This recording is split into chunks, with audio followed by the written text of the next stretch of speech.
Take their seats so we can get started. I know we only have an hour, so I want to get moving. We have a lot to talk about.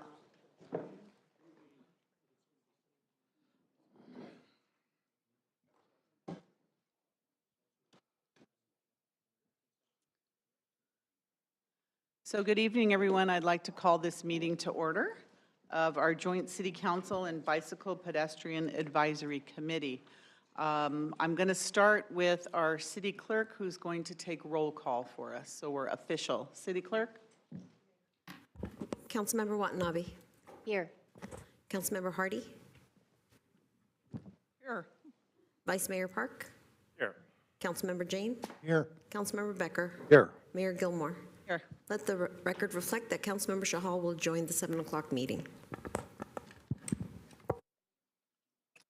And now I will do a roll call for the BPAC.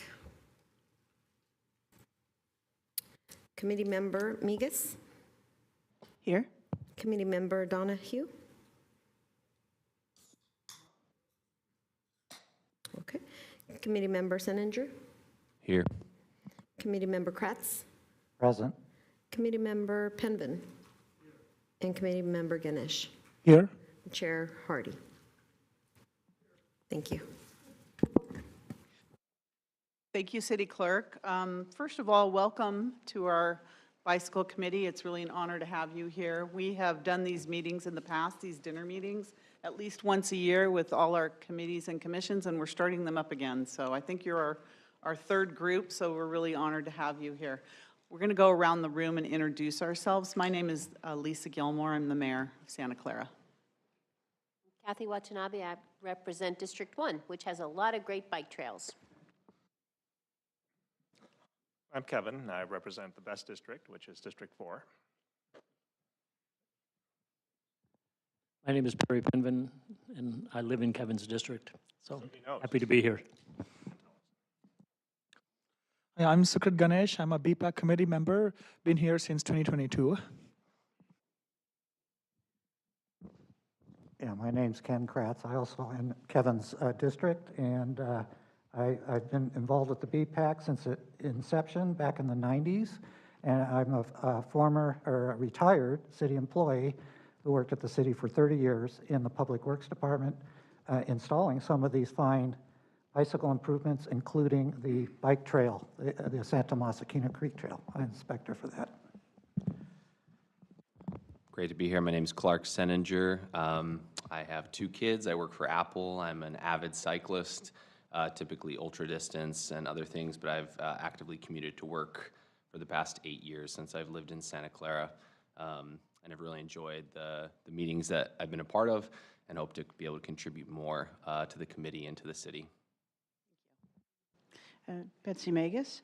I'm also a member of the VTA Bicycle and Pedestrian Advisory Committee and the liaison for Santa Clara. I'm a District 6 resident. We have work to do on Fern Ridge and Stevens Creek now.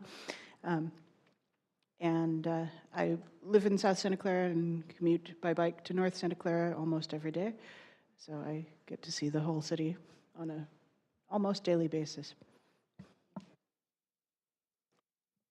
Hi, I'm Carol Shariat. Oh, wow, that's really loud and echoey. Carol's here. Yeah, maybe switch over. Something's up with that one. Let's try that. Is that any better? Yeah. Hi, I'm Carol Shariat, the principal planner here at the City of Santa Clara, and I help to administer the BPAC meetings. Thank you. Put that one aside, the other one, yeah. Lay it down. Good evening, everyone. My name is Steve Chan, the city's transportation manager. Hey, Roop.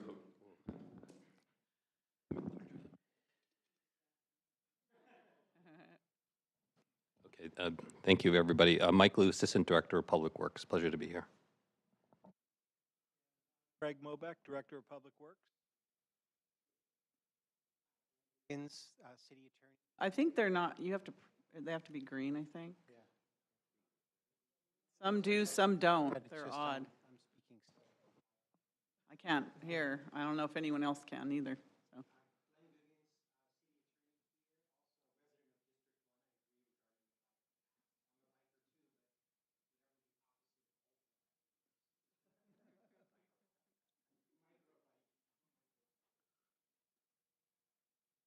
Hi, everybody. Javon Grogan, City Manager.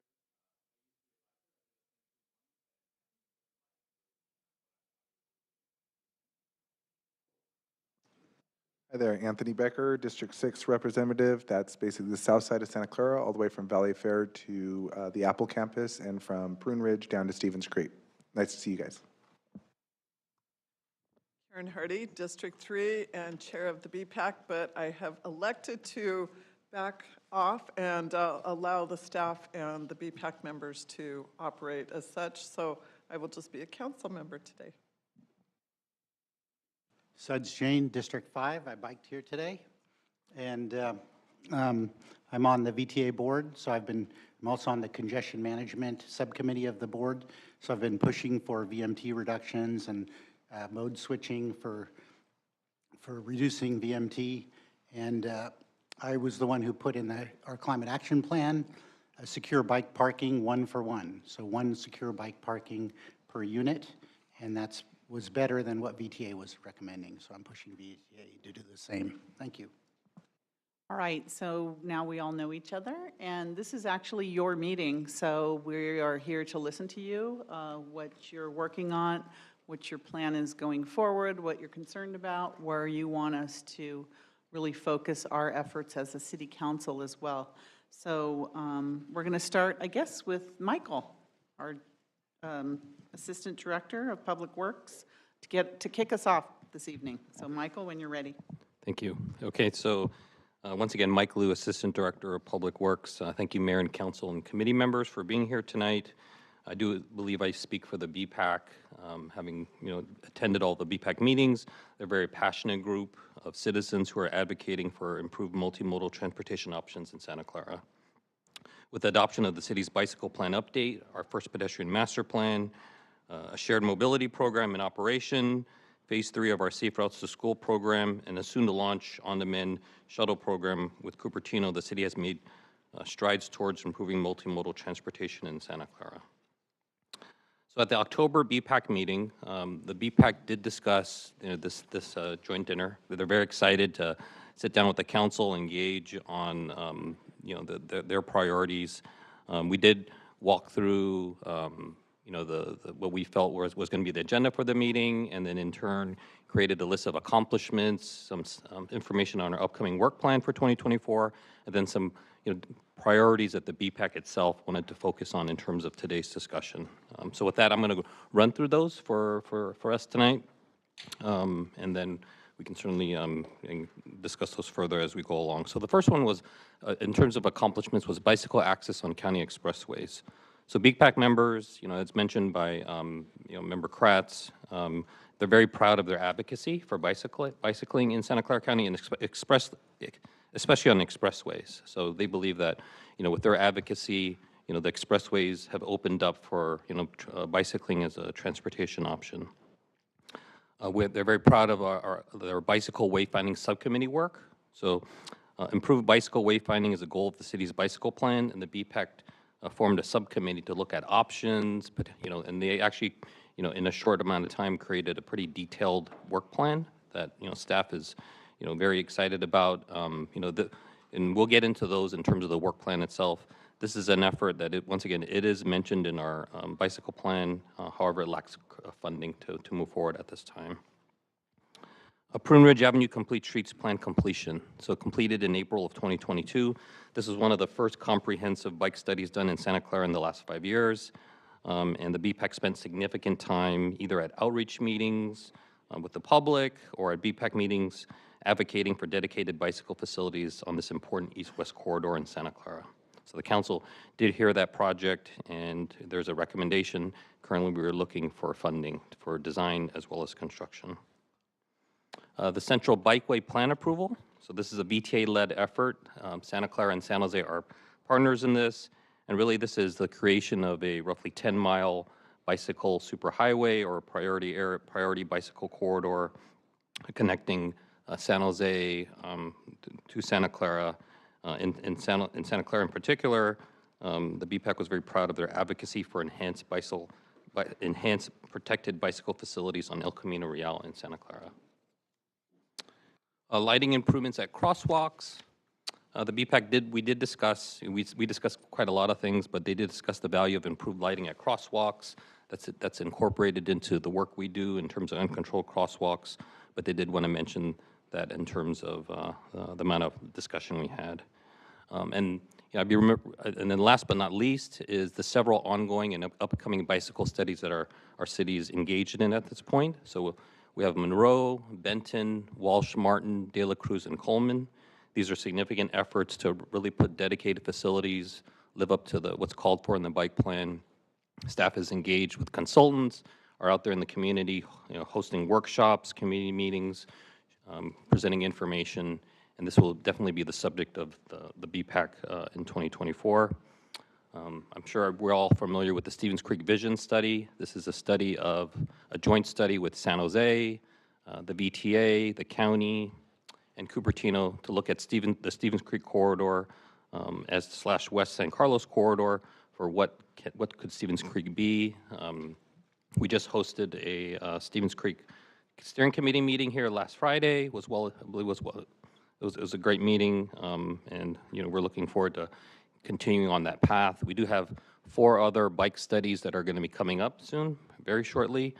Portions of Lick Mill, a different section of De La Cruz, Scott, as well as Bowers. So a lot going on in terms of bicycle studies and really trying to advance the bicycle plan.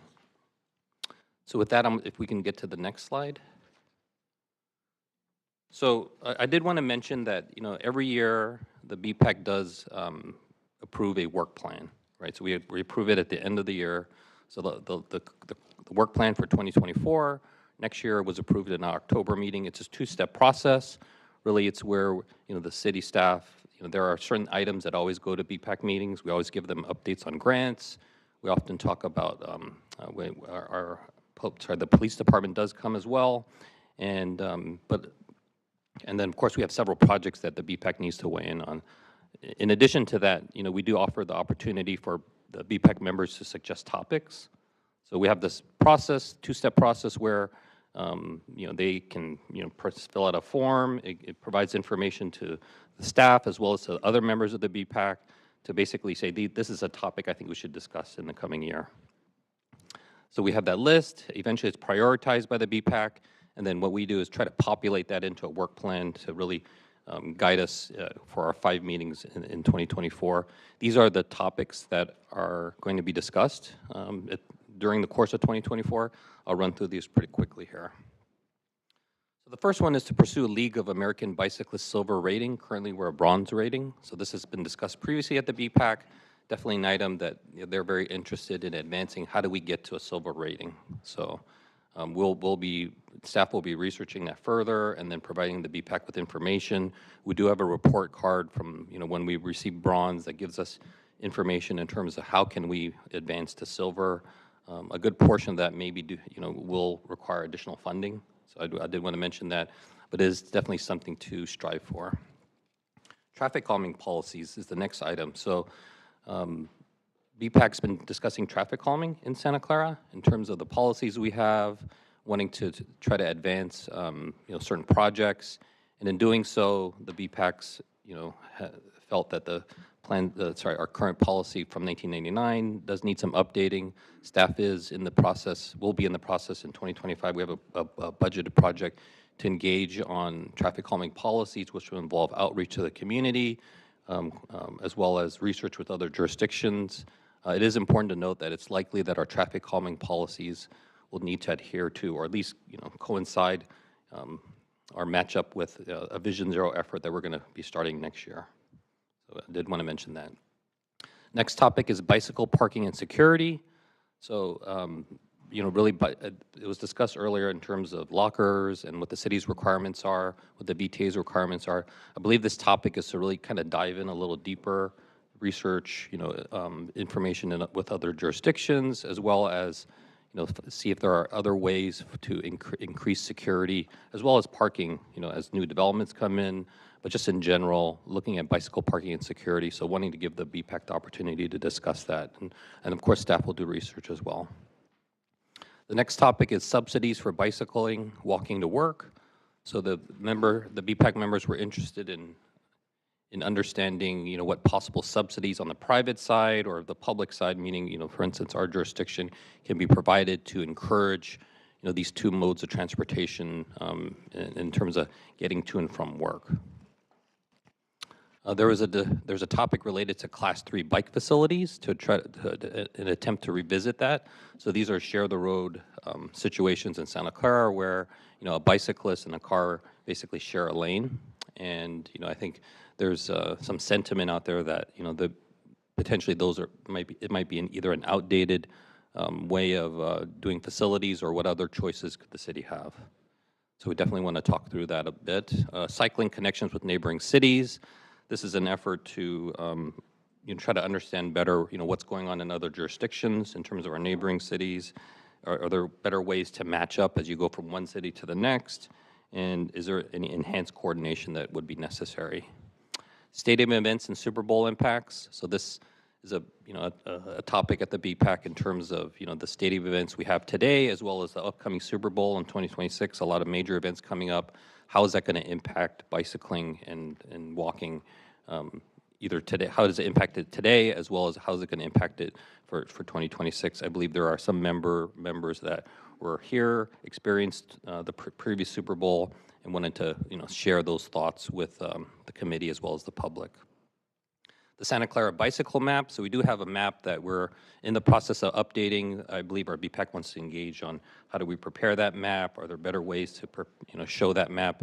And how do we publicize it so that the public actually uses it for the purpose it's intended, especially with technology being out there, wanting to just really talk through that a little bit more. Bicycle detection is another topic. Oh, actually, and then we have a member showing us the old map from, he has that there. Bicycle detection. So this is a topic related to, if you're a bicyclist on a roadway, you bicycle up to a traffic signal, for instance, how does that detection work? Are there different types of technologies that can be used? And, what is the staff process in which we decide whether to upgrade something or whether we to install it? I think the BPAC's interested in just some detailed information, wanting a discussion on that as well. Then last but not least is counting, bicycling, and walking. There are some new technologies out there to potentially speed along the collection of data related to bicycling and walking in Santa Clara. There's typically a big focus on vehicles, bicycling, and walking. It is part of our bike plan to try to collect that more regularly, but I believe they just want to have a discussion about the information we'll see and how we can use that to our advantage as we move forward. So with that, if we can move to the next slide. Okay, so once again, during the October meeting, we had a dedicated item in preparation for this dinner. And in addition to the accomplishments, each BPAC member was asked to provide their priorities for the year, right? And some of these line up very nicely with the member topics, but some of these are just kind of their passion in terms of like what are they very interested in, what are they looking for, right, as they view bicycling. So I'll walk through these for us today.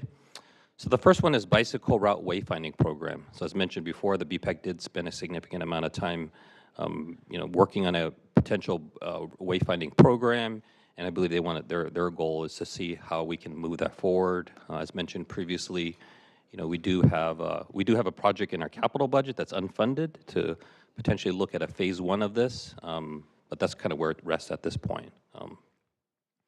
Central Bikeway Plan implementation. So really, as the city continues to prepare plans and studies, how do we take that great work and then actually produce something in the street so that people can use it? Really wanting to, I believe BPAC is interested in how do we move that forward. Once again, the VTA is the lead for this, and they are applying for grant opportunities, and the city's supporting that through support letters, and we will partner with them. Currently, there is a large federal grant that the VTA's applied for. Once again, the city's provided a support letter, and we hope that we're all successful. So roughly $20 million for design.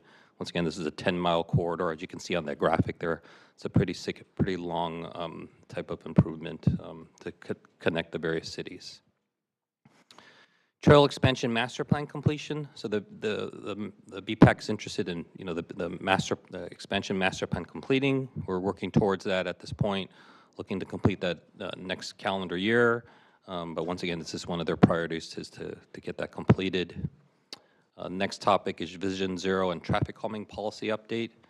So as mentioned previously, the city, I'm sure most of us are aware that the city did receive a grant for Vision Zero. We're in the process of working with the federal government to basically get the money and then start the program. So 2024 is going to be a big year for starting up Vision Zero.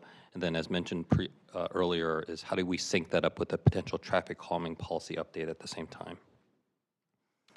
A BPAC and council communication. This was actually more of a question, so it may come up today in terms of the information, what goes on at the BPAC. I think they're very interested in what is the council's view on the work of the BPAC, right? In terms of priorities they set. So today's meeting is important because this will hopefully answer some of the questions that the BPAC has as staff, right? We as staff, we present information that we know of, and then of course they see the council in action every Tuesday. Ultimately, they're interested in some of their priorities and how does that sync up with the council's priorities. Upgrading bicycle markings citywide. So this is one of the members was very interested in looking at upgrading these markings throughout the city. We do have some areas where it's in need of some upgrade. We're slowly making our way, we're making our way through updating that throughout the city. I'm sure we'll have some discussion about that next year. And then the last three are really more general, right? In the sense that they are very much goals versus but they at the same time they are priorities. So I'll go ahead and read those. And and I can add a little bit more information there. So the first one is completing an interconnected bike network and with wayfinding. So it really does tie into the first bullet, but really ultimately is, if you're bicycling, and you're going from one location to the next, how do you get from the location you start at to your destination through an interconnected bike network with wayfinding that guides you along the way? So they're very interested in that. Utilizing current bicycle and pedestrian data to prioritize work. So as we continue to focus on priorities here in terms of what corridors to study, they're very interested in looking at data. And as you saw earlier, we do have an item on our work plan to look at data in terms of how we collect it and how we can take that information to help us prioritize either the work that staff does or even potentially some of the work that the BPAC wants to focus on. And then last but not least is focusing on improving cycling to work. So in our BPAC, it does, in our bike plan, it does call for a pretty ambitious goal to change mode share. So basically, those that drive to work, how do you get them out of their cars to bicycle to work? So ultimately, the member that suggested this was really focused on, that's his priority, is that as he's probably, more than likely, as he's looking, at all the items being brought forward, how does this item in front of me help me achieve the priority that I have as a BPAC member? So yeah, a lot of discussion at BPAC. We, once again, a very much a passionate group, very interested in bicycling. We have pretty lengthy meetings and in this room, and a lot of discussion, and looking forward to 2024. Thank you for that. That was a complete report, but I want to hear from all the members as well. City Manager, you are on here as well for a quick update? No, after you're done, then we'll go straight to the members. Thank you, Mayor, members of the committee. I just want to provide you just with a quick overview of the City Council's priority setting process. So you may have heard that on September of this year, the City Council priority setting process. It really will be the City Council reaching out to the community, tell us what take the results of that over the course of February through May, or we will have a City Council input from public survey, the City Council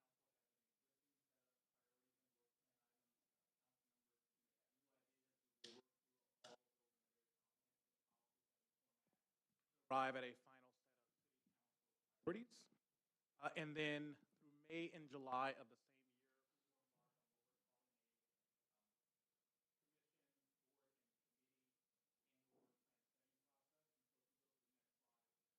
just saw your work plan items and your priorities. Not every committee has a work plan and a list of priorities. So you really will have a leg up in this process. But what the city council wants to do is to launch a comprehensive process where all boards, commissions, and committees will have a annual work plan that they develop in size and staff. That work plan then will be presented to the city council. This is purposely meant to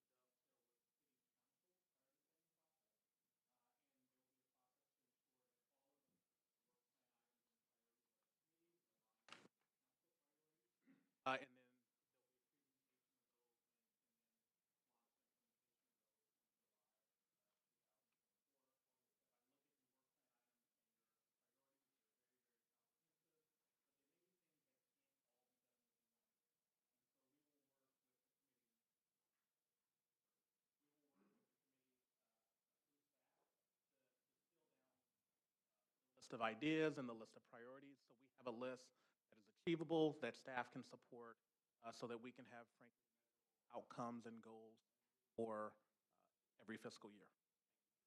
Thank you, City Manager. And I have to say that this committee has probably the most comprehensive list from all of our dinners so far. So thank you for putting that together. It's very, very well thought out, very strategic. So I don't know how you would like to do it, if you are prepared individually or if you have a plan for what you would like to say, but I want to open the floor now to the committee to speak. Whoever would like to speak, please do so. We're here to listen to you. Yeah, I prepared something. All right, Ken, go Okay. ahead. My name's Ken Kratz, and I'm on the BPAC committee. And it was nice staff at our last meeting of the BPAC brought up a few questions that maybe we could individually answer here. He included some in his slide presentation. That was very nice. The one question, 3 questions, and the first one that staff presented to all the members is provide one accomplishment to highlight during the joint dinner. And I would like to mention 3 very briefly, if I may. The standard lip detail for driveways has been changed due to my suggestion to allow a sloped lip, similar in purpose to curb ramp details, rather than a vertical lip at the depression of the driveway, in order to make it easier and safer for bicycles and small-wheeled items to enter driveways. And you can see some of these around town now. And when you do a development on site, usually the city requires you fix the replace the driveway because of the old standards, and you can see that lowered lip. The old standard was a barrier that was difficult to cross. I have observed bicyclists in front of my residence falling when trying to enter a driveway due to the old lip. Second, BPAC subcommittees have been formed due to my suggestion to study existing and proposed programs and improvements. Lastly, I joined a small group of concerned citizens that convinced the council and the county supervisors to lift the prohibition on bicycles many decades ago on the shoulders of the expressways. That advocacy helped to generate council's interest in creating the Bicycle Committee and now the Bicycle and Pedestrian Advisory Committee. And the second question that was posed to each member to provide one BPAC-related priority. I was the one who suggested that the city staff pursue bicycle improvements and programs that will meet the criteria for a silver rating of the League of American Bicyclists, also known as LAB. Our current rating is the lowest, bronze. Many cities in the Bay Area have attained the silver or higher rating, such as San Jose, Fremont, Palo Alto, which has a gold, Mountain View, Menlo Park, gold again, and San Francisco, gold. This effort can be in addition to or coordinated with the current City of Santa Clara bicycle plan. The criteria to raise our rating to silver can be found on their webpage, and I'll briefly mention those items. And again, this is the top topic that the staff is going to pursue, that the BPAC decided to pursue. The areas that need improvement in our city, according to the lab, as mentioned on the webpage, are, number one, increase bicycle facilities on high-speed roads from 20 to 35%. Two, increase total bicycle network mileage to total road network mileage from 20% to 40%. Three, increase bicycle program staff from 1 in 528,000 to 1 in 78,000. Basically, we need to increase city staff to 7 to work on bicycle and pedestrian programs. The lab suggests that our city hire a bicycle program coordinator. Other cities have. Number 4, increase share of transportation budget spent on bicycling from 3% to 11%. 5, improve bicycle-friendly laws and ordinances. For example, revise city ordinance to allow bicycle riding on sidewalks with reasonable care for the rights and safety of others using the sidewalk. 6, increase ridership percentage of commuters who bike from 1.82% to 2.7%. So those are some of the items that I'm concerned about and things that I have pursued in the 3 decades that I've been coming to these meetings. Thank you. Thank you, and thank you, Ken, for your work from years ago and creating this committee and all that you've done so far. You're very passionate, I know that. Anyone else would like to say something? You don't have to, but if you want to. Yeah, I'd like to say a few words. Yeah, so I've been a lifelong resident of Santa Clara, 22 years to be exact. And one thing I have noticed that in the last 3-4 years, the amount of work that the city has done towards improving bike and pedestrian infrastructure has probably been greater than has ever been done since the city was founded, honestly. In the past, bike infrastructure usually just consisted of sharrows painted on residential streets or maybe a disconnected bike lane here and there. But in the last 3 years, we've seen an actual bicycle network almost built from the ground up. So I'd like to stress that point, a bicycle network. What we're trying to do at BPAC now is not just create a bunch of isolated pieces of infrastructure, but we're trying to tie it together such that it'll be possible to leave your house, get on a good bike path, and ride on proper bike paths all the way until your final destination. We don't want to, replicate what many other cities have done, where you have a bike path that just abruptly ends at some street, or maybe you have a really good bike path, but intersections that are not up to standards. We want to make sure that all the elements of our bicycle and pedestrian infrastructure are up to the latest standards. And if you look at some of the priorities we have, like the central bikeway, wayfinding, the point of that is to create this set of interconnected infrastructure, all related to each other, so that people who are walking or biking, they'll never ever have to feel uncomfortable or unsafe doing so. So that's just a few things I wanted to say, and I really look forward to working with this committee over the next few years to building out our bicycle network. Thank you. Thank you for that. Betsy, I know you have something to say. How much did you want? So a lot of the accomplishments here, a lot of the work plan items, a lot of the priorities, there's a common thread, and that is safety. To get more people on bikes, people need to be comfortable biking, both physically safe, and also they need to feel safe. So that all of the things have to work together. The safe routes have to exist. That's trails, that's on-street connections to the trails. They have to be marked so that people can find them. Navigating on a bike is not like navigating in a car. We need to think about what we are calling a bike route right now. So one of the word that isn't in here is sharrow, but when you're sharing a lane, there's this symbol that gets put, sort of painted into the lane, and it's called a sharrow, and most drivers don't know what to do with those, and many bicyclists don't either. And that can be appropriate for a street like Forbes. It is not appropriate. We have them on Bowers Kylie. I've ridden there, not much fun.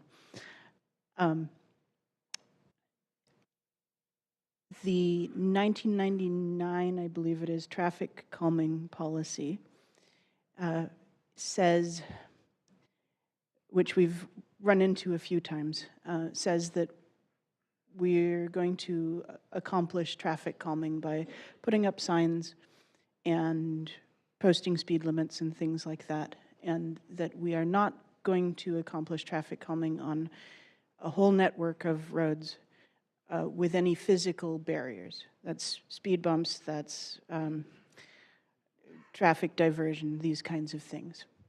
So the goal of that, the stated goal of that is not to delay the fire department, but I believe it is possible, and there are standards which maybe the solution is just to point to them. I believe it is possible to build things like roundabouts, like speed bumps, like traffic diversion, so that the fire department isn't slowed down. And the existing traffic calming policy just makes no provision for that. So that's what we are talking about when we are talking about updating a traffic calming policy. Thank you. Anyone else? Otherwise, the council's going to start talking, so. I'd like to mention a few things. One of the ones I listed on here was the counting and walking, for counting bicyclists and pedestrians. And so being new to the BPAC and having kind of only been at a few meetings, you know, I see this need for data. And I think when you try to answer the question, well, why do we need to count both pedestrians and cyclists? I think it comes down to the way that helps inform decisions. And so we know that obviously there are scarce resources that need to be allocated across a wide number of projects. And so I think the data will allow us to understand all types of commuting, so vehicle traffic, pedestrian traffic, and bicycle traffic. It's great to have a vision of a giant bicycle infrastructure, and I'm definitely a fan of expanding the bicycle facilities, but I think that we need to consider everyone who's commuting, because there's a much larger percentage that do commute by car, and so if there are scenarios where bike facilities would be significantly impeding traffic, and the ROI for putting those facilities in is not necessarily what we understand, then those resources could be allocated to different projects that have a higher ROI, more people commuting more frequently. And so I think that one of the ways we can do that is by allocating a small amount of money to low-cost technologies for both short-term counting and permanent counting. And I think you know, when we talk to these consulting firms that are providing the plans, they're very detailed. They do an in-depth analysis over the course of days to weeks for parking utilization, which is great.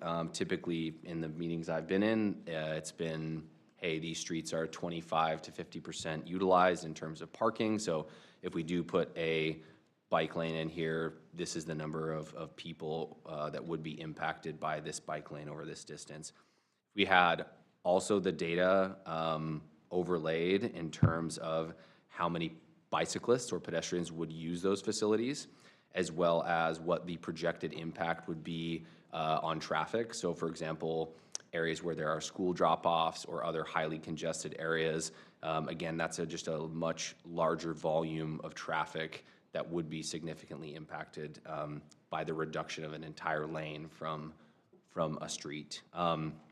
So I think, you know, just overall a more holistic approach to approaching bike facility expansion and understanding, again, the return on investment, since these funds are so precious in terms of where they're being allocated. A few things to consider. I did look up some data, and there's a couple studies that indicate that the agencies and the organizations that are able to show clear evidence are more likely to receive funding for their projects. So if you're able to demonstrate that there is a specific need based on the number, then that's a very compelling argument. And I've worked in my pretty much entire professional career to secure funding. I was at Stanford for 4 years, where we received over $20 million in industry funding, also government funding from the NIH, organizations like the American Heart Association. So I'm very well versed in understanding the need to provide a compelling case or application or story, a narrative for why you need the funding. And so I think if we're able to paint that picture and really understand, again, the entire picture of the projects, that will really help to go a long way. Just a few things on counting. Again, you can have both permanent and temporary programs. They, again, typically focus on average numbers of bicyclists and pedestrians through a specific area. They can take into account seasonal and weather patterns.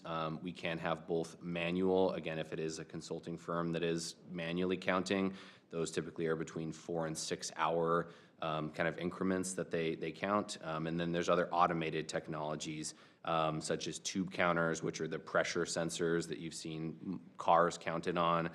There's also a thing called Zelt counters, which uses electromagnetic signal, so it senses the metal going across from the bike, or even thermal sensors. So those are more permanent installations to try to understand these counts. So that's a strategic priority for me, and I think that would help everybody to, again, make these comparisons and this analysis as we're evaluating and providing recommendations to the City Council for how to effectively operationalize these projects.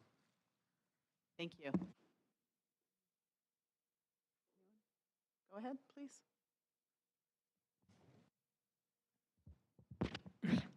Hi, I'm Ashish Joshi. Apologies for missing the introductions, I think. I got off work late and I clearly underestimated the traffic on 101. I guess more reasons to start biking. When you're biking, you take more time, but it's almost always deterministic. You know how much time you're going to need versus when you're on the road, you can get stuck in traffic. Anyhow, so I'll quickly introduce myself. I'm Ashish Joshi. I've been a resident of city of Santa Clara for the last 5 years. I've been in the Bay Area for 12 years. I'm a software engineer at Google. I'm an avid cyclist. I started doing triathlons a couple years ago and been enjoying that. So from the BPAC, I bike and I'm a pedestrian. So that's where I am. Thank you so much for hosting this event today. I'm a new member of the BPAC. This is just my second meeting here. So I'm still learning things. I'm extremely excited to be here to get to meet the council members. I'm pretty much meeting most of the council members for the first time. I guess I've met Karen Hardy and I've met member Watanabe. But so happy to meet everybody else. Still in the initial learning phases, just trying to make sense of what the committee does. But I'm absolutely enjoying it so far, and thank you for this opportunity. I have a general comment on BPAC and the efforts. I want to emphasize the work and the need of providing a better infrastructure to bicyclists and pedestrians. I feel that BPAC's effects aren't only limited to cyclists and pedestrians. They're much wider.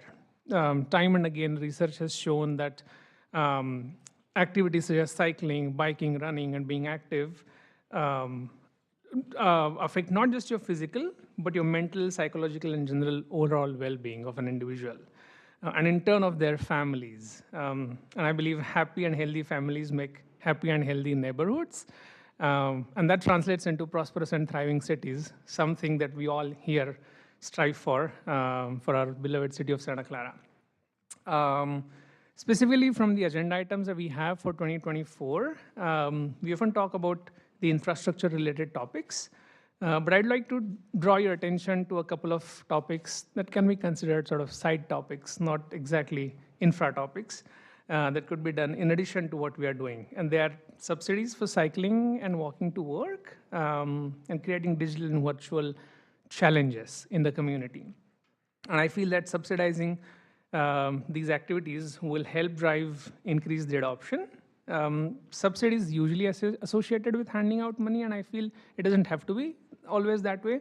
There are various ways we could incentivize people to walk, run, or bike. And some of the things I've seen work at companies or within a group of my friends in the past are some things like, there are various things, but I'll mention a few, like donating to a charity while you're walking or running or biking to your work, you log your miles and then they get converted to some formula, the number of miles that you've accumulated in a quarter or a year, and then that gets converted to a dollar. So say, I biked 1,000 miles this year, that gets converted to like $20, and then you get to donate that amount to a charity of your choosing.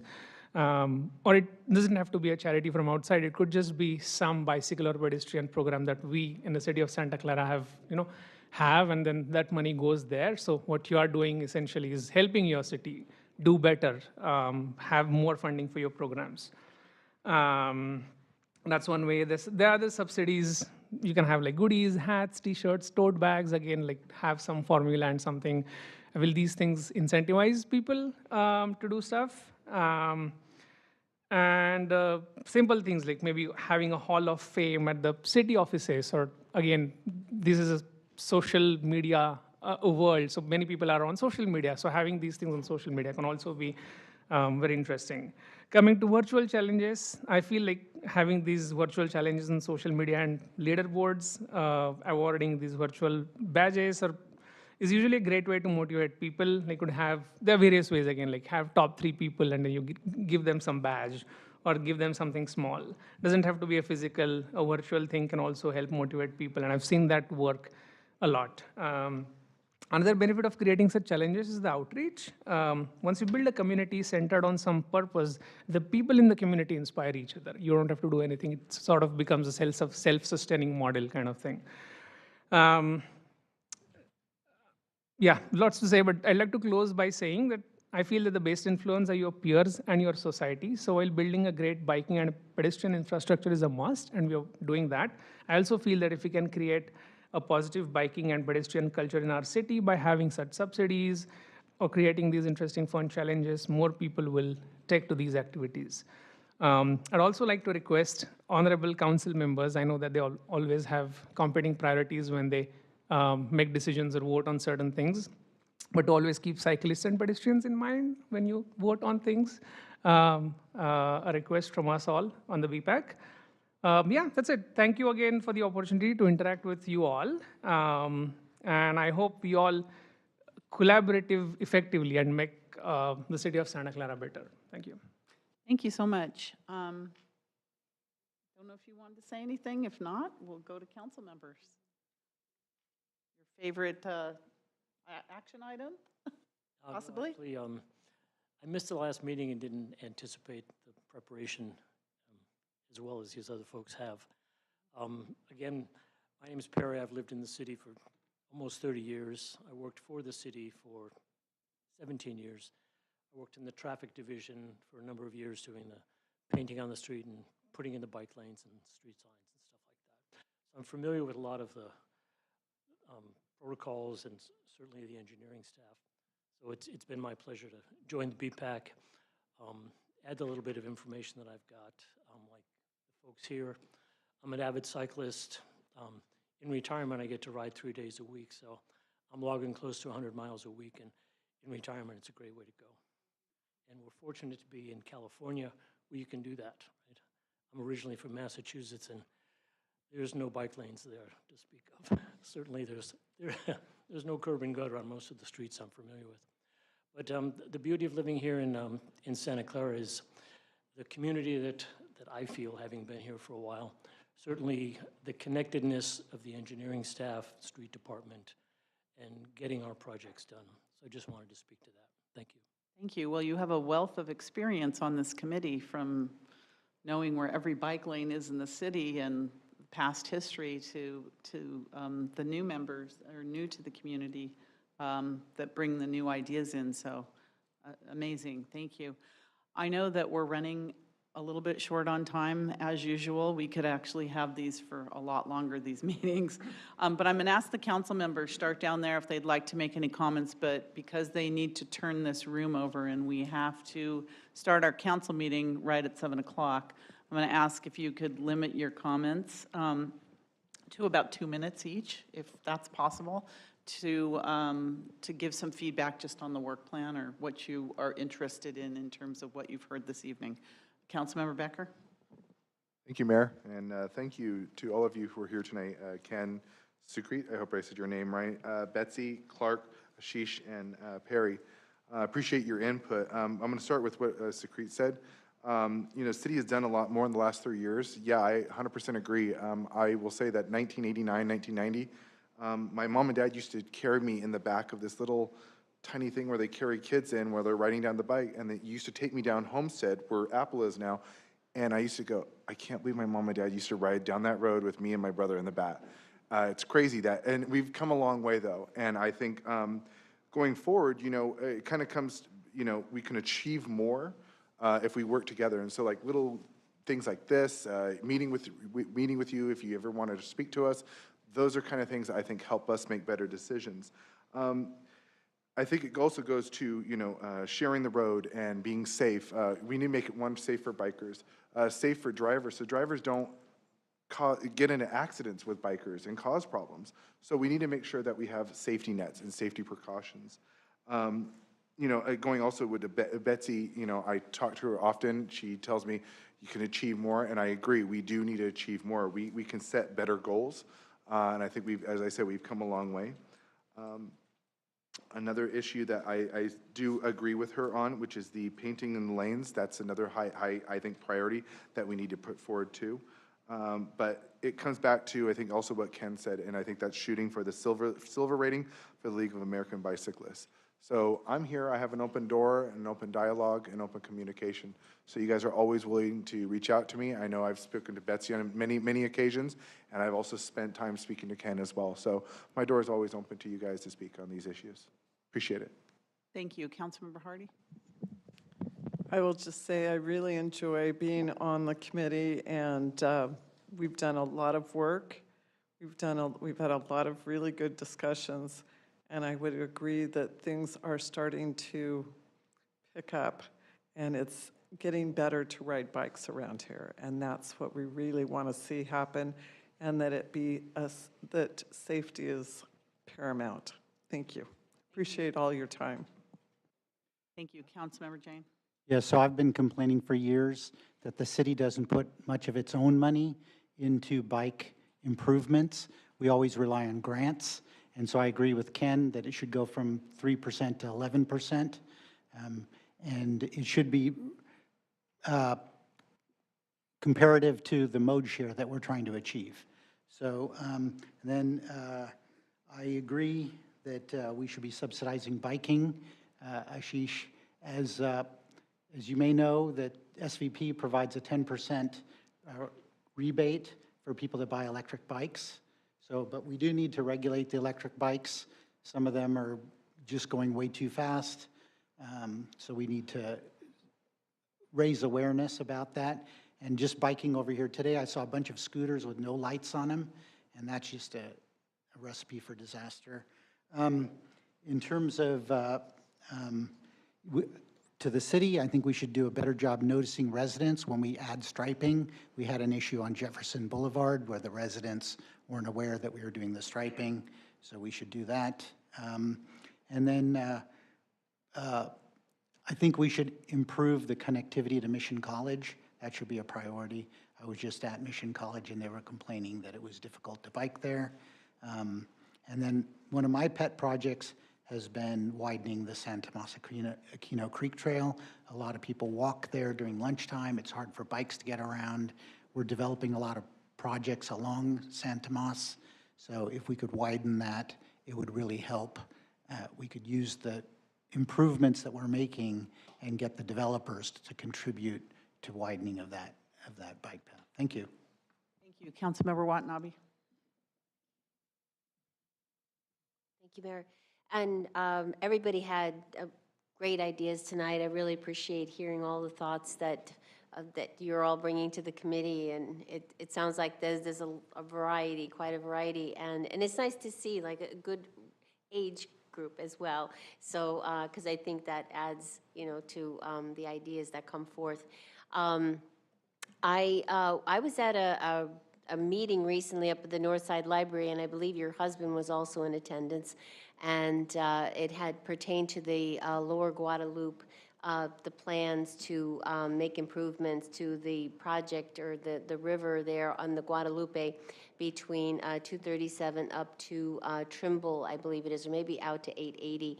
But there are a lot of plans to redesign, you know, the paths that go on both sides. One path goes along San Jose, and the other one runs along Santa Clara.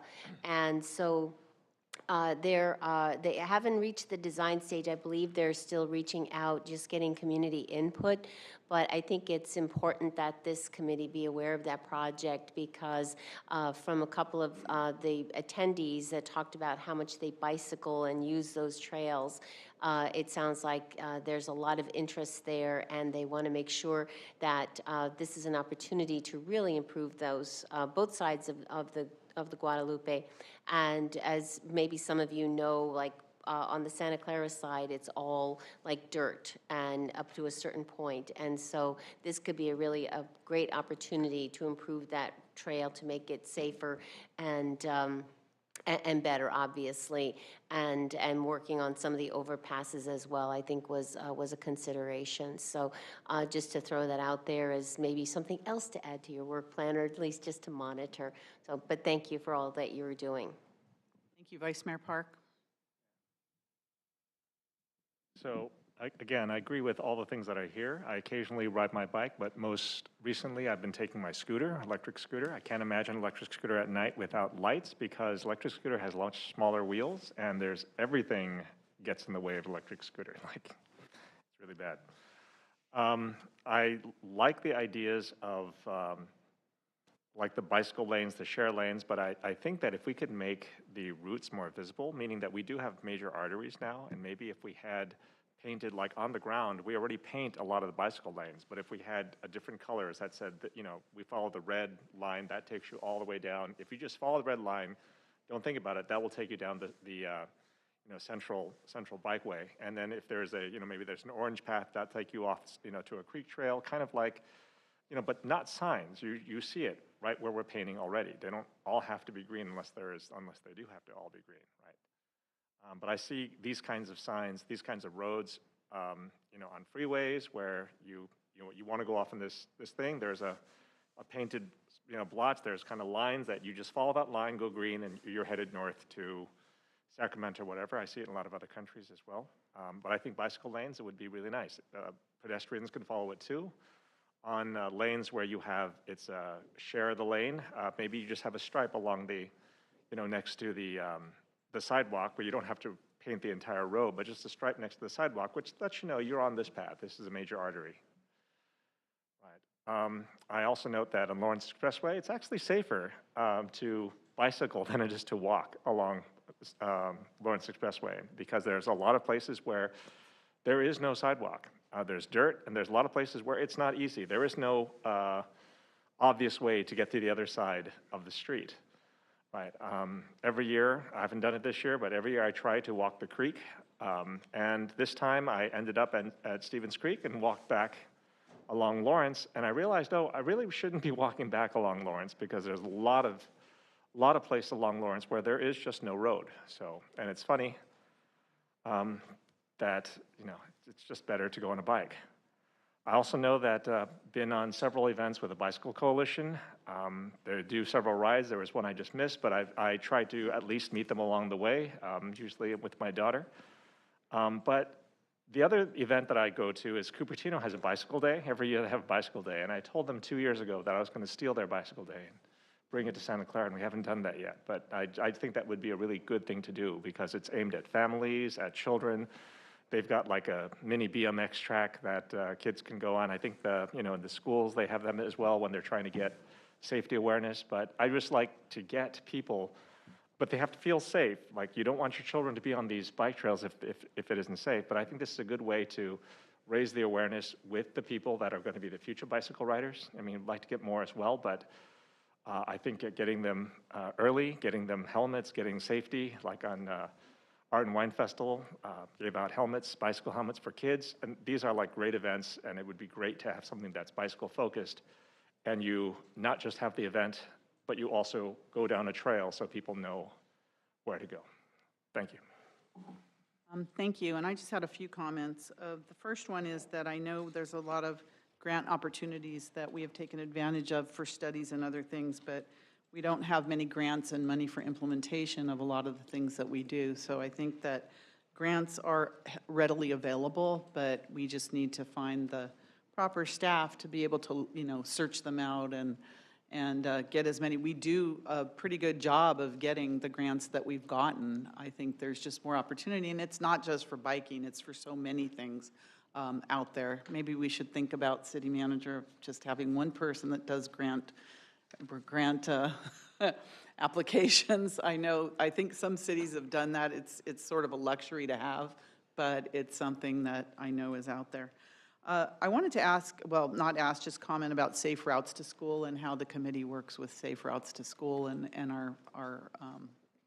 our support of that in the past and how that works, because I didn't see much about making sure the kids get to school safely. But I'm sure that you talk about that, but I wasn't sure about that. The next thing is, I think one of the most important things, and Clark brought it up, was the bicycle walking and counting. I know it's in your strategic plan.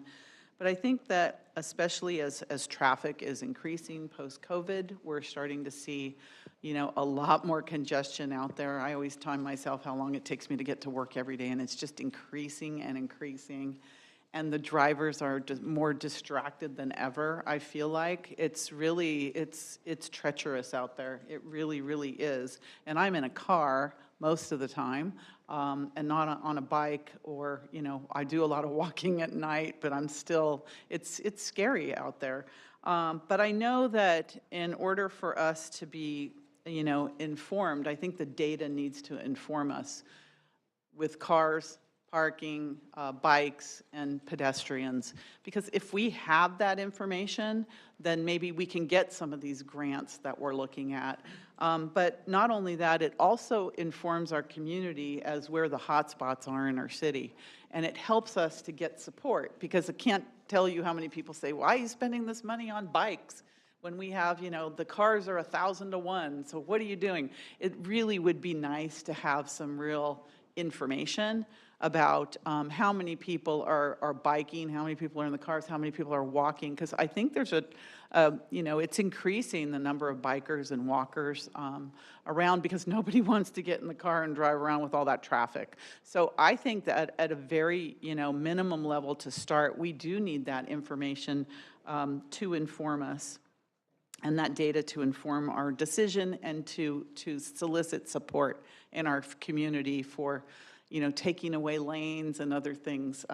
It really would be helpful, at least for us, I'm convinced. And then regular reports to City Council, I don't think we get them, so maybe we, make sure that there's a report somehow, either through our committee person that gives a report, or others, because I've not gotten regular reports. So I think we can do that in the future. But thank you so much. I know we have to turn this room around. Thank you so much for coming and giving us this information. And as the city manager said, I want to invite you to our goal-setting session to make sure that you let our community know as well that these are your goals for the future, and to make sure that we're always thinking about bicycle and pedestrian safety in Santa Clara. So thank you very much, and we'll see you again soon, and as well as at our goal-setting strategic planning sessions. Thank you.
Good evening, everyone, and welcome to the Santa Clara City Council meeting. Is this working? Do you hear me? No? Testing one. Okay, there we go. Good evening, everyone, and welcome to the Santa Clara City Council meeting. Could you please stand for the Pledge of Allegiance and remain standing for our statement of values? I pledge allegiance to the flag of the United States of America and to the republic for which it stands, one nation, under God, indivisible, with liberty and justice for all. As we gather, we humbly seek blessings upon this meeting.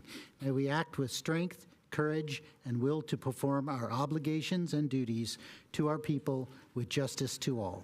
Let us seek wisdom so that we may act in the best interest of our people, our neighbors, and our country. All this we ask so that we may serve our community with fairness and respect, putting their needs before all. Thank you. Please be seated.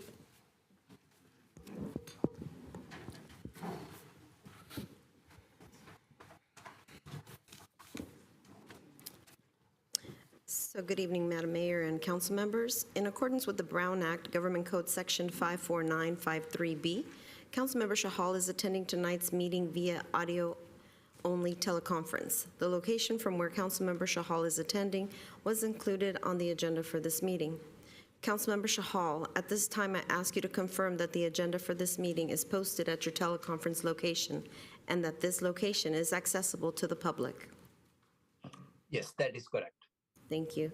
Please also state whether any members of the public are in attendance at your teleconference location. No one is. Thank you. All votes taken this evening will be done by roll call vote. Statement of behavioral standards. The City of Santa Clara has adopted a code of ethics and values and behavioral standards for public meetings to promote and maintain the highest levels of conduct. This includes mutual respect, robust discussion, and allowing city business to be done in an efficient and consistent manner. Please note that as the presiding officer, the mayor's direction in matters of process and decorum should be followed, and that use of the gavel indicates all conversations must conclude and everyone in attendance should come to order and attention. Welcome and thank you for your participation. If you are a registered lobbyist with the City of Santa Clara and are attending this evening, we ask you to please identify yourself as such and disclose the clients and/or organizations that you may represent. This is pursuant to City Code Section 2.155.110. Thank you. Thank you. Good evening, everyone, and welcome. For today's meeting, the council is back in person and is conducting its meeting in a hybrid manner. The public is welcome to attend in person, and the city continues to use a Zoom feature to allow participation from the safety of your own home or office. Members of the public can still join via the link and/or call into the Zoom phone number shown on the screen now. If you'd like to speak on an agenda item or during public presentations, please raise your hand on the Zoom application or press *9 on your phone. Please only raise your hand while the item you're seeking to speak on is presented. Staff will enter your name or the last 4 digits of your phone number, and I will call on you to speak. As a friendly reminder, members of the public have 2 minutes to speak on an agenda item and 3 minutes on public presentations. Those are reserved for topics not on the agenda. Prior to each agenda item, staff will lower your hand to ensure that members of the public are seeking to speak on the appropriate agenda item. So we'll move on to the council agenda now. But before we begin the meeting, we would like to offer a moment of silence in memory of former mayor and city council member Patricia Patty Mahan. Patty Mahan passed away on October 28, 2023, at the age of 71 after many years of battling extensive health issues. Born and raised in Santa Clara, Patty was the second female mayor of the city of Santa Clara. She dedicated her service to Santa Clara, serving over 20 years on the city council starting in 1994.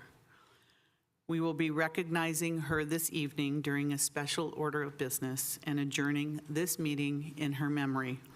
But first, let us please have a moment of silence in memory of Patty Mahan.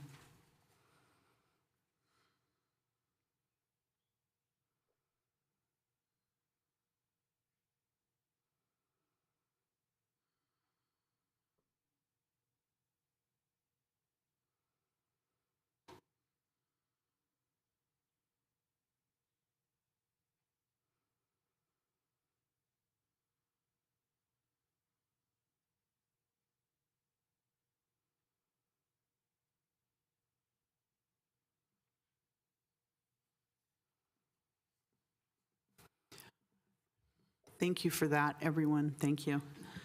I'm going to move right into special order of business. We'll come back later to continuances, exceptions, reconsiderations.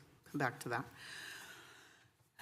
As part of our first special order of business, we are recognizing the contributions of Patricia Patty Mahan. Together with the City Council, we are presenting a proclamation in her honor to members of her family that are with us this evening. As the official second female mayor in the city of Santa Clara and a city council member for over 20 years, she was also a commissioner as well. Patty embodied the spirit of public service and made a profound impact not only on the city of Santa Clara, but also on the region. Patty was a visionary and consensus builder and dedicated her life to the work of bettering the community in Santa Clara. She worked tirelessly on many boards and commissions, including the Santa Clara Women's Club, American Legion Auxiliary, Santa Clara Library Reading Program, and Eulastack Natural Preserve, to name just a few. Patty led our city through some historic moments, such as the Great Recession and the development of Levi Stadium, and that was Herculean effort for both of those. Her memory will be cherished. Her contributions will continue to be felt throughout Santa Clara. She will be deeply missed, but she touched all of us. Patty made an impact on everyone here sitting on the City Council. So I would now like to start by inviting my fellow council members that would like to say a few words. And at the close of tonight's meeting, we will also adjourn this meeting in her honor. So I'm going to start with Councilmember Becker. Thank you, Mayor. I'm going to be reading the adjournment statement, as well as I'll be basically weaving in some of my personal remarks.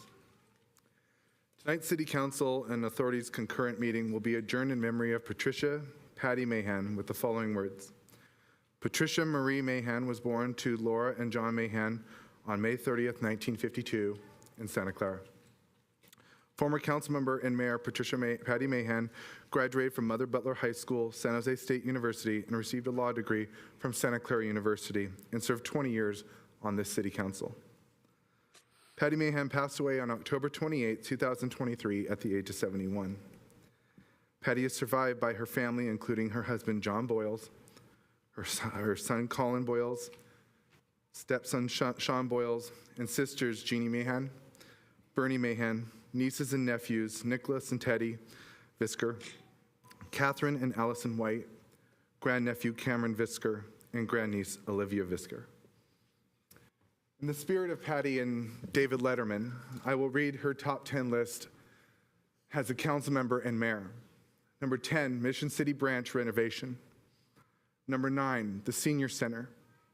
Number 8, the Historic Preservation Ordinance. Number 7, the San Tomas Aquino Creek Trail in Eulastack, where she credits Dennis Dowling and Cliff Sassini. Number 6, the electrical deregulation. Number 5, New Kaiser Hospital. Number 4, Rivermark. Number 3, Levi Stadium.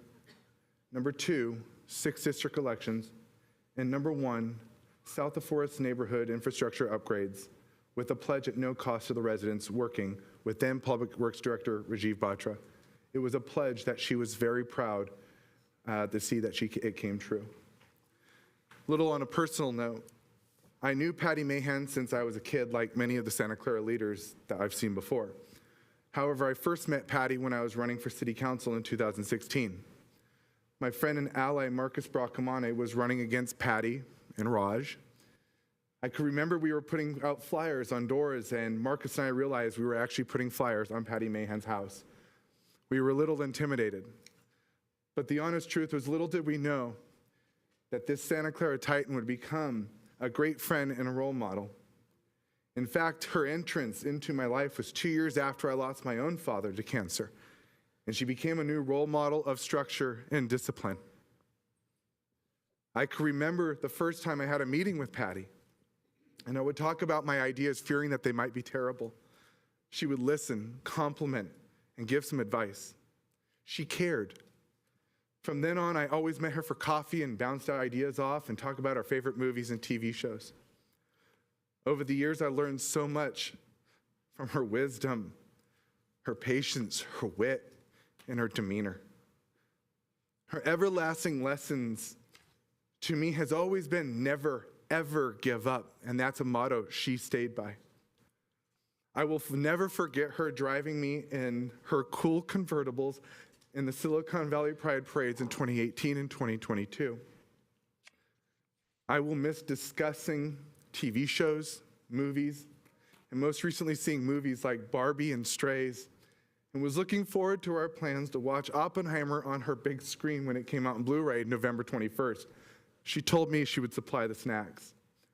I am truly grateful for these memories. Following her passing, I spoke to her sister and explained to me that all the outpouring of love that people would give, like Santa Clara Mission providing their services for her, Ferriello's to cater, even after her passing, Patty Mahan is still moving mountains. She is a Santa Clara icon, a progressive leader, and ultimately a caring and loving person that cared deeply about her community, her friends, and above all, her family. To see this overwhelming love from the community and abroad is surely heartwarming during a heartbreaking time. I'm deeply sad that you have passed on. You were an incredible teacher and above all, a great friend. It was a privilege to know you. My husband and I will miss getting together for breakfast, dinner, and movie nights. From my family to your family, to the Mahan family, Johnny, Beanie, Jeannie, Bernie, Colin, and Sean. Patty is now in a better place with no illness. She can ride her motorcycle with her pink boots on that grand highway in the sky. We love you and miss you, Patty. God bless and Godspeed. Thank you, Councilmember Becker. Councilmember Jane? I'm proud to list Patty as one of my supporters. I now represent District 5, where she lived, and the district that she represented. Patty encouraged me to apply to serve on the Charter Review Committee. She was a great champion of electoral districts in Santa Clara, which resulted in the diversity that you now see on our city council. She and Jeannie used to stop by my booth often at the farmer's market to encourage me when I was running. When we were trying to restart the Old Quad Residents Association, she helped tremendously to get our 501c4 designation. I appreciated her dedication to preserving historic homes. She even cooked the community dinner for 150 people after the historic home tour at least 1 year. While she struggled with her health for a very long time, she almost never complained to me. I remember feeling very sad to see her being so fragile as she walked the Parade of Champions. I will miss her dearly. Thank you, Councilmember Jane. Councilmember Hardy? Thank you. I met Patty in 1992 when we were both fighting against a card room in town. We later worked on the design for the Sun Microsystems, now Oracle, campus and Rivermark development. Patty and Lori Garcia pointed out the tallest monkey puzzle tree that happened to be on that property, and the three of us came up with a plan to solve it, to save it. I often call it my monkey puzzle tree, but then I have to say, I have to give that one to Patty and Lori. I joined Seroptimus in 2004. Patty was already a member of the club. We also served together on the Architectural Review Committee when she was mayor. My fun memory of Patty as mayor is when she had come back from a tour at the Owens Corning glassware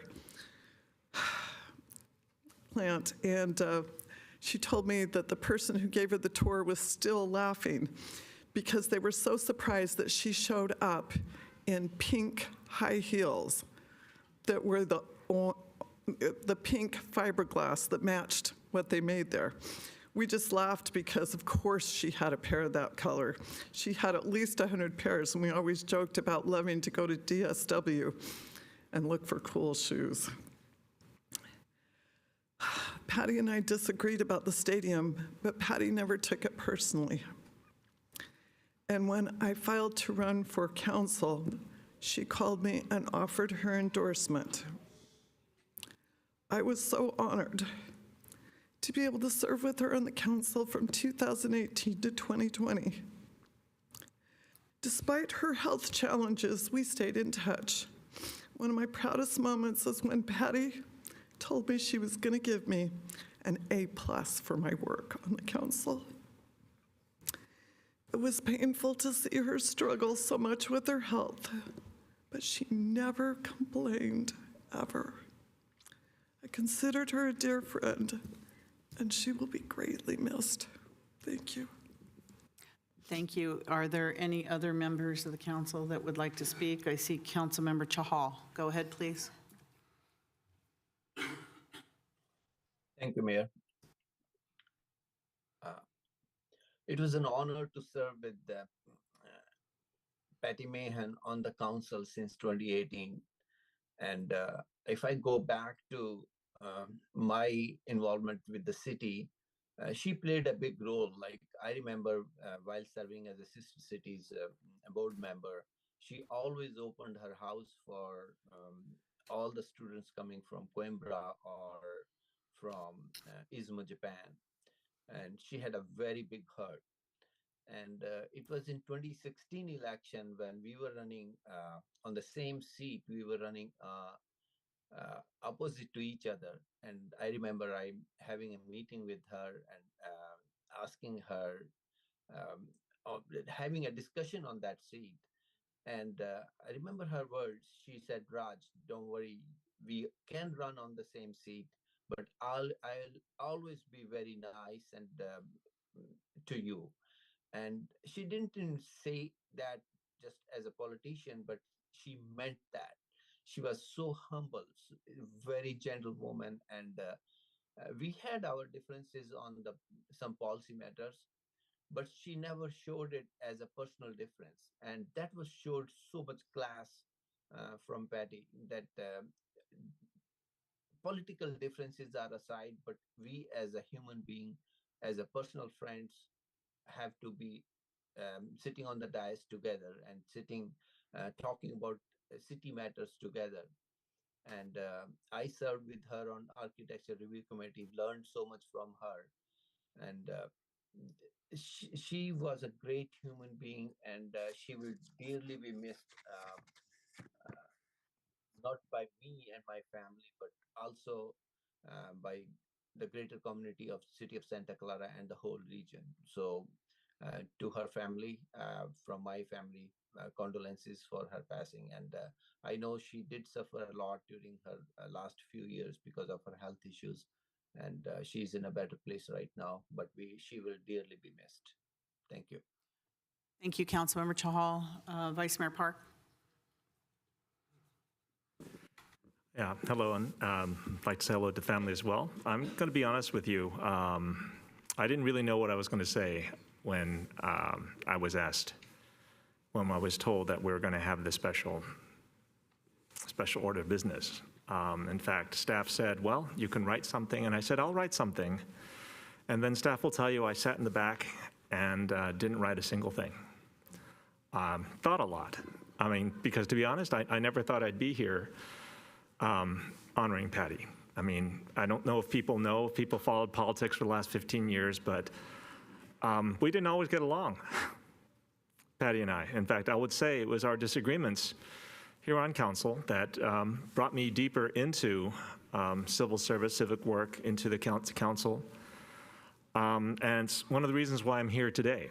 And it's one of the reasons that Colin saw me so much. I know that like we were on Sister Cities, and Colin, I was joking, he was always leading the youth commission. But I always imagined that Patty kind of cringed a bit every time I would talk to Colin, so that made me talk to Colin more. But she was a daughter of a city. I mean, she really was the daughter of this city.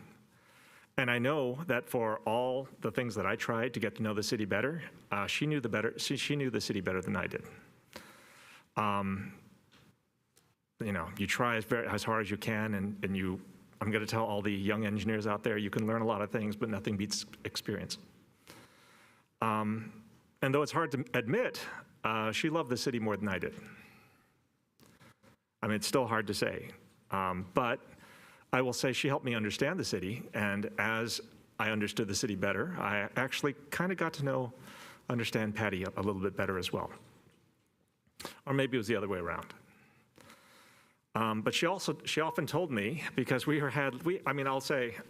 will say that I've had more conversations with Patty than almost anyone else here from the podium. And she used to always say that you didn't win, but you weren't necessarily wrong. Right, and I think that that's one of the things that we did, which is we still had conversations. We disagreed often, but we had conversations. She said hello to me on the street. I said hello to her on the street. And if Colin was there, I made a special note to talk to Colin. And it was a little odd, you know, after all this time on council, going to council meetings, complaining about the decisions, fighting the issues that came before council. It was a little odd to see her come up to me on the street for a conversation. But we had real discussions outside of council, and so it wasn't completely unfamiliar that we had conversations. But I will say, even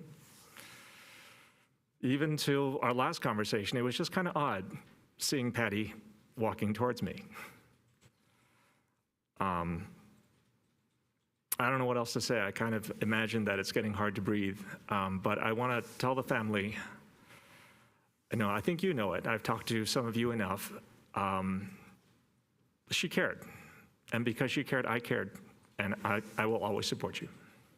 Thank you. Thank you. Councilmember Watanabe. Thank you, Mayor. First, I would like to offer my condolences to the Boyles-Mahan family for the loss of your loved one. Patricia Mahan was a great supporter of Santa Clara Sister Cities, as was demonstrated by her support of a friendship city with Limerick, Ireland, which later became a permanent sister city in 2014. She also opened her home to an Easter egg hunt when the Izumo, Japan visit overlapped with Easter, which created a special memory for the Japanese. In 2015, during the Sister Cities annual tea fundraiser, as president of Sister Cities, I presented the former mayor with a crystal paperweight heart. And on that paperweight is an inscription that recognized Patricia Mahan for her years of support towards the Sister Cities Association. She stated then that her parents hosted Japanese students when she was in high school, and that the family grew up with Sister Cities, and also added that these cultural exchanges broaden horizons. Thank you for your service to Santa Clara. May you rest in peace, Patricia Mahan. Thank you. Thank you, Councilmember Watanabe. And I just want to say, putting all politics aside, I was the beneficiary of Mahan's support, I think, almost my entire political career. When I first started as a Parks and Recreation Commissioner, Patty Mahan's and the family's father, John Mahan, was a council member here, and he supported me to be a Parks and Recreation Commissioner way back when, and he really was one of the nicest men that I've ever met, just a quality gentleman. And he was a council member who I believe inspired his daughter, Patty, and his other daughter, Jeannie, and others to aspire to public service. The Mahan family, as council members, fathers, daughters, commissioners, supporting nonprofit public benefit organizations in town. John was a member of the school board and others. I mean, it was just a family of public service. And I'll never forget, I worked 40 years on at the Arts and Wine Festival booth, and Patty would always work next door in the Seroptimus booth. And I remember when she had Colin, and she would have him in his stroller while she was melting that cheese that goes on the nachos at the Arts and Wine Festival. And I thought, wow, how does she do that? She's on the council, she's, an attorney, she's a mother, she's got her child here. And I did that later. But I looked at her as somebody who could do all that. Because how is it possible that you could be mayor and a mother and run a successful small business? But she did it. And when Judy Nadler, who was our first woman mayor, Patty Mahan, who was our second woman mayor, and I got together, and we all met here, and we talked about what it was like to be a woman mayor in Santa Clara, and some of the issues and pitfalls and other things that we had to deal with, especially having children, being in public service and being in business as well. And then we took pictures of ourselves, lots of them, and had a wonderful time. But I think I'll never forget that day, because it was a day that was etched in history for me, as following in both their footsteps. So my condolences to the family. It's a family of public service. It's a family that gives their lives to the community, and it's one that we admire and will never forget. And Patty did leave her mark on this community forever and ever and ever. So I see now that we have members of the Mahan family with us, and I would like to invite you all, whoever would like to speak. I think Jeannie and John, if you'd like to speak, anyone else as well, to please come forward and share some thoughts with us. Thank you.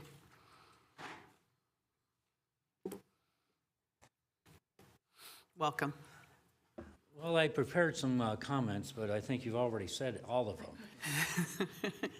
So what I want to do is, first off, thank the mayor and the council for bestowing this honor upon Mayor Patty. If I could describe her in a phrase, and it would be a dedicated civil servant. And I sat here and listened to all you talk about all the things she did, and I lived it, and I'm exhausted. I didn't realize it was that busy. She was that busy. She did all these things. She raised Colin, was a second mother to Sean. She had her own full-time attorney business, which fortunately her office was on our property.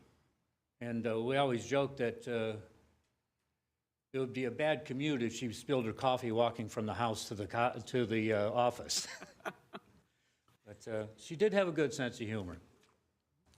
She was also probably, in my opinion, I could have done no better for a wife. I think she was one of the best wives ever. One of the things, she, going along with that sense of humor, we would get together with friends, and she liked to quote a famous comedian, who I don't remember his name anymore, but they said, she would say to somebody, John and I have had 25 good years of marriage, and out of 40, that's not bad. But, so she did, through all this, she maintained, and even to the end, she maintained a good sense of humor. And whenever, what she also liked to do is travel. We went to all the, the sister cities. She was obviously very involved in that. And Kevin, she actually really did like you. And I'm sorry, you're never going to get to ride in a convertible again, because Colin has it now. But I don't know, I'm kind of rambling now, but she thoroughly enjoyed her time, and it actually was 22 years in the council chambers. A long time. And she had respect for every one of you. And like her, we did have our disagreements, but that's life, right? Thanks again for this honor for her. Thank you, John.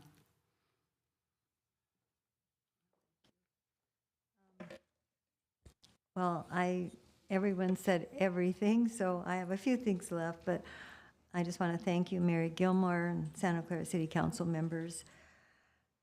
Your memories and your stories were amazing and brought tears to my eyes, and they were so heartfelt. And I really appreciate everyone, what you shared. And yes, she really did like you, Kevin. she was a dear friend to many of you, and you know that. And she thoroughly enjoyed, I don't know if the word is mentoring, but being there for you and supporting and encouraging and sharing what she had. She was never afraid to give and to share. And as John said, she did it all, and she made it look so easy, but she did somehow. She was a wonderful wife to John, and I'll tell you, he was a wonderful husband to her. Through sickness and health, you couldn't ask for anyone more caring and loving, and I saw it with my own eyes. And her two wonderful sons, and she's so proud of Colin and his culinary skills, and Sean with his beautiful artistic skills. And she was so proud of her family. And as her sister, she was also my best friend. And as you know, we were always together a lot. And I shared a lot of things with her, a lot of activities in and out of the city realm, and we loved shopping, and we were just always together. And we were at a fashion show together the Friday before she passed. And she was great. She looked beautiful. So I'm just proud to be here tonight and to be part of this honoring of my sister, Patricia Mahan. As you know, she was a native Santa Claran, served on the council, and she was so proud of the projects that she accomplished during her time here. And her influence and her efforts will be felt by many, and they went beyond Santa Clara. We were at the supervisors this morning, and all the things she did out into the extending communities. So it was widespread. And I just want to thank everyone for the outpouring of accolades, praise, gestures that has been beyond amazing. Heartfelt messages just keep coming and coming. Cards and flowers and the flags at half-staff. When I saw those on last Wednesday, I just walked outside and I go, oh, wait, that's for my sister. And I just had to sit down literally on a bench and just bawl my eyes out. That meant so much to me, so thank you. And Santa Clara University and the Jesuits having her funeral mass at the Mission Santa Clara is quite an honor. And a little sidebar, I called Fiorillo's for her reception. And he said, well, you know, we don't do lunches anymore. I'm really sorry. And I said, oh, I understand. I said, is this Michael? And he said, yes. And I said, Michael, this is Michael Fiorillo. I said, this is for my sister Patty's reception. He goes, for your family, we will open up the restaurant. That is the kind of support and feelings that have been with us this week. The articles in the newspaper, it just goes on, and it means so much to us. And I just want to say one last thing. Many of you were her dear friends, and in all these accolades that kept coming, there were words that were used to describe her. I'm just going to share a very few. You've said them all, but they were words like inspiration, warrior, icon, fair, level-headed, intelligent, honest, mentor, beloved, empathetic, always taking the high road, non-judgmental, champion. But the one word that kept coming over and over again, every single thing that I received said she was kind. That word kind was always there. And I think her biggest gift was the kindness that she showed to everyone. And let us continue her legacy and pay it forward and show that same kindness as we go about our daily lives. That is what she would want. So I thank you again for this wonderful, amazing tribute, memorial to her time on the council, for her service to our city and community, and to a life well lived in spite of everything that she went through. This honor means so much to me, my family, our friends, and we can't thank you enough. Jeannie, would you mind telling us and for those that are watching when the services are Oh, yes, for thank her? you. So Thank you. I know I've been asked, and I know people Thank would you. like to attend. Oh, thank you. The viewing is Friday night, the 17th, at Lima Family, from 5 to 9. And then she is having a mass, and these are open to everyone. Some would say, are they private? And I said, no, we want people to come. That's why I wanted you to Please, mention them, because Please they are come. open. And the mass will be in the Santa Clara Mission Diocese at 9 a.m., so you got to get up early. And then there's a reception after at Fiorillo's Restaurant, and everyone's invited. I want people to share. There'll be time to speak and times to just be together. And it's times like this that we need to be together. But that's a week from this Saturday, Saturday, the 18th, at 9 a.m. at Mission Santa Clara. Friday night, 17th, and Saturday, the 18th is the funeral at 9 a.m.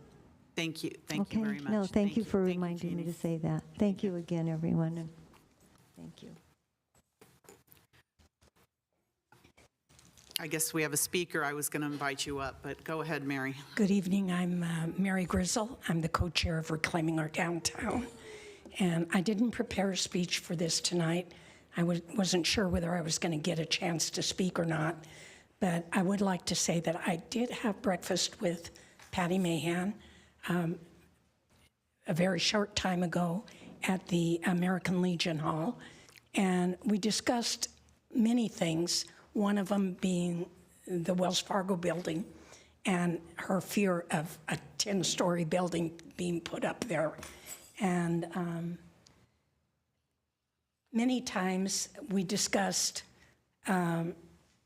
walking when shovels, the day that shovels were put in the ground, that her and I would walk Franklin Street together.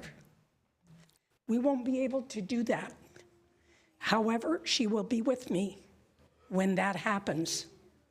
And I will be walking Franklin Street with her by my side. Thank you. Thank you. I'd like to ask the city council members and the family to please join us here. We have a proclamation to present you in honor of Patty Mahan and all of her accomplishments. It's really long. We probably could have done, 10 pages of it. So it's the Reader's Digest version of all of her service, and we want to present this to you on behalf of the City Council. So if you could please join us up here and we could get a photo, please.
So I believe Councilmember Becker read the adjournment statement. We wanted to say it early so you wouldn't have to wait till the end of the council meeting. But we will be adjourning in her memory. Thank you, and thank you for coming this evening.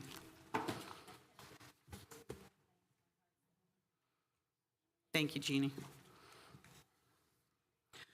All right, we're going to go back to continuances, exceptions, and reconsiderations, and I'm going to move one item up, which is the action from the Charter Review Committee to after public presentations. So I'm going to move that up. And do you have any city manager? No. Okay. All right. So our next, knocked myself out of this. All right, our next special order of business. And thank you all for your patience. Tonight, the City Council recognizes November as Sikh Awareness and Appreciation Month. This month honors the significant social, cultural, and economic contributions of Sikh Americans. The City of Santa Clara celebrates its Sikh community members and organizations who live their lives through principles of equality, religious pluralism, and justice for all. Tonight, we are honored to have representatives from Silicon Valley Gurdwara here with us. I invite Harpreet Singh Kohli, along with Silicon Valley Gurdwara, to the podium to speak. Please come forward. Welcome. Thank you. Thank you, Mayor Gilmore. First of all, I would like to offer our deepest condolences to family of Betty Mahan. She was actually light for many people in city of Santa Clara and overall community, so we offer the deepest condolences. Thank you. Thank you very much, Mayor, council members in the city of Santa Clara for recognizing November as Sikh Awareness and Appreciation Month. We are really thankful to you for this partnership and recognizing the contribution of Sikh Americans in US and in California, and in fact, grassroots community here in the city of Santa Clara. So Sikhs are like the 5th largest religion in the world. And in fact, 99% of people that you see wearing turban in US, they are Sikhs. And Sikhism was founded in 1469 by Sri Guru Nanak Dev Ji, and basically it has 3 core beliefs: devotion to God, truthful living, and service to humanity. So these 3 core principles basically have allowed Sikhs in America to really prosper and add to the fabric of this country for over 100 years. Sikhs actually arrived in US, and our grassroots community from India, they arrived here in 1890. And since then, they have been integral part of the fabric of this country.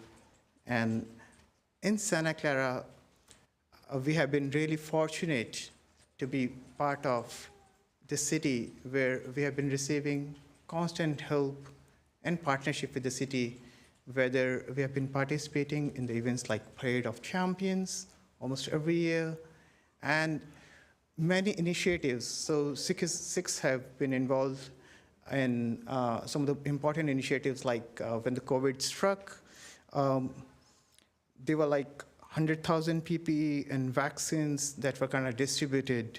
And in fact, a Sikh food pantry was found like immediately to help the community, wherein free supplies and groceries were supplied to more than 1,000 households.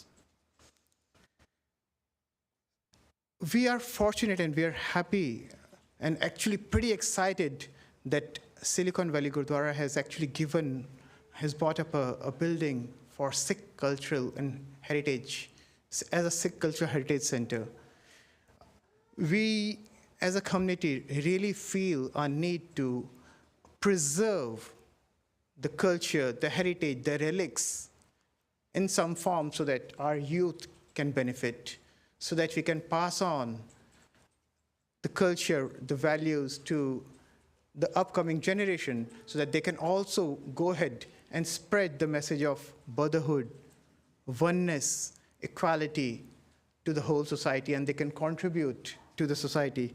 So for that, we'd actually need support from City of Santa Clara, as you always have been, and we really expect your support in helping to come up with establishing this Sikh Cultural Center here in the City of Santa Clara. In fact, it's an honor for us that while City of Santa Clara is getting a chance to be the place where the Sikh Heritage Culture Center would be built in California and the US. So pretty excited about it.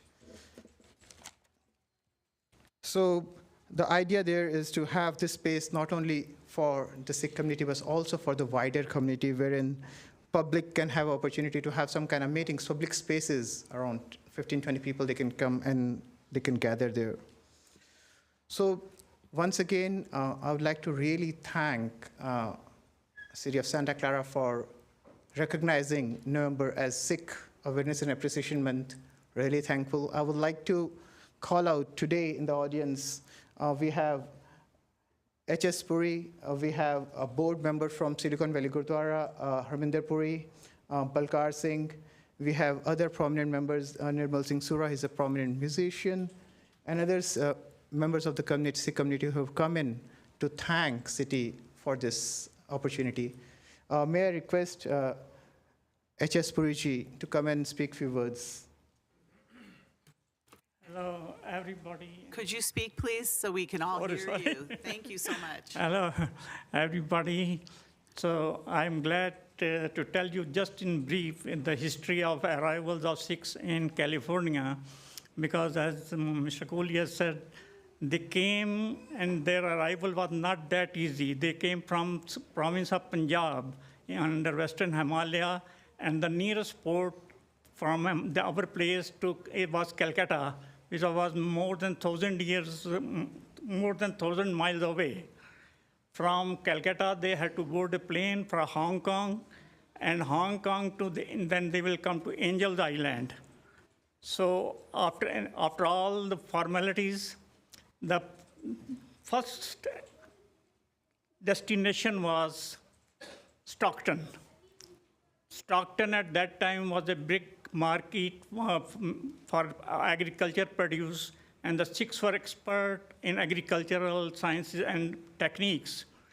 So when they came to Stockton, they didn't know anything. It was a foreign land, foreign language, everything. But with the help of local people, they could just get good help for them.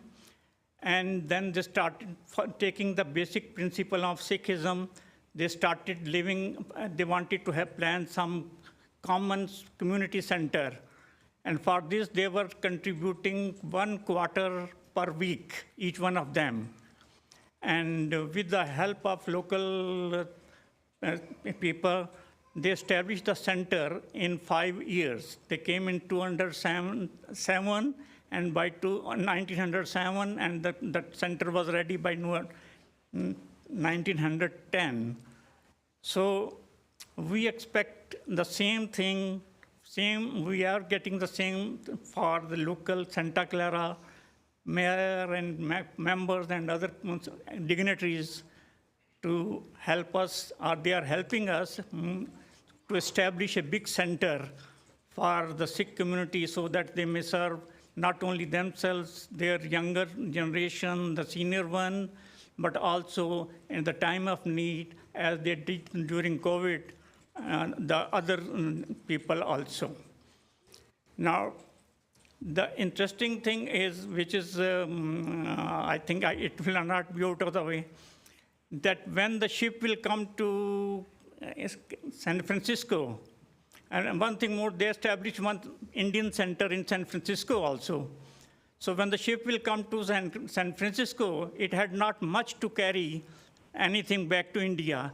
So they will take snow, and the snow will go to Calcutta all the way. Because at that time, Calcutta is a tropical, very hot area, and there was dysentery, diarrhea, and snow was considered give them a good relief. And the second point is that we had some clergymen and Mr. Stokes, he took the cuttings of apple from California all the way to our temperate area in our area. And now whole of India is eating those apples, which were originally from California. So that was another achievement. So keeping in view, I'm very grateful to the administration in Santa Clara for the help they are rendering us. And I hope that in due course of time, our SIC center will be also functional and will able to serve the community in a better way. Thank you.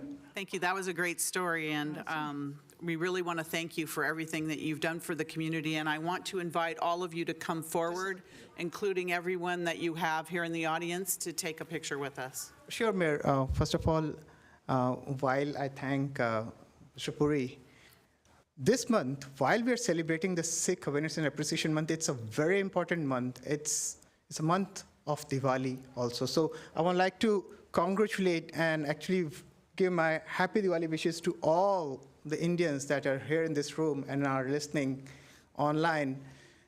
This festival is a very important festival. That's our next special order of business. Yeah. Yes. So yes. In fact, some of us we might have met in the function that was organized by Silicon Valley Chamber of Commerce, and thankful to Harbir Bhatia, he is there in the audience also. She actually organized that function very well, the Diwali function, and we are all fortunate to be there. And in fact, Diwali is a very important festival, not only for all sections of Indians. It's like for Sikhism, it's even more significant because on this day, our sixth Guru, Guru Har Gobind Ji, he freed up 52 kings from the fort of Gwalior, and hence we celebrate it as Bandi Chhor Divas, or the day when we free the prisoners. So on this day, he arrived at the city of Amritsar, and there were big celebrations, and that's what Bandi Chhor Divas is for Sikhs. So thank you very much once again, Mayor Gilmore, council members, the city of Santa Clara, for honoring Sikhs on this important day. Thank you. Please, I want you all to join us up here, though, for a photo. Thank you. You can speak after.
Okay, Councilmember Jane, you wanted to say something? Yeah, I just wanted to say that I really appreciate the key sense of service that the Sikhs have. I know that during COVID, they organized a really great food distribution from the Gurdwara here in Santa Clara, and I actually was able to participate and deliver food to homebound seniors. So I just appreciate their community and the service that they give to everyone. Thank you. Thank you. Councilmember Chahal? Thank you, Mayor. And I'm sorry I couldn't join you all in the picture and being present myself in person today. I'm traveling. But being the first Sikh council member and the first Indian council member in city of Santa Clara, it makes me proud of Sikhs and the whole of Indian community has contributed towards the community of Santa Clara.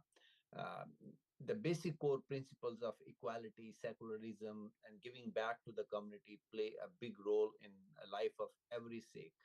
And some of the basic core principles as discussed by Harpreet and others, they mean a lot to us, and that's the reason we make our community and our world better. The one core principle which every Sikh, every day in their prayer, it says is Sarbat da Pala, which means we want good for everyone in the world.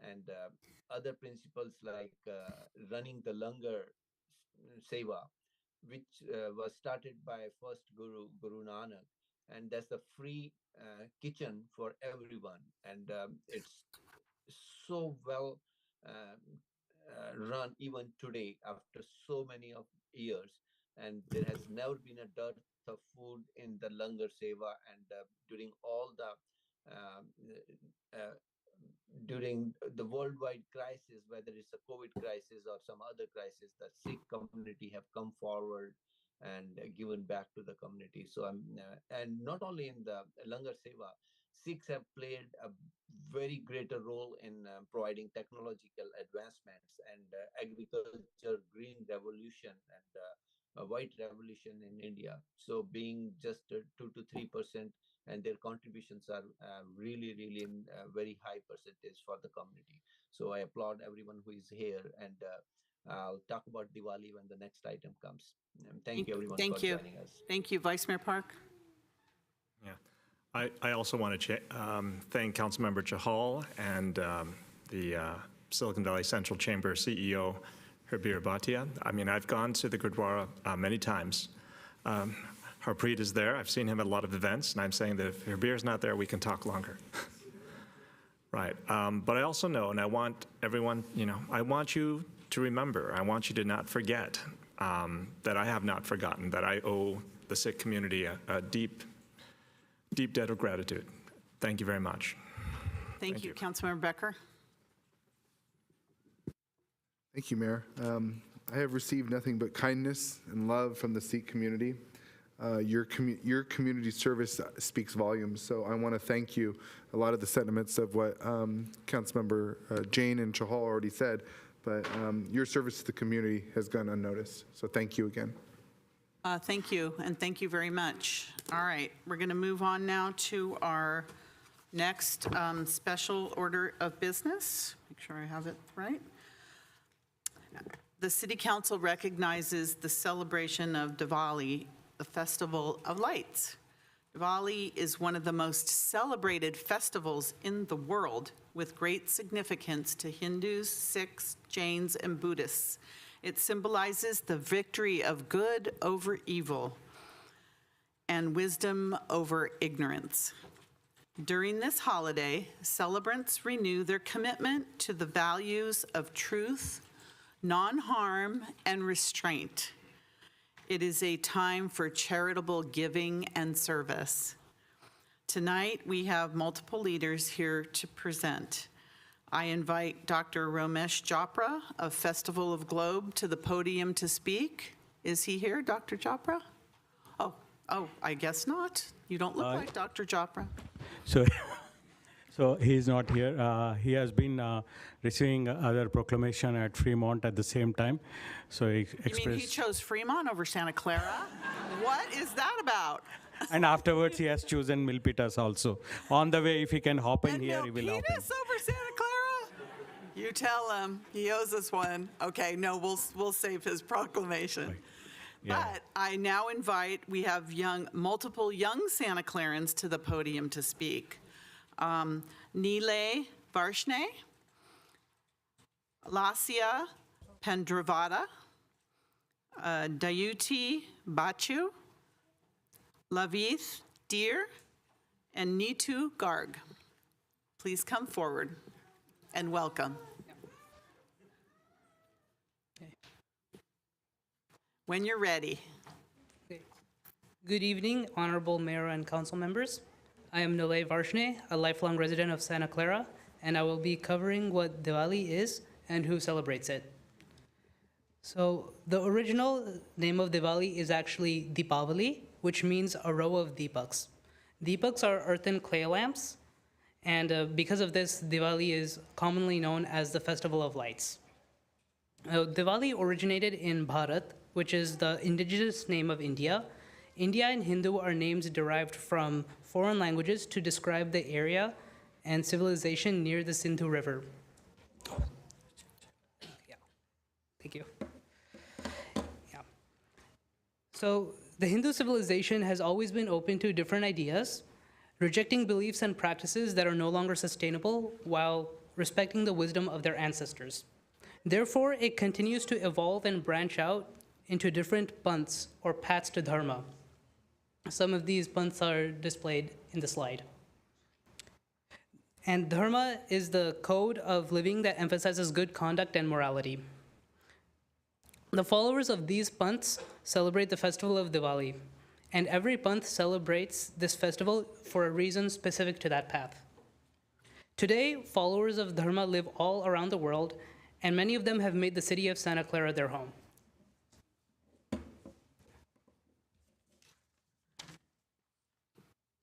Honorable Mayor and Council members, I'm Lasya Panjabada, a sophomore at Santa Clara High School, and I'll be covering why Diwali is celebrated. So Diwali celebrates the return of Prince Rama of Ayodhya, a still surviving ancient city in northern India, his wife Sita, and brother Lakshmana after 14 years of exile. 21 days before Diwali, Vijayadashmi is celebrated when Prince Rama defeated Ravana, the king of Lanka.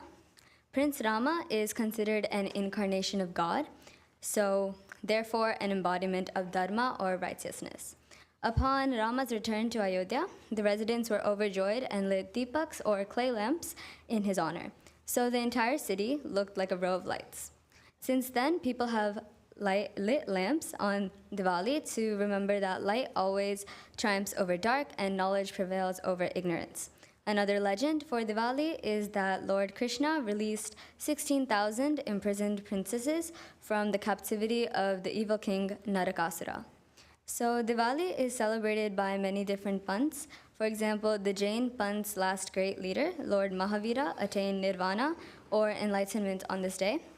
In Buddhism, this day represented how Gautam Buddha returned to Kapilavastu with his followers after 18 years, and when the great Emperor Ashoka embraced Buddhism as a path to Dharma. The Sikh Panth special occasion, Bandi Chor Divas, the day of liberation to celebrate the release of their sixth spiritual leader, Guru Hargobind, and 52 kings from captivity, is also celebrated on this day. A common theme of Diwali among all these panths is Dharma, which is defined as a code of living that emphasizes good conduct and morality. Thank you, Lasya. Namaste, Honorable Council and Mayor. My name is Swartha Khaude, and I'm a 7th grader at Peterson Middle School. Today, I will be talking about how Diwali is celebrated.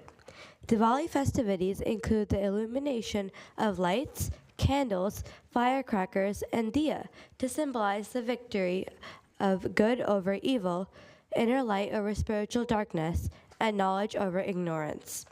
Furthermore, Diwali is a time for gathering with loved ones, celebrating life, and committing to make the right decisions. There are 5 total days of Diwali. Day 1, Dhanteras. On this day, the focus is on health aspect, as this day is dedicated to Dhanvantari, the promoter of natural herbs and yoga-based health systems. Day 2, Narak Chaudas. This day is referred to as Little Diwali, and people will light about 14 deepaks and complete Diwali shopping. Day 3, Diwali. People dress in new clothes, visit the temple, eat lots of delicious foods and sweets, enjoy fireworks celebrations with their family and friends. Day 4, Anakut. This is a time for dan, charitable giving, and seva, selfless service, by feeding the hungry, giving money to charities, donating time and materials to worthy causes, and finding ways to end the suffering of others. Day 5, Paiduj. This day is dedicated as a siblings' day to honor brother and sister bonds. Brothers will visit their sisters and often have a nice meal together. Dhanyavad. Thank you. Dear Honorable Mayor and Council, my name is Love Pradir and I'm a 12th grader at Wilcox High School. So we have an initiative called Seva Diwali, and it's basically an initiative by dharmic communities and individuals and organizations like yoga, spiritual, Hindu, Buddhist, Sikhs, Jain centers who believe in the Seva Dharma, which means service to humanity is service to divinity. Our mission is to foster togetherness in Seva, which is selfless giving for the welfare of society by promoting the festive and joyful spirit of Diwali. We believe in creating a shared values platform of dharmic and Indic communities and individuals to organize food collection and other donation drives around the festival of Diwali. So some numbers. So we've had over 200 cities and towns participate in Seva Diwali in 32 states. There's also a 630,000 pounds of collected food. Thank you. Hi all. First, I would convey my heartfelt condolences to Patty Mahan's family on behalf of all Hindu community in Santa Clara. And now I'll continue on my Diwali. I stand before you today with a heart full of gratitude to express our deepest thanks to proclaim celebration of Diwali in our city. Thanks to the collective efforts of Mayor Lisa Gilmore, council members, and Cultural Commission, and this incredible community. May this glow of Diwali continue to shine brightly in our hearts, fostering understanding, harmony, and a sense of belonging for all. Thank you. Thank you so much. That was a really wonderful presentation.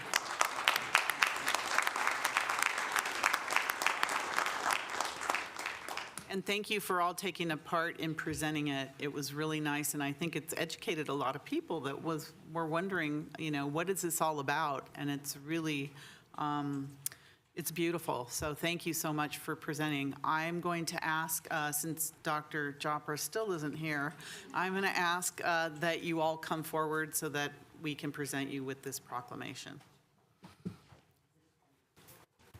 There's a lot of people, so let's have the council stay up.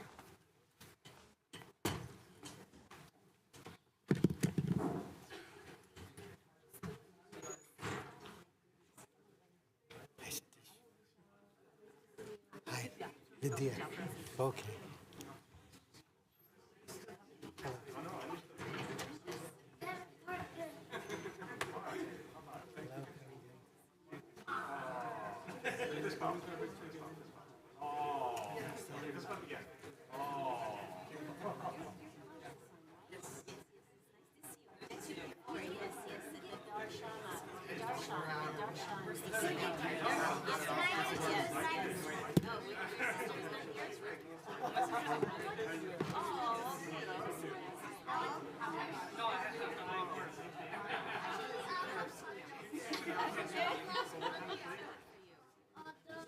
Yep.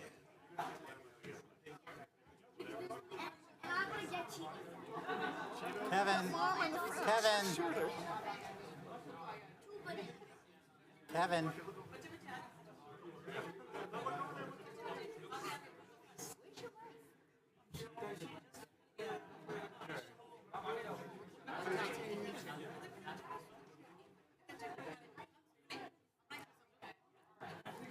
There you go. There you go.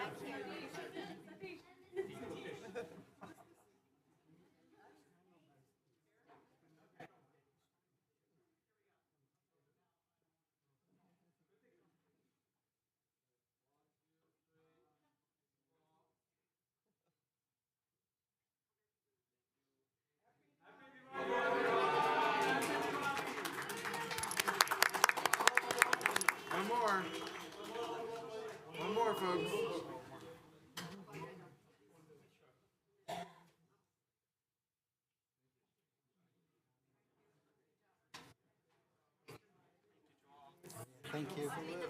Thank you for coming.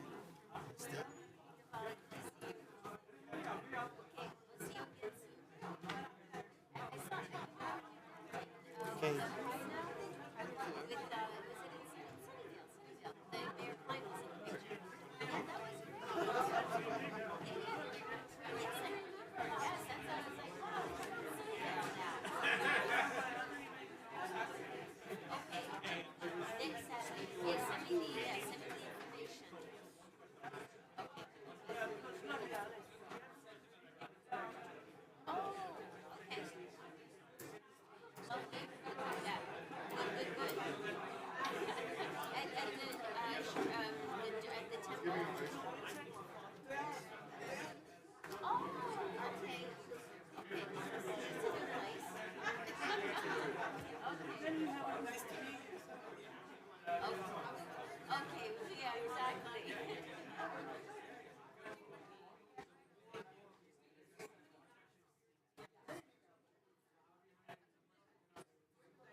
Councilmember Chahal.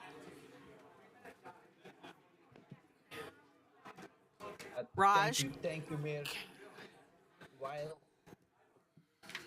everybody is exiting, I would just want to. We can't hear him very well. Wait 1 second. We can't hear you very well. Okay. Okay, go ahead, Raj. Councilmember Chahal. Thank you, Mayor.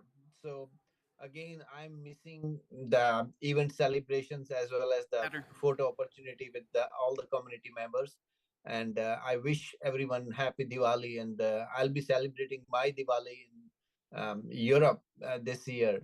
And I also want to thank the young teachers who gave a detailed description about Diwali and how it is being celebrated, not only as a one event of returning Rama back to India, but also how it is important to the Sikh community as Guru Har Gobind, the sixth Guru, liberated 52 other kings to show equality of to all the kings that they should be released along with him. And India is a country of diverse culture and diverse religions, and that unity on the stage, I saw that firsthand, unity in diversity. And I will be missing the celebrations in Santa Clara, but I will try to celebrate myself over here in Europe. And I also want to, as the Sikhs have contributed so much towards the community service. The Seva organization has done a lot during the COVID and for the different events and different aspects of the community service. They have done a lot. So thank you everyone for joining, and I'm so sorry to miss the celebrations in person. Thank you. Thank you, Councilmember Chahal. Councilmember Jain. Yeah, I think it's important that we recognize this important festival because there's about 1 billion people around the world that celebrate Diwali, and Santa Clara has a large Asian population, including a large Indian population, and it's important for us to understand important festivals that we all celebrate and to understand our cultures and traditions, because that is the way that we can dispel hate. Thank you. Thank you, Vice Mayor Park. I'm going to say it. I don't actually remember how many Diwali festivals and how many celebrations that I've been to. And it's not just, it's just starting, right? I think that's the other key thing. And everyone asks, well, how do you decide? The short answer is you go to all of them, right? And for Dr. Chopra, right, going to Fremont, then Milpitas, I'm going to say there's a lot of other cities around.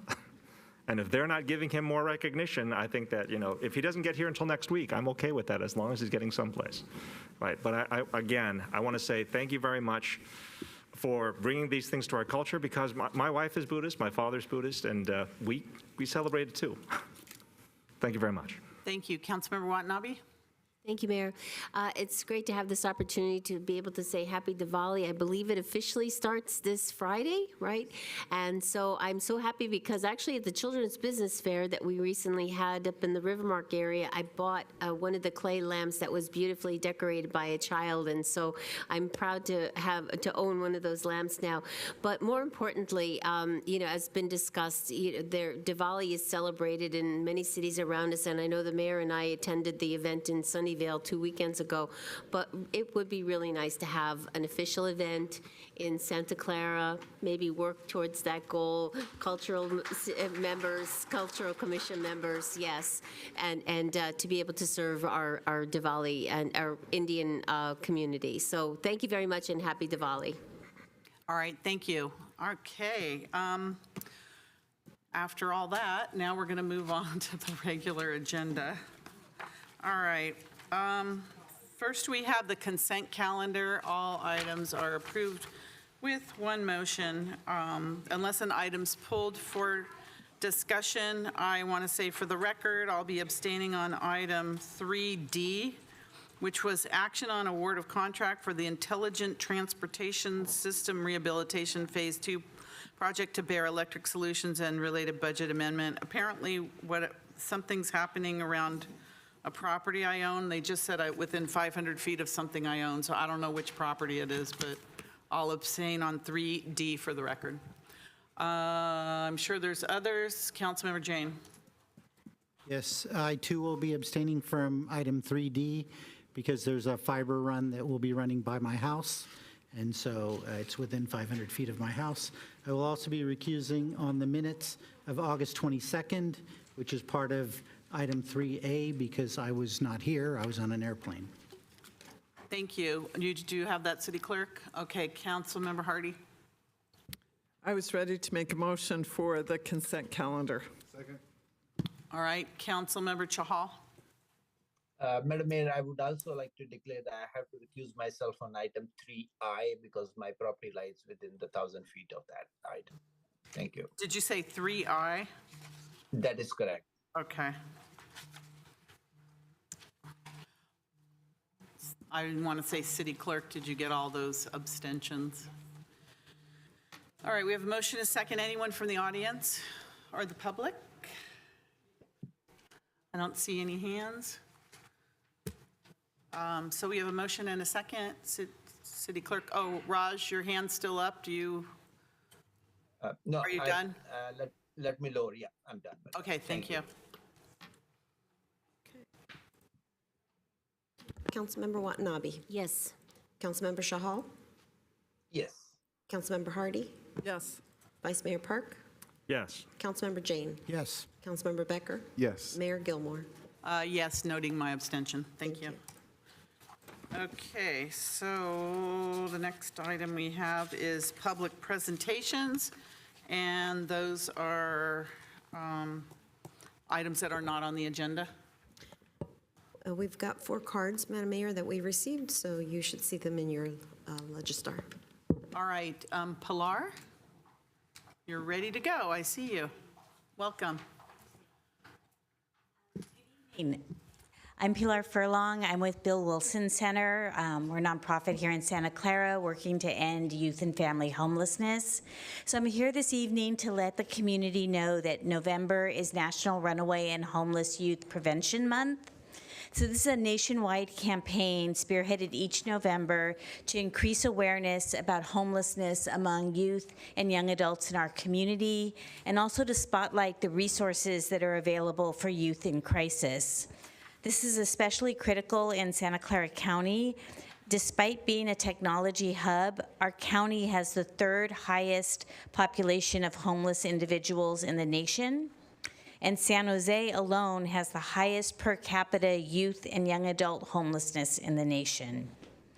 So the longer a person is homeless, the longer it takes and the costlier it is to help them transition to permanent housing. And lacking adequate employment and independent living skills increases the likelihood that homeless youth are going to become chronically homeless adults. So Bill Wilson Center has been serving homeless youth and young parent families in the city of Santa Clara for 50 years. The homeless clients that we serve typically range from children as young as 12 who may have run away to young adults ages 18 to 24, some of whom also have young children. Our goal is to provide an integrated system of care that enables homeless young clients to attain stable housing, whether that be that they reunify with their family or that they gain economic self-sufficiency. So we not only offer immediate shelter, but Bill Wilson Center also offers other supportive services. We do access to health care, to mental health services, to job training, financial literacy courses, educational resources, and substance abuse treatment. So if you'd like to learn a little bit more about Bill Wilson Center and our work to end youth homelessness, you can visit our website, billwilsoncenter.org. And if you know of a young person who's experiencing homelessness, please refer them to us. They can contact our Here For You call center, and that number is 408-385-2400. And then finally, I wanted to extend an invitation for our upcoming Greenlight Walk, which is a rally to end youth homelessness. This is a 1-mile walk taking place this coming Friday, November 10th. We start at 5:30 p.m. at San Jose City Hall, and then we'll do a rally, and then we have about a 1-mile walk to our drop-in center in downtown San Jose. So this is a free event. Please, you're welcome to attend. Bring yourself, your family, your friends, your neighbors.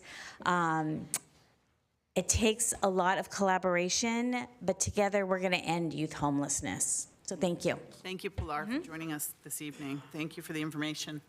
Ron, is Ron here in person? Please come forward, Ron. Welcome.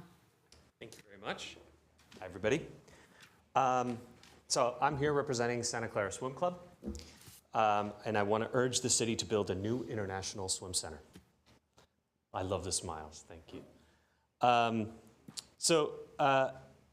The swim center has been around for decades, and some of the world's best swimmers, not just the ones in the United States, but even around, in the international community, grew up dreaming of someday coming to the International Swim Center and competing there. Ledecky talks about it, Michael Phelps. It is a destination for all of them. There's a big swim meet in Folsom this weekend, and as the team in Folsom was trying to attract other teams, inviting Santa Clara is part of their recipe. And so this week there are kids in Oregon and Washington State preparing to make their trip to Folsom, just outside of Sacramento, to compete against the mighty Santa Clara swimmers. That is the cachet that this city has with its talent.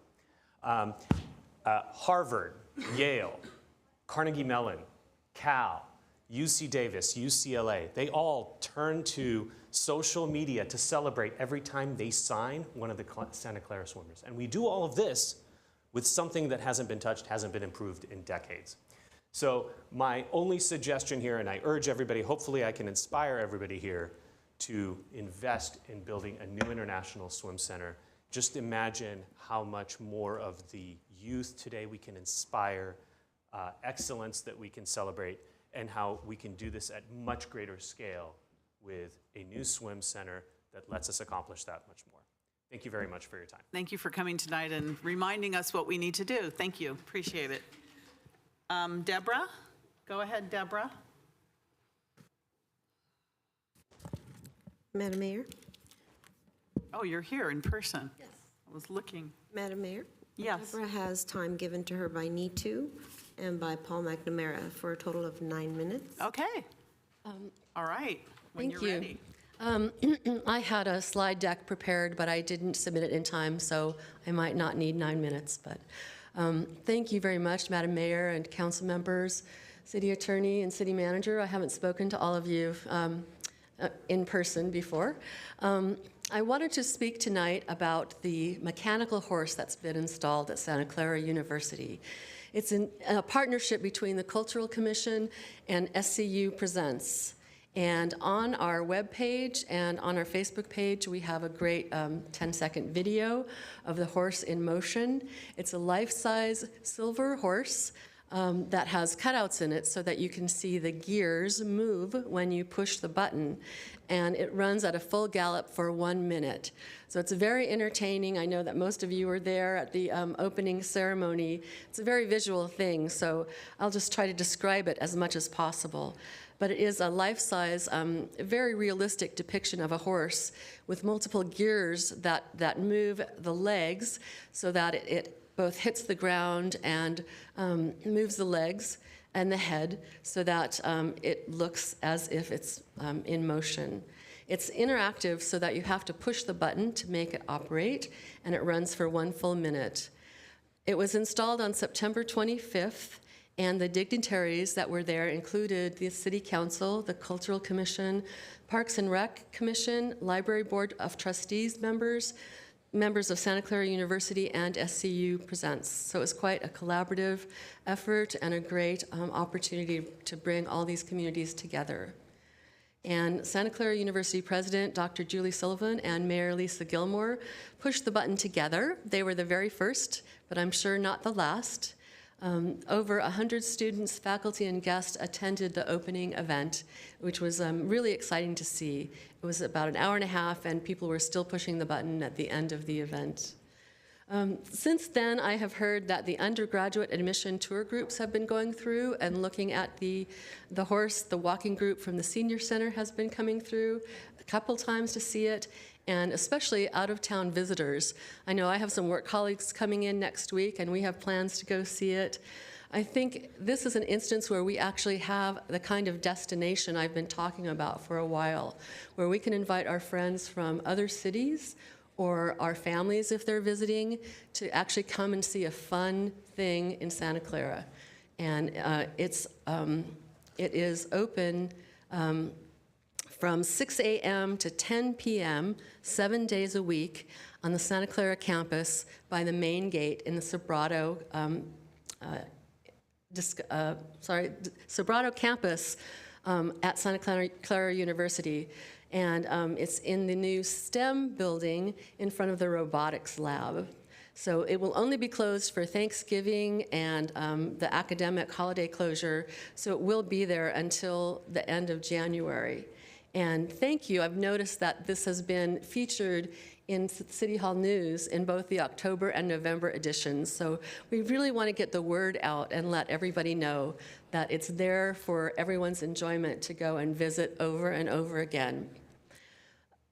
This is a temporary installation that's a stunning example of the cross-pollination of art and engineering.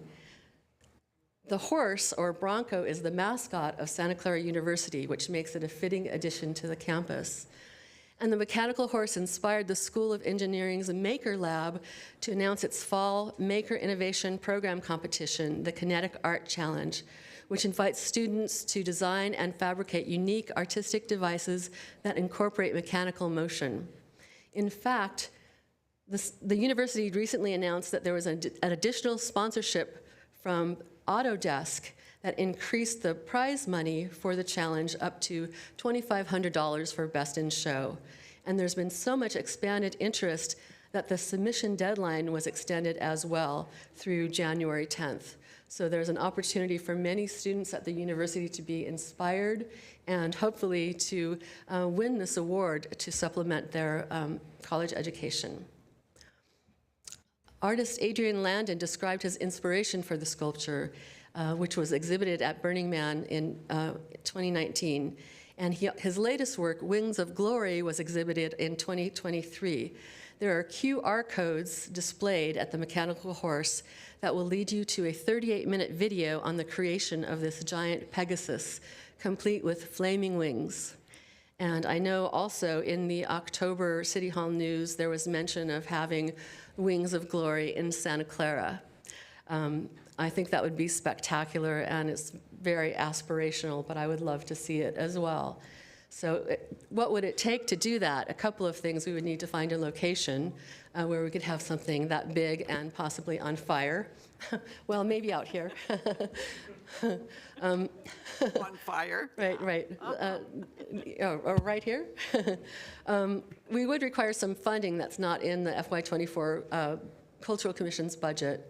We would need to find another partnership, donor, or sponsor to avoid general fund and taxpayer expense. And that would take some priority setting, as well as, you've heard me say this many times before, an arts master plan, and hopefully some sources of revenue such as TOT or developer fees, grants from the state and federal level, an endowment, and separate administration. So this is the kind of thing that I really think can make Santa Clara be set apart from our neighboring cities, to have interactive, temporary art that really can make a statement and be iconic for the city. So thank you, and I invite you all to share your visual memories of seeing the horse. Thank you. Thank you, Deborah. I can envision Wings of Glory right in front of the Triton Museum, right outside. I think it'd be perfect, so let's talk to them. I think it's great. Thank you. Thank you very much. Okay. Thank you. All right. Next, we have Jane. Jane is here. Welcome. Thank you. Good evening, everyone. I speak for Santa Clara Swim Club, and I ask for your help and support. And we appreciate your support during the summer season, where when the pool was broken, and those was really tough times. I was here too. And today the pool has been running. That's great. And we want the pool that will continue to run. And we don't want to talk about those dark days, and we're afraid of jinxing it. My daughter has been with the club for 3 years, actually 4 years now. And I've been with the club for 4 years because of that. And as Ron said, we aspire to be elite. But during this journey, we also have fun. We build great friendship with the teammates as well as our coaches. Swimming is a great sport. It keeps my team away from all the dramas. And you always have your lane. Unlike team sports, you worry about being benched. But in the swim meet, there's always a lane for you. And also, my daughter never gets sick because she swims, never catches a cold. And also, these days, there are a lot of kids addicted to online gaming and other things, addiction, and there's no problem for our swimming kids. So I ask your support, and whatever Coach Kevin asks, please support him and us. Thank you. Thank you very much, Jane. Thanks for coming. All right, Debbie. Go ahead, Debbie. Can you please hit play? Thank you.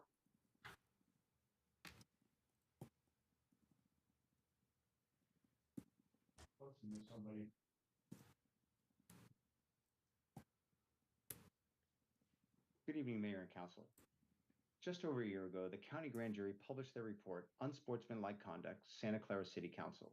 One of the clear findings in this report was, quote, that city council ethics guidelines are routinely disregarded and not enforced. And it concludes by stating, quote, the city council voting bloc is not acting in the interest of the city. While there are many examples of this, I will focus on just one individual, Councilmember Anthony Becker. While Dr. Tom Shanks and I factually documented Councilmember Becker's ethical issues, Councilmember Becker felt it necessary to use the days to lash out, attack, and slander members of the public. Because, you know, we're all ethical up here and we're trying to do the right thing, but you and Mr. Shanks over here like to go and tell the public that things are going wrong and that we're doing the wrong thing. And frankly, that's libel. Knowing you all just completed your AB 1234 ethics training about a week ago, how many council members have the courage to comment on the many ethical violations in just this one example? On October 10th, 2022, the day the grand jury report was released to the public, Councilmember Becker made a press release that I believe is one of the worst and most disingenuous statements he has made. Quote, I don't owe the 49ers anything. How credible and ethical is Councilmember Becker when he says this just 4 days after he gave the confidential grand jury report to the 49ers? And let's highlight this part. I don't give any entity anything special. I represent Santa Clara and no one else. Here's the sad irony. Councilmember Becker gives the 49ers a confidential copy of the grand jury report via a secret app to cover his tracks, thus exemplifying his inappropriate and unethical relationship with the 49ers. Councilmember Becker then publicly states he doesn't give, quote, anything special to any entity. How is this ethical behavior? How can this council majority remain silent? Ignoring Councilmember Becker's unethical actions in hiding his contact with the 49ers from the public, note there are no calendar entries when all this is happening.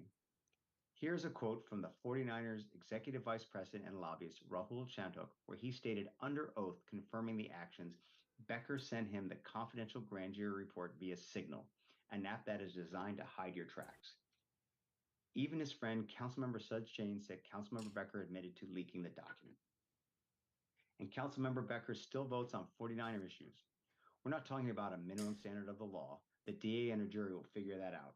We're talking about ethical and trustworthy leadership. Does this council majority see Councilmember Becker's behavior as ethical and beyond reproach? Here are the basic facts. Why hasn't Councilmember Becker recused himself on all 49er topics? Councilmember Becker continues to disgrace the District 6 seat every day. I'm embarrassed he represents my district. Okay, do we have any other public presentations?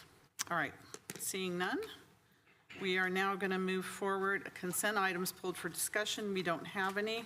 So we're going to move on to the item that I pulled up, item 5, and then we'll come back to 4 after, which is presentation of the recommendations from the 2023 Charter Review Committee related to the positions of Chief of Police and City Clerk. City Manager. Sure. Thank you. Good evening, Mayor, members of the council, and members of the public, both in person and viewing, as well as participating remotely. My name is Javon Grogan, and I have the pleasure of serving as Santa Clara's City Manager. The item that is before you is a presentation from the 2023 Charter Review Committee related to the positions of Police Chief and City Clerk. Earlier this year, as you know, the City Council established a 7-member Charter Review Committee for the purpose of studying whether to propose an amendment to the city charter that would change how the city's police chief and city clerk are selected. The council's direction was broad, and it included a request that the committee assess and recommend who the appointing authority would be if they decided to recommend a transition from elected office to an appointed position. Additionally, should they recommend that the positions remain elected, the committee was asked to assess the qualifications of holding elected office for both the police chief and city clerk. The Charter Review Committee has concluded their work and will be presenting their final recommendations to you today. However, before they do that, it is important to articulate how staff supported the committee. Assistant City Manager Cynthia Bojorquez led the staff effort to assist the Charter Review Committee to undertake their charge. I would like to take this moment to thank her. She navigated this important issue with professionalism and independence, ensuring that answers were provided to the committee's questions, and also ensuring that the committee received multiple viewpoints, including those from Santa Clara's current elected police chief and city clerk, as well as from outside parties with experience in law enforcement and the city clerk profession. Staff have not and will not take a position on the proposed ballot measures. In fact, should the city council elect to place a change to the positions before voters, city staff will be precluded by state law from taking a position on the ballot measure in their official capacity. And they can only provide general voter information on the questions being proposed. With that, I ask Assistant City Manager Cynthia Bojorquez to introduce the chair of the Charter Review Committee, who will present tonight's recommendations. Can you hear me? Thank you, City Manager. Good evening, Mayor and City Council. I am Cynthia Bojorquez, Assistant City Manager. As the City Manager indicated, I have had the privilege of leading a dedicated team in support of the Charter Review Committee over the past few months. In a few moments, I will introduce Jeff Houston, the chair of the committee, who was selected to present to you an overview of the committee's work and their final recommendations. Before I do, however, I want to take a moment to express our sincere appreciation for the work of the committee. Throughout this process, the committee has worked diligently to engage diverse perspectives in thoughtful and respectful dialogue about an issue that is clearly of significance for the Santa Clara community and the organization. With their presentation tonight, the committee will have completed the scope of work that was given to them by this council. Quite the accomplishment given the relatively short amount of time they had to complete their work. On behalf of the entire city team, I would like to sincerely thank each of the committee members for their dedicated service. We had 100% member participation at all their meetings. This is a very active community, and that kind of public service is a real tribute to the 7 individuals you appointed to serve and represent your districts. In planning for tonight, the chair was selected to speak on behalf of the entire committee. However, every committee member was invited here tonight so that we could thank them for their service, but also so that we could express their individual perspectives on why they support the elected or appointed alternative, should they wish to do so. I do believe some of them will choose to speak as individuals. As mentioned earlier, staff does not have a position on the recommendations from the Charter Review Committee on the potential ballot measures. Should the City Council find that the Charter Review Committee has completed its charge, the City Council should accept the report of the Charter Review Committee and provide initial feedback and direction to staff on the preparation of required ballot submission materials for the Council to consider at a subsequent meeting on December 5th or on a prior date. Following the presentation by the chair, I will return to the podium to talk about the next steps, and then both the chair and I will be available to answer questions the council may have. So without further delay, please let me welcome Chair of the 2023 Charter Review Committee, Jeff Houston, to the podium. Thank you. Welcome.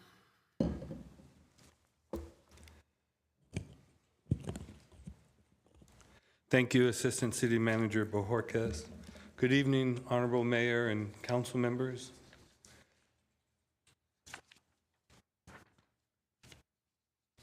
Next, there you go. Here's our agenda for tonight. Creation of the Charter Review Committee, discussion of community engagement process, community meetings, engagement tools, best practice research, our findings, the process used, recommendations, and finally acknowledgements. Next slide, please. June 6, 2023, Council establishes a 7-member Charter Review Committee for the purposes of studying whether to propose an amendment to the city charter that would change the positions of Chief of Police and City Clerk from elected to appointed positions.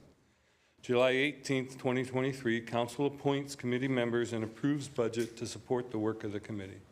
Next slide, please. Next slide, please. 5 community meetings held from August through October. Meeting 1, initial meeting focused on committee orientation, process, logistics, roles, and responsibilities as committee members. Meeting number 2, Santa Clara incumbents were invited to present their perspectives as to the attributes and challenges of an elected position. Meeting number 3, outside experts were invited to present their perspectives as to the attributes and challenges of an appointed position. Next slide.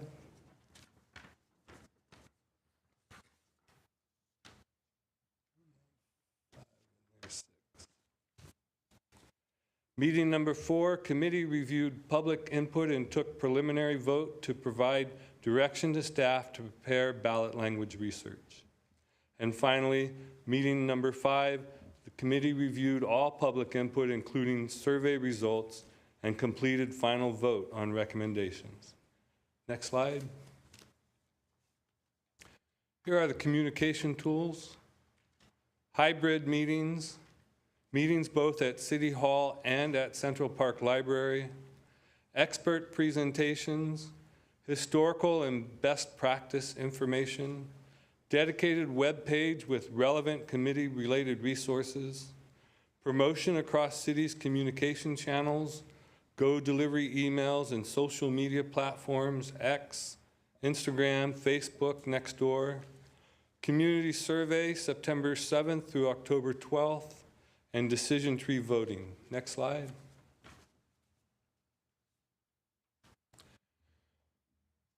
Survey outreach. Postcard mailed to over 30,000 registered voters. Posted on city website for 6 weeks. Promoted across social media platforms, X, Instagram, Facebook, Nextdoor. 3 Go Delivery emails sent to approximately 30,000 e-news subscribers and promoted through City Hall News.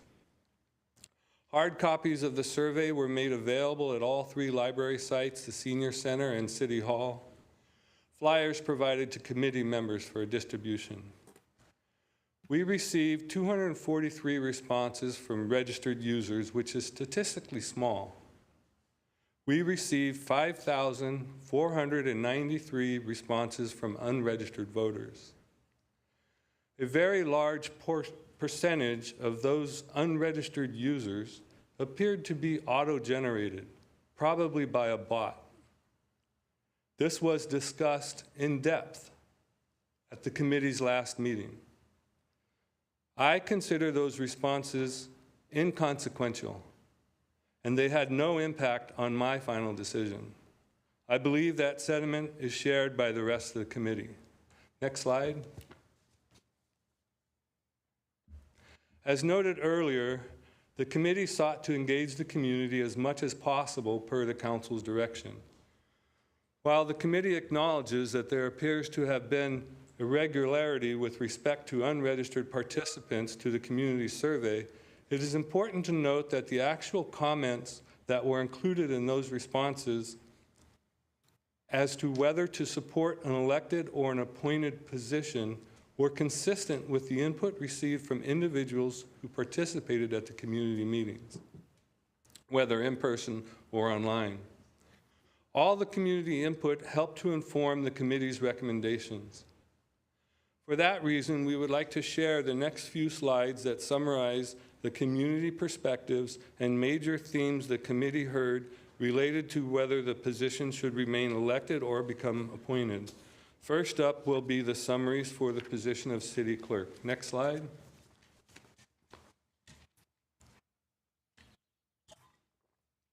A majority of speakers, including the incumbent city clerk, acknowledge that the position of city clerk has changed over time and has become increasingly more administrative in nature. Next slide. This slide provides a summary of what the committee heard were reasons for an appointed clerk. 1, attract the most qualified pool of individuals to perform the work. 2, duties require professional competency, training, and experience. 3, it is an administrative position, should be appointed and evaluated by the city manager. 4, there would be fewer items to take to the voters and would save in election costs. 5, current practice of part-time is not sufficient. Position should be full-time. 6, allows for regular evaluation of performance and clear metrics for success. 7, facilitates timely removal for subpar performance when action is needed. 8, position should be isolated from politics, outside influence. Elected position requires running for office.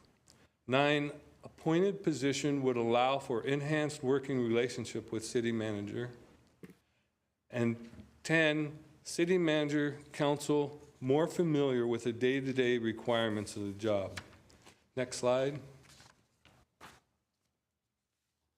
This slide provides a summary of what the committee heard were reasons for an elected city clerk.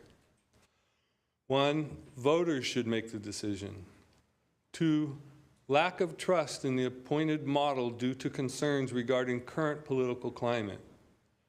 3, current system works well, checks and balances. 4, qualifications should be added. 5, residency requirements should be eliminated. 6, elected clerk more inclined to keep best interest of the public in mind. 7, clerk should be independent. Position needs to be free from political pressure. 8, elected clerk process is more transparent. 9, clerk position should return to a full-time position with full responsibilities. And 10, waste of public funds. Next slide. The next 2 slides will speak to the attributes for an elected and appointed chief of police. Next slide. This slide provides a summary of what the committee heard were reasons for an appointed chief of police. 1, attract the most qualified pool of individuals to perform the work. 2, selection should be based on professional experience, education, and core competencies, not residency. 3, chief should be responsible for full range of department head responsibilities. 4, focus on fighting crime, not running for office. Current environment is too political. 5, would allow workforce to have a say in hiring and recruitment process. 6, allows for regular evaluation of performance, clear metrics for success, and ongoing accountability. 7, facilitates timely removal for subpar performance when action is needed. 8, position should be isolated from politics and outside influence. Elected position requires running for office. 9, residency requirements of elected should not determine competency to lead professional workforce. Only one candidate does not provide voters with a real choice. And 10, political affiliations have clouded judgment. Next slide. This slide provides a summary of what the committee heard were reasons for an elected chief of police. 1, voters should make the decision. 2, lack of trust in the appointed model due to concern regarding current political climate. 3, current system works well, checks and balances, makes Santa Clara unique. 4, qualifications should be added. 5, residency requirements should be eliminated. 6, elected chief more inclined to keep best interest of the public in mind, builds rapport between Santa Clara Police Department and community. 7, chief should be independent. Position needs to be free from political pressure and outside influence. 8, elected chief process is more transparent. 9, position should be responsible for full range of department responsibilities. 10, waste of public funds. Next slide. Next slide. This slide provides an overall view of the process the committee used to understand the charge that had been given to them by the City Council. The committee understood its charge to consider whether the positions of Chief of Police and City Clerk should be elected or appointed. If elected, then the committee was to consider whether a change was needed to the qualifications for the position. If appointed, then the committee was to consider whether the appointing authority should be the City Council or the City Manager. If changes were to be considered, the committee was to suggest ballot language and submit its recommendations to the City Council for each position. Included in its charge was to conduct robust community engagement through its deliberations. Next slide. This slide provides an illustration of the decision tree process the committee used to make its final recommendation for each position. At each decision point, committee members voted by written ballot until such time that a final decision was made. This chart shows the process for the city clerk position. This same type of decision tree process was used to facilitate the committee's decision-making for the position of chief of police. During both the preliminary voting that occurred on September 21 and the final voting on October 17th, committee members were given the opportunity to express the reasoning for their votes. The public was also given the same opportunity to provide feedback to the committee. Next slide.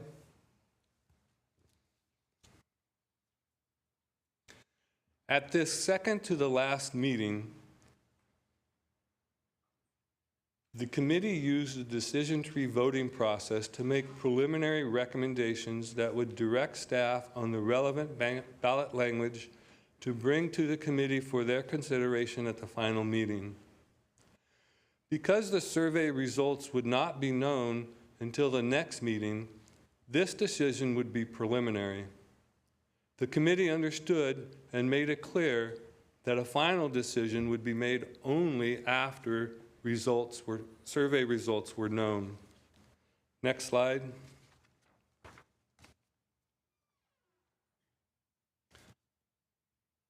Actually, let's go back to that previous slide first.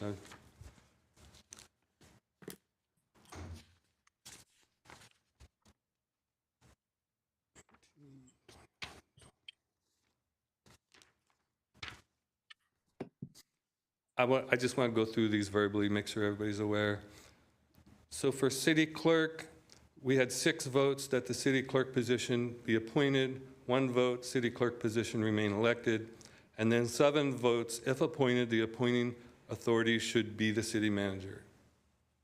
For chief of police, 6 votes, chief of police position be appointed, 1 vote, chief of police position remain elected, and 7 votes, if appointed, the appointing authority should be the city manager. Next slide. For our final decision tree results, we're pretty much the same with some minor differences. 6 votes, city clerk position be appointed. 1 vote, city clerk position remain elected. 7 votes, if appointed, the appointing authority should be the city manager. And then chief of police, 5 votes, chief of police position be appointed. 2 votes, chief of police position remain elected. And 7 votes, if appointed, the appointing authority should be the city manager.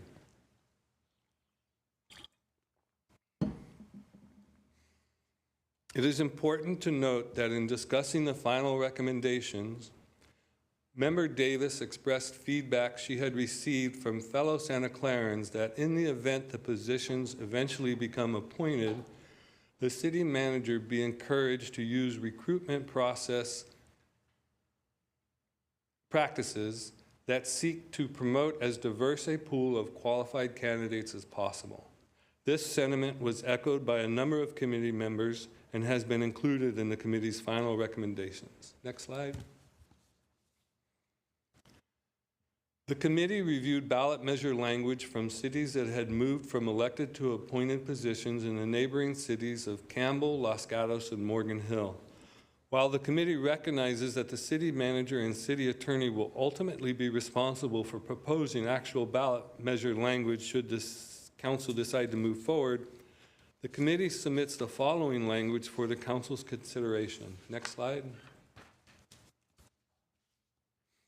City clerk. Shall an amendment to the city charter providing that the city clerk position be appointed by the city manager be adopted? Chief of police. Shall an amendment to the city charter providing that the chief of police position be appointed by the city manager be adopted? Next slide. Next slide.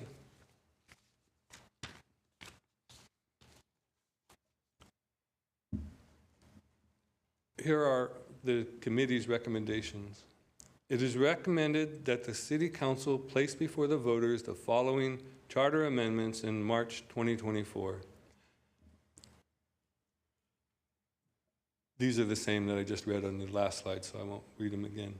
The committee voted to recommend that separate charter amendments be placed before the voters in March 2024 that would provide for an appointed city clerk appointed by the city manager and provide for an appointed chief of police appointed by the city manager. As such, on behalf of the committee, the following recommendations are submitted for the council's considerations. Next slide. It is also recommended that if the ballot measure are successful, that the city manager be encouraged to utilize recruitment strategies and hiring practices that will promote as diverse a pool of qualified candidates as possible. Next slide. In closing, I wish to thank the members of the committee for their willingness to serve on such an important issue. We had 100% participation of the committee at all meetings, a tribute to their dedication.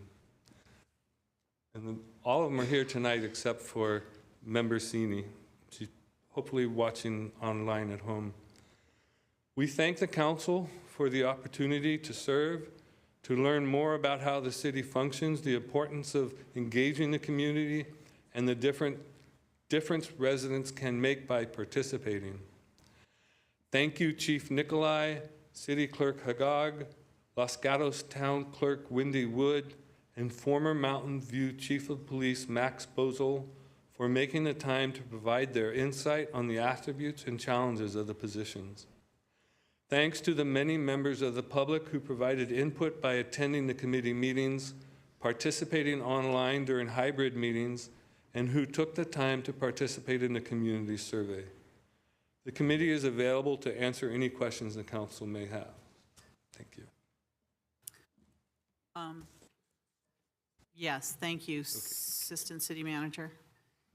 Thank you, Chair Houston. As noted in the report, should the council find that the committee has completed its work, the council should accept the report of the Charter Review Committee and provide initial feedback and direction to staff on the preparation of the required ballot submission materials for the City Council to consider at a future meeting or meetings on or before December 5th, 2023. The next item on the item 6 on tonight's agenda will provide direction to staff on the schedule for future council discussion and action on potential ballot measures if deemed appropriate by the City Council. With that, we are happy to answer any questions and receive your direction. So first, based on what you just said, you're asking us to provide feedback on ballot language tonight?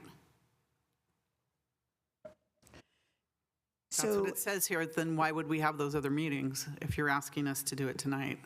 So we do need initial direction depending on the action that you take on the next item. The original schedule called for the findings to be presented tonight, and then we would come back with a discussion and action for council on the 14th, which would have allowed us to then have a second meeting on December 5th in order to meet the ROV's deadline of December 8th.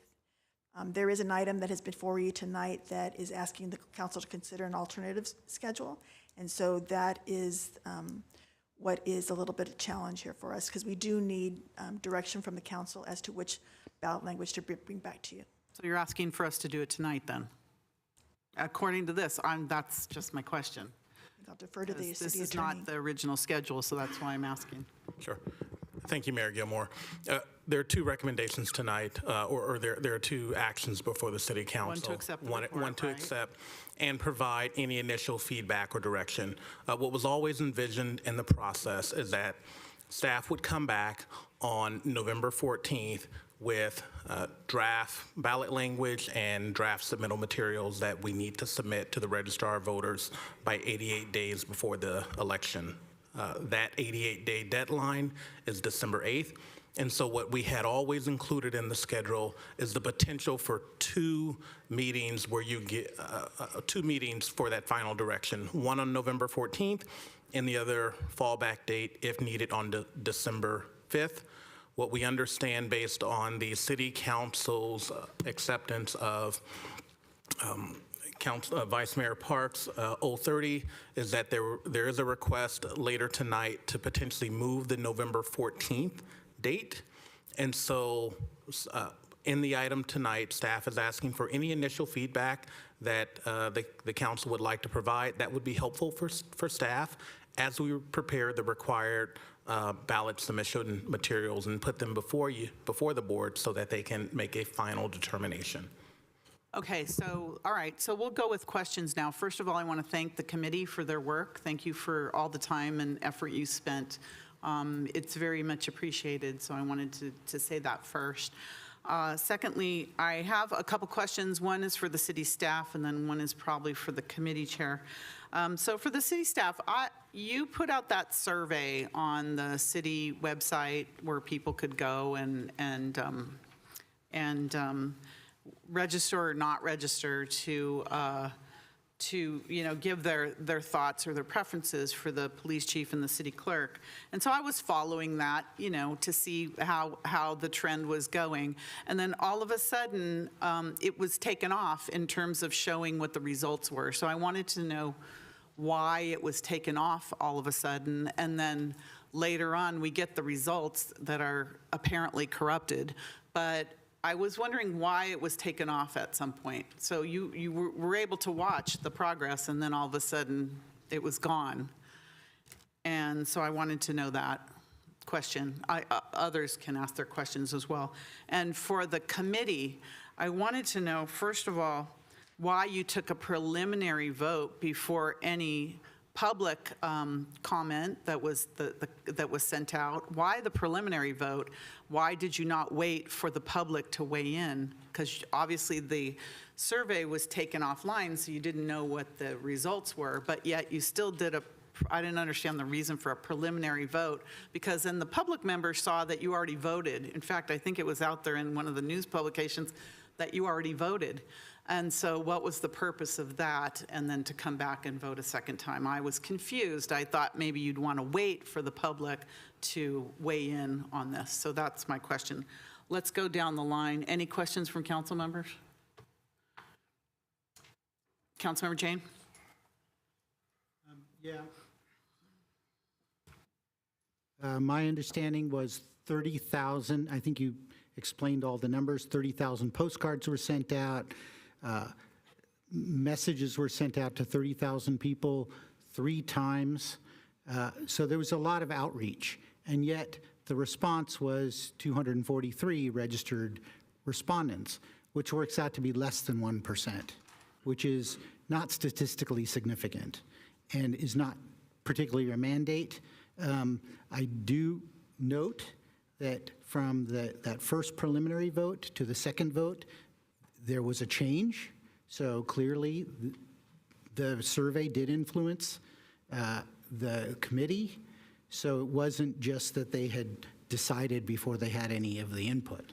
But my question is that these polls are extremely biased because it's not that people are called up on their phones. You have to volunteer to return a postcard, or you have to go online to the website, and there's a lot of encouragement that happens. In fact, just over the last couple of days, there is a posting on some blog out there. I don't know who writes that blog, but anyway, it's encouraging people to do a separate survey, and it's the encouragement is from Burt Field, and he notes that. So we ask you to take Is there a our question 3 on questions. for the Charter Yes, Review Committee? I'm trying to understand that these polls. Have you checked with a polling company to see how statistically significant this is and how these polls can be manipulated by an interested group that wants to promote this? I personally did not attend any of the Charter Review Committee meetings. Thank you. I think there might have been a question in there somewhere, but I'm not sure. Any other council members? Councilmember Watanabe. Thank you, Mayor. Yes. In the recommendations that you have, the list of recommendations and the versus the appointed versus the elected, the last one states that it's a waste of public funds, and I would like for you to explain that comment. Why was it considered a waste of public funds? My second question has to do with the language of the question that's proposed to be placed on the ballot, and why it was phrased in such a way that it seems like the only option is that the position be appointed. Why was language not chosen to say, should these positions continue to remain elected? That's my second question. And then why, and I guess this is to the staff, once it was deemed that the survey had been corrupted by these bots, as of September 11th, which was still early enough in the process that changes could be made, why was the survey allowed to continue to be open instead of shut down once it was obviously deemed that the survey was hacked? Thank you. Vice Mayor Park. Yeah, I have a couple of questions as well. When I look at reasons for elected, whether it's city clerk or chief of police, I see a lot of things like waste of public funds. I don't know how that would be a reason for. And I think I kind of understand it. Like it's, if you have it elected, at least in the city clerk position, we would have like lower salaries for the city clerk, but for the police chief, that's a full salary. I don't understand what that means because it's on both of them. You know, a lot of the reasons for like elected city clerk or elected police chief, I mean, I don't think that those are exclusively for elected police chief. I mean, I think that, or the city clerk, like the city clerk position should return to a full-time position with full responsibilities. I mean, that would be regardless of whether it's elected or appointed, I would think, and the same is true for the police chief. I also look at a lot of data, and I see a lot of data coloring.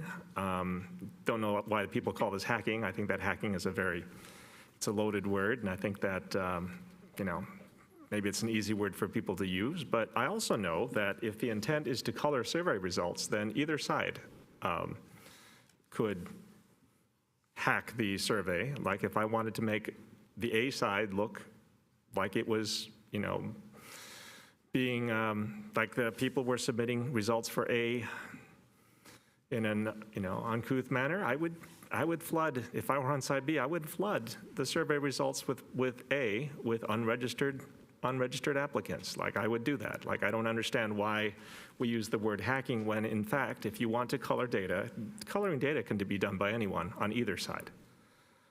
So I don't actually see, until I see more data, I read some of the emails that came in about that, and I looked at this report, I looked at that, and I think, well, I think some of the people here aren't looking at the basics, you know, they're actually looking at hacking, if they're actually looking at throwing out data, looking at throwing out bad metrics. There's lots of ways that could happen, and it doesn't imply one thing or the other. So again, if you want to make A look bad, people from B could go in and submit a lot of bogus inputs for A, and likewise, A can do that for B. Doesn't have to be A people, you know, putting in unregistered results just for A. That said, I guess I'd like to know, like, again, why people differed from the first to the second. I heard a little bit of reasons. I'd like to know if there's a little bit more, you know, thinking like why there was a change. If it's the survey results by themselves, I think, well, it's kind of unfortunate. Because I think that the survey, especially with the, you know, when we hear the answers to Councilmember Jane's question, we'll see how effective these survey results and the things where it would be at changing the opinion of the Charter Review Committee. Thank you. I thought of a follow-up question as well. So the results of that survey are alarming on so many levels. It was a survey that was corrupted by who knows who. I don't know. I want to find out who corrupted that survey. We've never had that before in Santa Clara. But I'm wondering that when we want to get some clear information, why didn't the Charter Review Committee have a poll conducted for registered voters to see? Because I think that would have been probably the smarter way to go to make sure that your information is accurate, you're getting to the voters, and if you saw that there was an overwhelming response from the voters to keep an elected chief or clerk, that may influence your decision in some way. But to have a survey that was obviously corrupted and then to throw the whole thing out, it makes no sense to me. So I wanted to know why that happened. When we were looking at doing a bond measure, that's the very first thing we did was poll. You always poll, but you have a legitimate poll, not something like this that was manipulated, corrupted, So, so that's my question. Why didn't you do a legitimate poll? Councilmember Jane. To the question of saving money, the elected clerk and the elected chief of police, those elections are every 4 years. Approximately how much does that cost every 4 years to put them on the ballot? And that's an ongoing cost that we have to do every year. And then what is the spending limit for those elections? How much do the candidates have to raise? Of course, there's always this allegation of when people have to raise money to run for election, that they're being unduly influenced. So there's that possibility that might impact fairness. I've been accused, other council members have been accused of all kinds of things. So, in fact, there was a thing about the grand jury about how we were putting 49er interests ahead of the city's interests, which, so when you have elections, there is influence. And the POA spends very heavily on elections. So there is influence there. So Is there a question in this? I'm asking how much money is spent on elections. Thank you. Vice Mayor Park? Yeah, I just want to point out again, like, we hear a lot of things that are stated as fact, and I think that this is just really bad analysis. I think this is really bad. Like we say, it's obviously things are hacked, obviously things are, bad. It's the first time in our history that we've seen this kind of thing. It's like maybe it's the first time we've noticed or first time that we've cared, but we can't actually make statements like that. Again, Is there a question here? No, it's a comment, because I heard a lot of comments previously, and I thought, well, maybe this is the time for comments too. Thank you.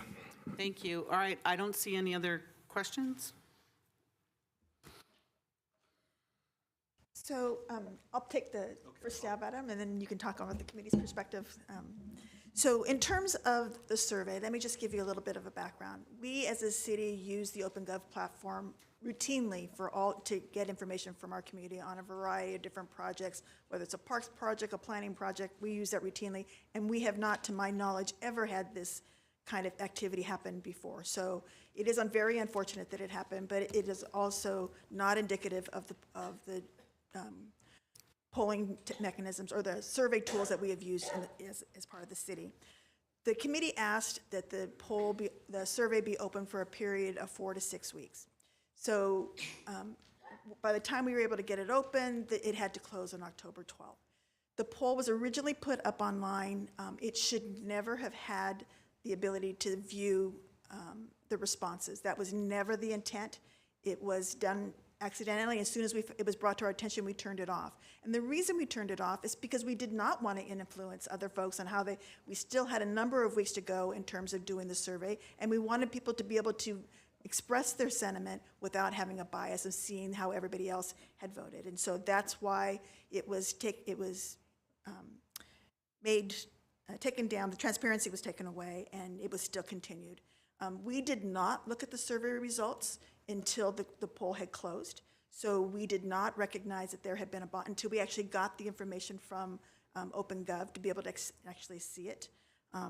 We did that intentionally, again, because we wanted to try and maintain a sense of neutrality throughout the process. In terms of not waiting until the survey was completed, again, the timing was that we were scheduled to have the final meeting on October 15th. 17th, and the schedule, in order to make sure that we were meeting the committee's request to have the survey open from 4 to 6 weeks, we had to close it on the 12th. There was not time for us to then get the data back from us in order to prepare for the agenda that had to be posted on that Friday before that last meeting. And so the committee, one of the questions that I heard was, why did the committee take the preliminary vote?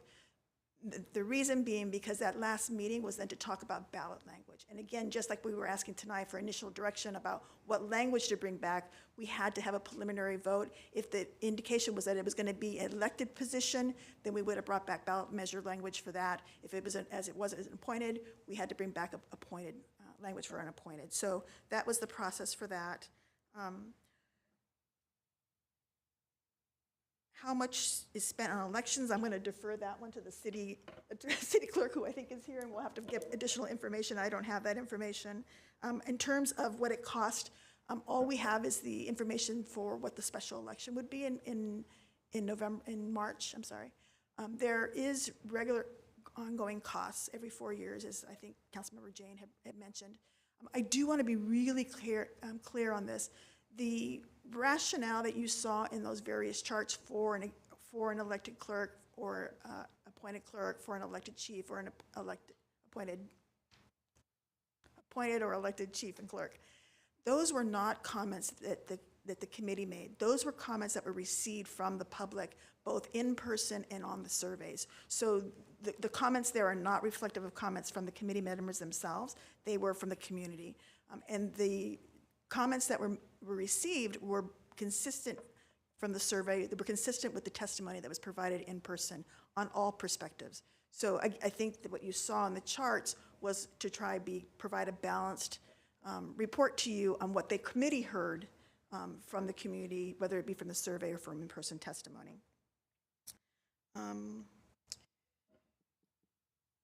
see.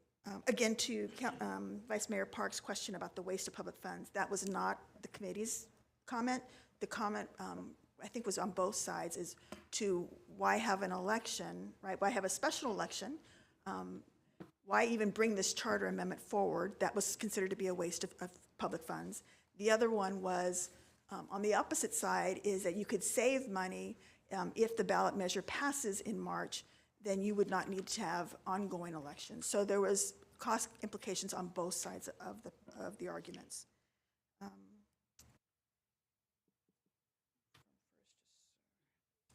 think I spoke to the question about why there was a first and a second ballot, the waste of public funds, why the survey was allowed to continue. I also asked, when did you take down the results of the survey? We took it down on that, I guess it's the Thursday before that last meeting. Can somebody find Is there a date on that? October 12th is when it closed, right? So it was October 12th is when it closed, and then we had the OpenGov send us the report. No, I meant, when did you stop letting us see the results of the survey? Oh, that would have been at the first meeting, one of the meetings of the committee members when it was brought to our attention. So it wasn't the first meeting, I think it was. I think it was the third meeting. Because it was at the library. It was at the library. 9/14? Is it September 14th? I need to know that date, when it was taken down. We'll find that date. Okay, thank you. But when it was brought to our attention at the meeting, we took it down. We had them fix that. And then the question about a poll, again, this is our normal process for getting community input. This was a community-based survey. It was not intended to be a scientific poll, a voter registered voter poll. It was, again, based on our past practice of having done these and having had good input. I mean, we regularly, routinely use this survey tool and get good input. And again, I apologize that in this instance it did not work well. We're going to try and make sure that doesn't occur in the future. One of the things that I think was factored into it was the committee really wanted to not discourage anyone from participating in the poll. And so we didn't want to require that they provide the name and email address. We did not get that information unless the participant authorized the city to receive that. For the unregistered participants, we didn't get any information from them. And when we contacted the vendor, they would not even provide us with the IP address. That's a propriety policy on their behalf. So we really tried to figure out how we could have done better. And again, I apologize that this did happen. It is incredibly unfortunate, but it is where we find ourselves. Okay. Chair?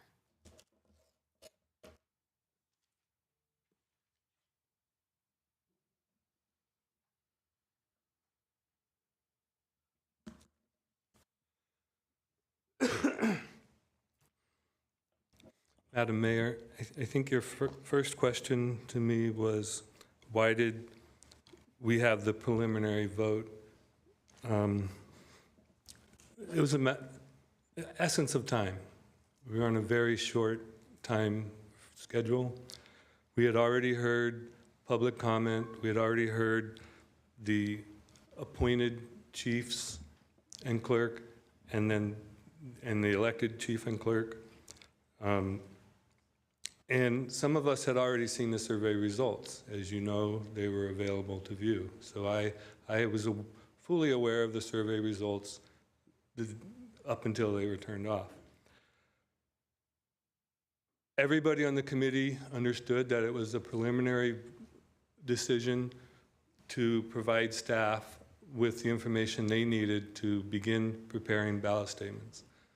I clearly stated at that meeting that if the survey results told us information that we didn't already know, we had the prerogative to change our minds. So that's the reason. Councilmember Jane.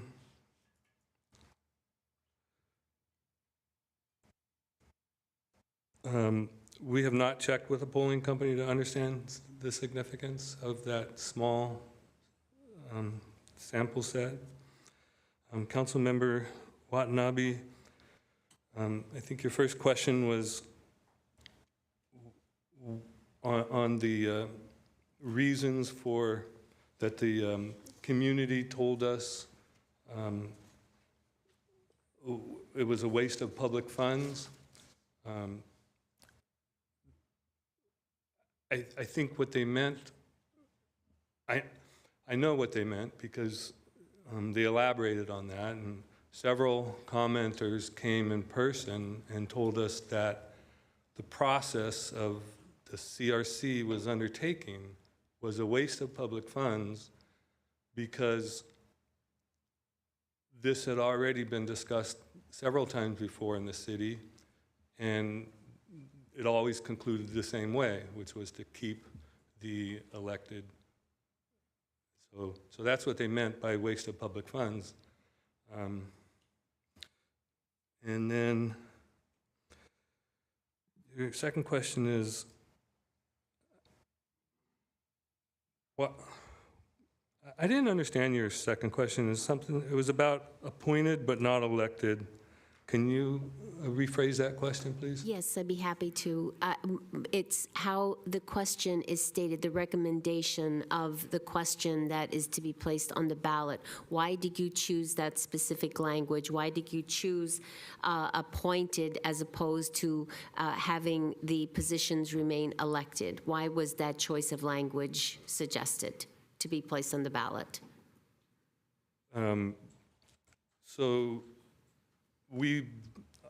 The committee voted to change from elected to appointed. And the committee wants to put on the ballot, ask the voters to do the same thing, change to appoint the city clerk. And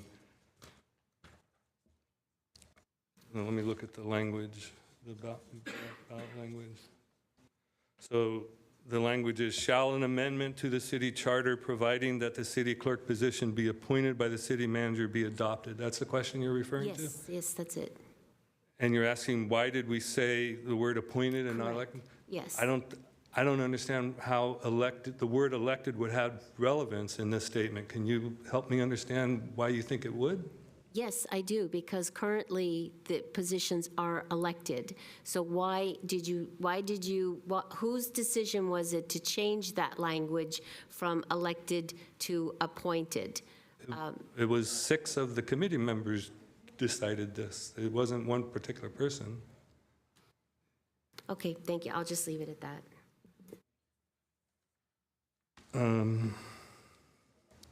And you had a third, was it you who had the third question of why wasn't the survey stopped? Okay, good. Yeah, the question's been answered. And Councilmember Park, I think your question is why did people change their vote in the final voting? I know there was only one member who changed their vote, and it wasn't me, and I can't speak to their intent, so maybe they could explain later to you during the public commenting process. Mayor, you asked the question about why not poll the voters and that the survey results are corrupt and maybe throw the whole thing out. You know, most of us in this room are from the tech industry. I'm a computer programmer myself. It's pretty easy to look at this survey data and figure out which results were automated responses and which were not. So those are the only ones we need to throw out. We don't need to throw out the whole survey. The whole survey is not in any way corrupt. Survey out. I watched the meeting and it said, most of you said you're not even taking into consideration the survey because it was too small for the legitimate names and the rest was suspect. So I didn't say throw the whole thing out. You said it just now, tonight.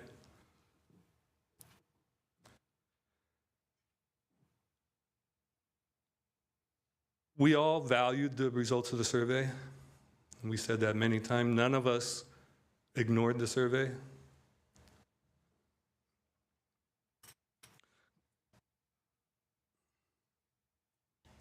And I think that's all the questions that were asked. Are there any more questions? Councilmember Jane, your light's still on.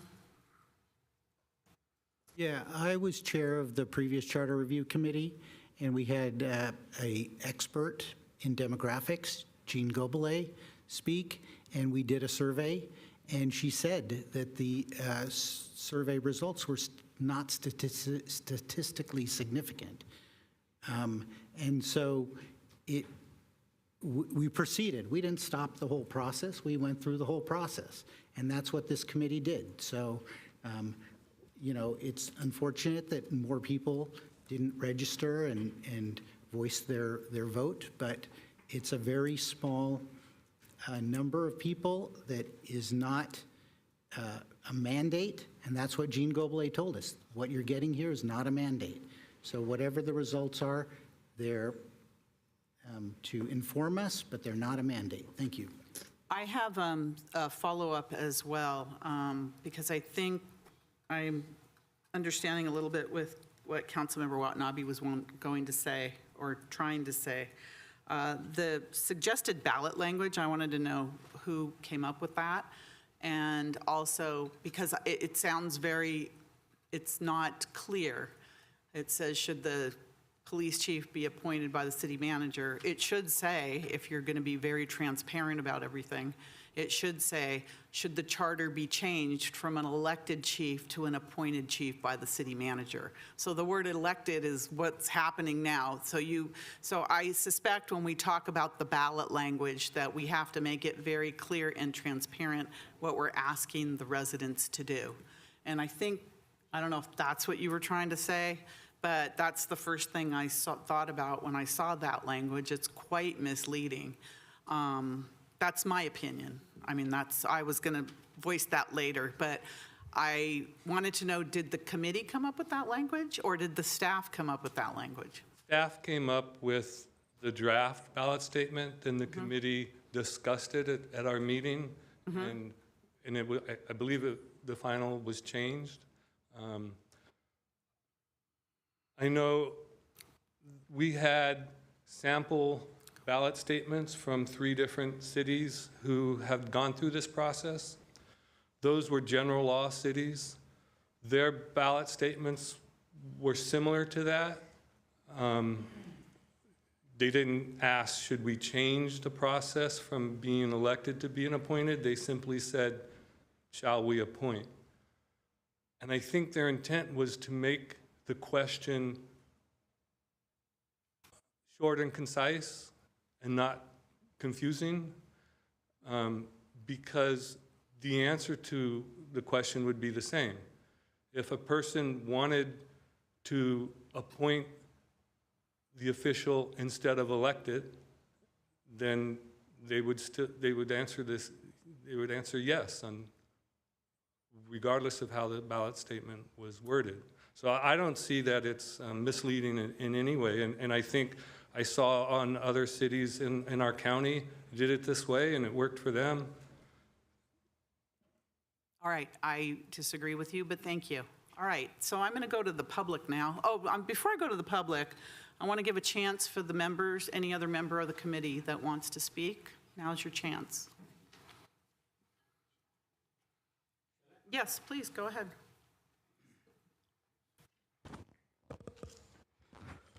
Thank you, Mayor. Thank you, City Council. Thank you, City Attorney, Manager, and the staff, excellent staff. My name is Satish Chandra, and I had a privilege of serving as a member of Charter Review Committee.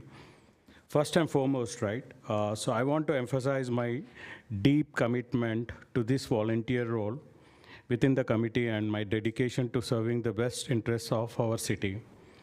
I have made personal sacrifices, including allocated my time away from the family and my kids you have seen here today, and other commitments to prioritize this important responsibility. However, based on my experience, interactions, and comprehensive analysis, I have identified several areas of concern related to the recommendation put forward by the CRC. Survey data accuracy, I think here we have some kind of consensus, and you tend to know that the most of the data and how the survey was carried or what the results has gathered was incorrect, but I would try to emphasize going forward, right? I mean, say the measures we have to take, right? So I have reservations regarding the survey data, particularly in unregistered respondents. It appears that there was no stringent checks in place to ensure that accuracy of the data, such as unique identification of IP address or email addresses. Because what happens is in most of the people here on IT, even the chairperson is also from IT, the uniqueness should be found if, because of not proprietary issues, if the IP addresses is not disclosed, then you can try to have email addresses or somewhere where if they want to stay, be anonymous, that's fine, but they should be assigned some kind of a way of finding the uniqueness and getting that particular recorded. Even if committee members didn't rely on the data, it shows someone gamed the system and leads to the lack of public trust. Second, the lack of discussion and predetermined. During our committee deliberations, I observed that members seem to have predetermined positions on critical matters, such as whether the city should opt for the elected chief clerk or appointed chief or clerk. I believe we do not engage in sufficient discussions to justify these positions based on individual votes. And we did not discuss some good ideas from the city or attorney suggestions initially as part of certain ways. Example, if I mean, say if the ballot, it goes to the ballot, whether you have to go and look for the qualified, candidates, or you want to expand the horizon of the selecting either elected chief or city clerk. So I attempt to voice my strong opposition to the approach. I found myself standalone in this endeavor. Again, our lack of open and honest discussion led to a lack of public trust. My conclusion, I firmly believe in the principles of the people, by the people, and for the people. And if you are making a certain recommendation from changing from elected to appointed, I think you are taking away something from the voters itself, and including me, Santa Clara City resident.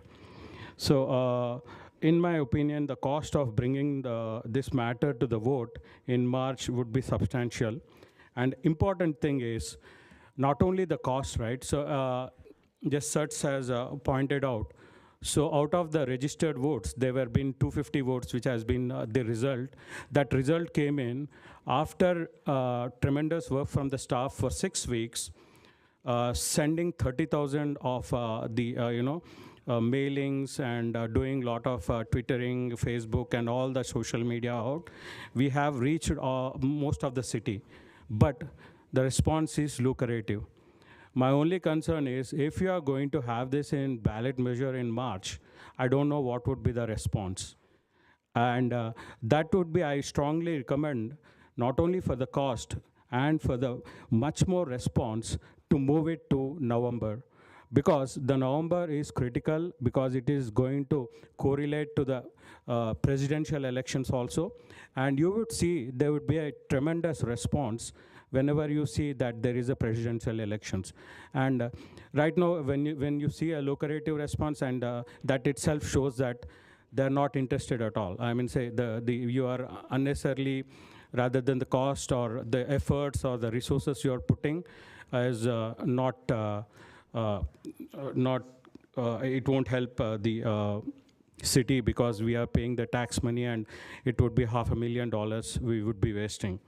So historically, the matter has been put to the vote, I think 3 to 4 times, and majority, 3/4 of the time, it has been, the voters have voted, they want elected chief and or elected clerk. So I think you have to look into it.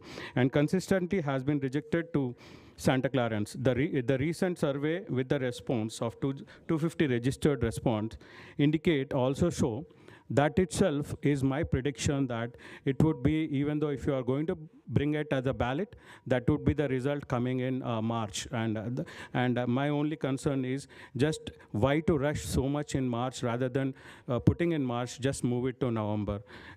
But if the city council is determined to seek the voter input, I suggest considering the November 2024 coinciding with the significant elections. So I hold the best interest of our city close to my heart. I believe in making decisions that align with fairness and righteousness. Thank you so much. Thank you. Please come forward. Madam Mayor, members of the council and city staff, thank you for the opportunity to serve on this. This is my second charter review committee that I've served on. I previously served with Councilmember Jane on the prior charter review committee. I'm Chris Coulterman. I lived here since 2 weeks before the Loma Prieta earthquake. And my husband and I have raised our kids here. I'm one of the people who voted to have the ballot measure go forward for both an appointed city clerk and appointed police chief. I think if you have not watched our meetings and listened to the speakers and listened to all of the public comment and read all the documentation staff gave us and the written input that came from members of the community, which was there, we received quite a bit.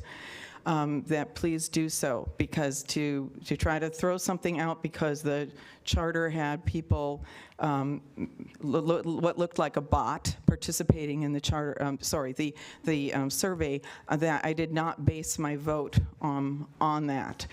Simultaneously with this, there was another poll I participated in for something else related to science and teaching. And I saw after the first day, it looked like the results were weird. And after that, they put in what they called a CAPTCHA, which was these pictures, pick all of the stoplights or pick all of the motorcycles. And that kind of a thing stops the bot. So since I understand from staff, this didn't happen before, but going forward, if there is another opportunity for a survey to put some kind of safeguards in place so this can't happen again. Madam Mayor, you asked why didn't we commission a poll? We had no budget. So if council wants a future charter review committee to be able to have official polling, you would need to provide that direction and give a charter review committee a budget to do that. That didn't occur to us because we had no money to spend. This is an all-volunteer committee.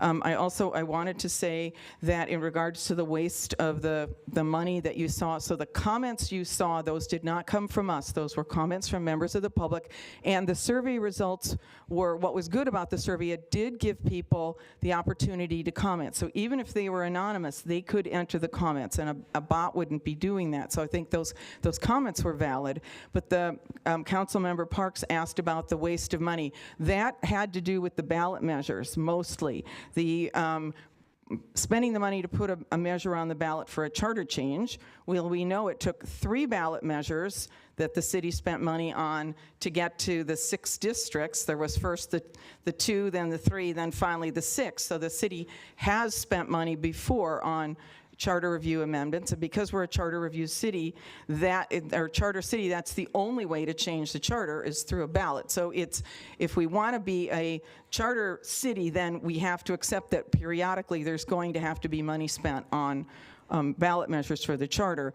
But then the other comment was, if we have an elected chief and city clerk, then every 4 years the city is spending money to put that on the ballot. So so that goes both ways. I disagree completely with stalling until November 2024, because police chief and city clerk, is my understanding that and we discussed this in the committee, those positions are up then. So if voters want to make a change to appointed, that should be the March special election, so that voters have a chance to weigh in, and so that change can be made, because then if voters want to make that change, then we wouldn't have those 2 positions on the ballot in November 2024. We should not wait and then have those positions and the charter, possible charter change on the ballot at the same time.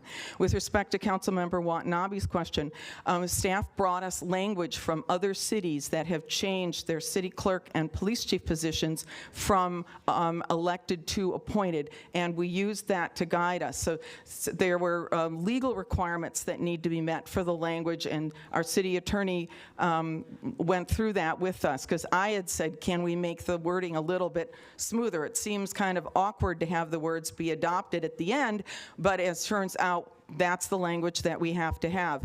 We don't need to put a ballot measure on that says keep the positions elected, because the charter's already written that way. So we don't need people to vote on what's already currently in the charter.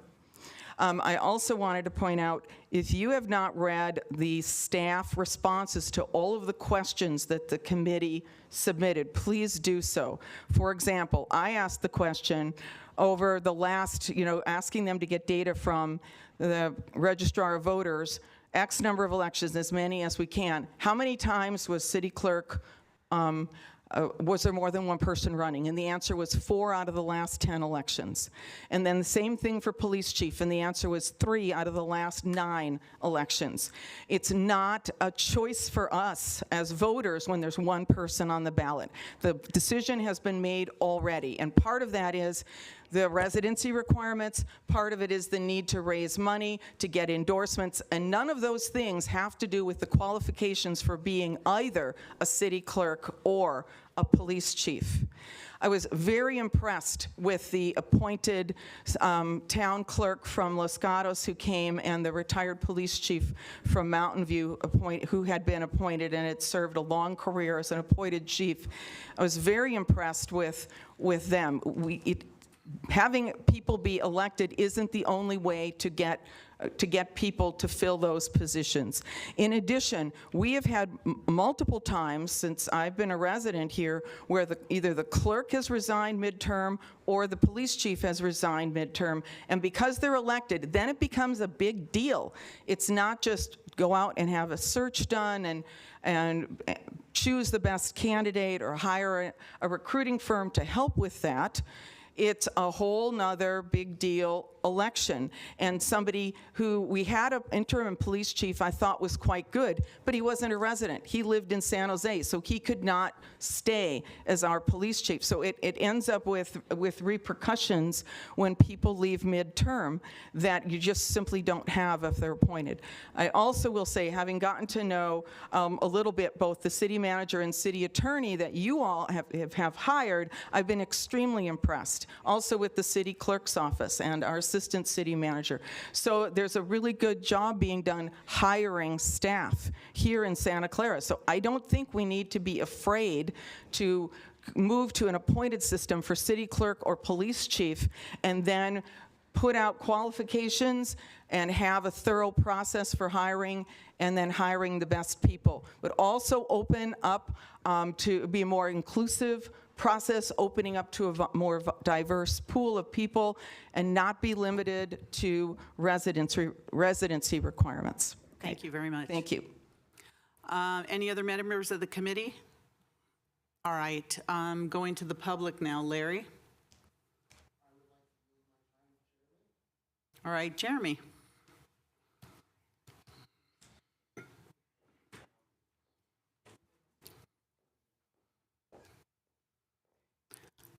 Welcome. Evening. Madam Mayor, esteemed council members, Jeremy Schmidt speaking on behalf of the Santa Clara Police Officers Association. I'm going to apologize. I had copious notes about what I was going to talk about tonight, but I want to thank all of you, the committee members, Assistant City Manager and staff for what they've shared, which has drawn light on a lot of issues. First of all, what I think is really important is just because we may not agree, it doesn't mean that I have anything against any of the committee members. I believe that they all worked very hard as volunteers and put in a lot of time and thought. I actually watched all of the meetings. So I want to be very clear that I appreciate the work that you guys put in, and we may not agree on the result, and I may not be happy with the process, but I have no issue with you folks. So I want to thank Assistant City Manager Bajorquez for a very powerful comment regarding taking down the live tracking of the survey results. She said the transparency was taken away.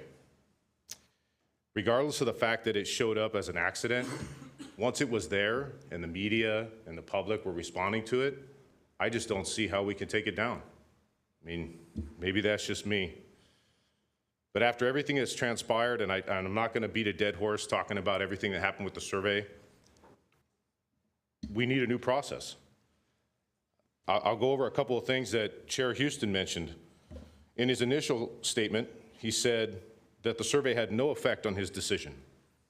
Yet then in his presentation, he regaled us with comments that were results of that survey. Then he later said, when he was answering questions, that no one ignored the results of the survey. There was a comment in his presentation saying that we had robust community engagement. The only thing I see evidence of is robust tampering.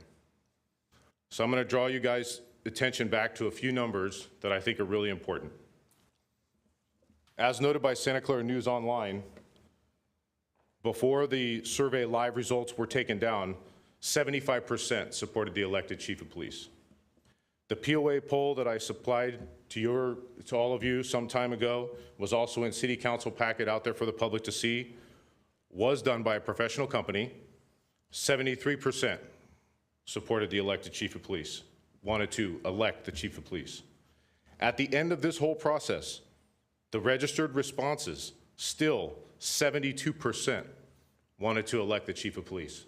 We keep coming back in the 70th percentile over and over and over again. Why are we risking $432,000 when we keep coming back in the 70th percentile? That just doesn't make sense to me. And I would say that we need to have a new, legitimate process and not a rush to strip the voters' rights. I'd like to discuss our right to vote and the council oath of office. The U.S. Constitution clearly strengthens our right to vote with several amendments, namely Amendment 14, 15, 17, 19, 24, and 26. You all swore, and I will quote, "I will support and defend the Constitution of the United States against all enemies, foreign and domestic." I'm calling on you to honor that oath. We need to do a professional poll with a new process. This committee was not given the time to fix this problem or the money, as one of the committee members noted. Acting on this information is dereliction of your duty to the public and a violation of your oath. Despite the work of the dedicated community members, this turned into a rush botch job. Please respect the people, stop with the we know better politics, and fix this. Thank you. Thank you. Pedro? Is Pedro here? Yes, I'm here. Thank you. Oh. Good evening. Yes, good evening, Pedro. I want to thank the members of the committee, and I have a couple of remarks. One is, I think this is evidence that democracy is messy and can be expensive, but the alternatives are much worse. Second, I think that the polling methods, given new technologies, have to change, because between hacking or whatever it's called and AI-generated responses, as we have seen at Santa Clara University in internal polls, those new methods are prevalent now. And we cannot just trust that anything that looks like written by a human being is written by a human being. I was one of the registered voters, one of the registered people who commented on the survey. And so for me, it's kind of disappointing that the 2-to-1 proportion of us who chose to identify ourselves was not taken into account, or taken into account as much in this process. So if we only were to rely on the registered voters who participated in the survey, then the result would be to leave the process unchanged, as it has happened so many times before. A quick comment regarding Councilman members Jain, between the difference between significance and representative. This was not a representative survey, given the number of respondents. And my last comment is, I think it's incumbent upon the City Council to really examine why so few people in Santa Clara are choosing not to get engaged. And I think it has a lot to do with the ethics exhibited by council members that are responding to outside interest. Thank you. Thank you. Kevin? You walked all the way back there, now you got to walk all the way back. Welcome. Get my steps in. Madam Mayor, Council, thank you for allowing me to speak. My name is Kevin Albanese.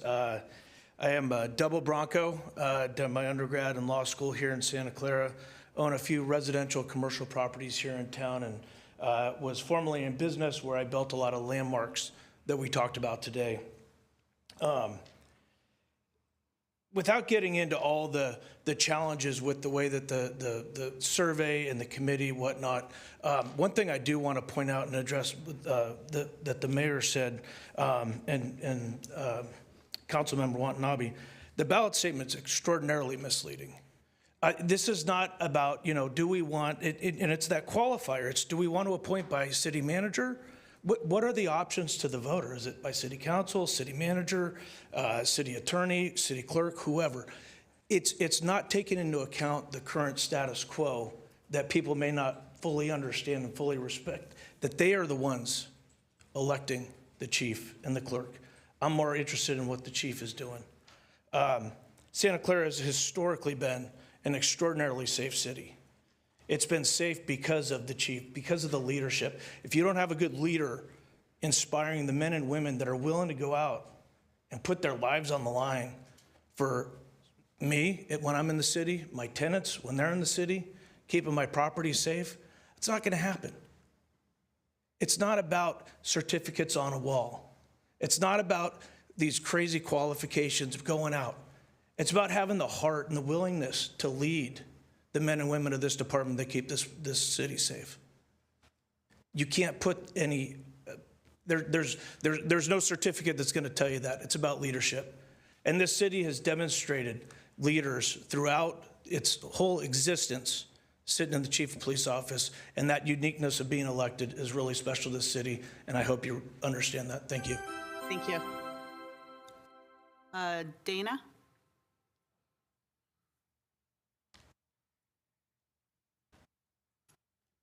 Welcome. Thank you. Madam Mayor, council members, thank you for the opportunity to speak. About a week and a half ago, I attended an ethics meeting put on by our city attorney in this room. One slide stood out to me at this meeting, and it was titled, "The Importance and the Challenge of the Concept of Appearance of Impropriety." And it said, "To preserve the public's confidence and integrity and impartiality of the conduct of the city's business, public officials should avoid even the appearance of impropriety." The Charter Review Committee and its survey, at the very least, have the appearance of impropriety. Somebody gamed the system to make it look like Santa Clarans support getting rid of the right to vote for our police chief and city clerk, and we don't. It's critically important that we understand what happened, why it happened, and who did it. That's what's required to restore public trust in our community. In Santa Clara, we've had a major problem with public trust since 2020. We've had the appearance of impropriety and even actual impropriety. A special interest has spent in excess of $5 million to elect or defeat council and mayoral candidates and received many more millions in return because of council decisions.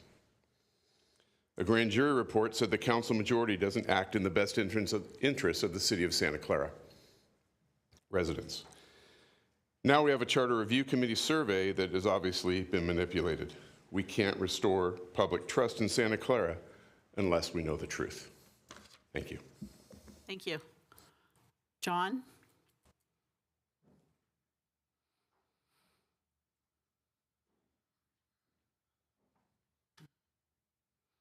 Welcome. Good evening. I have two concerns with respect to the appointed police chief proposal. As you know, our city is not like other cities because its city manager also supervises both a power company and a major league football stadium. This proposal would permanently add another huge and uniquely different burden on our city manager's office.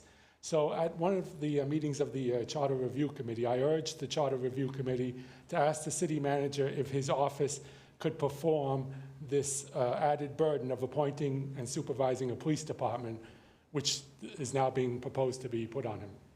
Now, I don't know if the city manager can address that, but I do think it is something that this council should consider. My second concern is that law enforcement is our city's most important function. As such, the development and implementation of its policies on that subject must not be relegated to an appointee of an appointee. At the moment, the people themselves pick their law enforcement officer. Now, the proposal would have the city who's elected appoint a manager, then a chief. It's a huge, dramatic thing.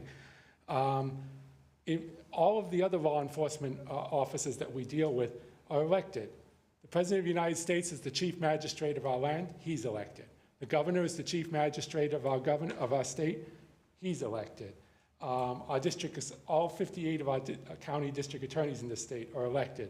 All 58 of our sheriffs are elected. The Attorney General is elected. These elections in the particularly unique field of law enforcement are important because it compels our police chief to have to actually engage with the public personally, him or herself. And I think that's a uniquely valuable thing, especially in these times. Thank you. Thank you. Is there anyone else that would like to speak? Please come forward.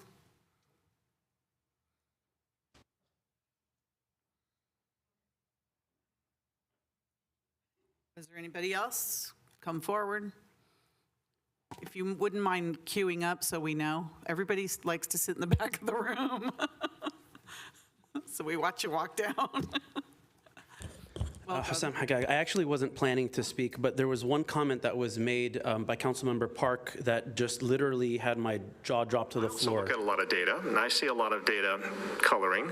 Don't know why people call this hacking. I think that hacking is it's a loaded word, and I think that, maybe it's an easy word for people to use, but I also know that if the intent is to color survey results, then either side could hack the survey. Like if I wanted to make the A side look like it was, being like the people were submitting results for A in an uncouth manner, I would flood. If I were on side B, I would flood the survey results with A with unregistered applicants. Like I would do that. Like I don't understand why we use the word hacking when in fact, if you want to color data, coloring data can be done by anyone on either side.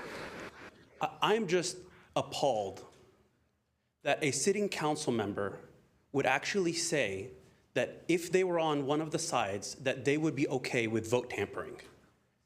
So I don't want to get involved in the subject matter of whether either position should be elected or appointed, but Councilmember Park owes the public an apology for sitting as an elected official talking about involving himself in vote tampering if he felt passionately about a subject, that he would do that, Or if you misspoke, I really implore you, as the elections official in the city, to explain yourself so that we can reestablish trust in the integrity of our elections.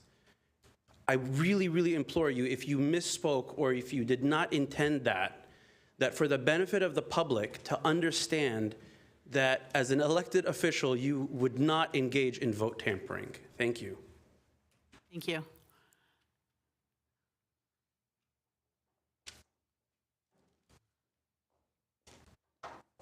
Anyone else? Welcome. So first of all, I think it's a little concerning that the city clerk doesn't understand the difference between a poll and a vote by registered voters. That's deeply concerning to me. I also think we've already seen in this meeting that the city clerk, the staff in the city clerk's office is doing the professional work of the city clerk's office, not the elected city clerk.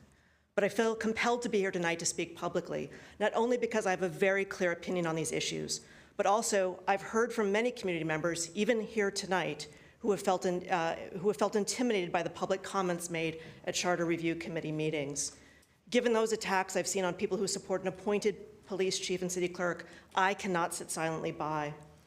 My position on the question is that I'm strongly in favor of having both of these positions become appointed positions so that Santa Clara can ensure it has the best, most qualified candidates in these positions, and that their job performance will be regularly evaluated by those who have regular observations of their work and the authority to evaluate it.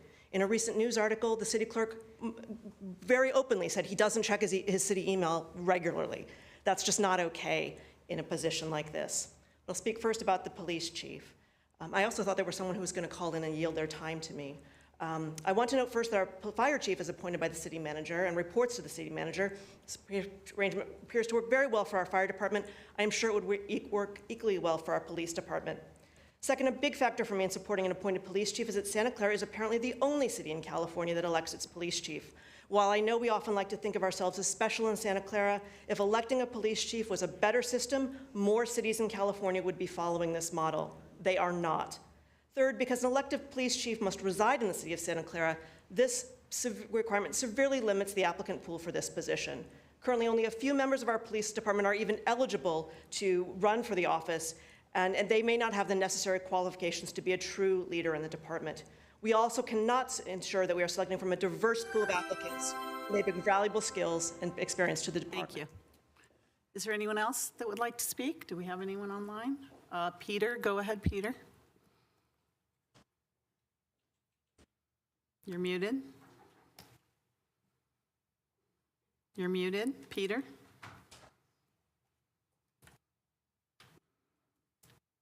You unmute yourself, Peter.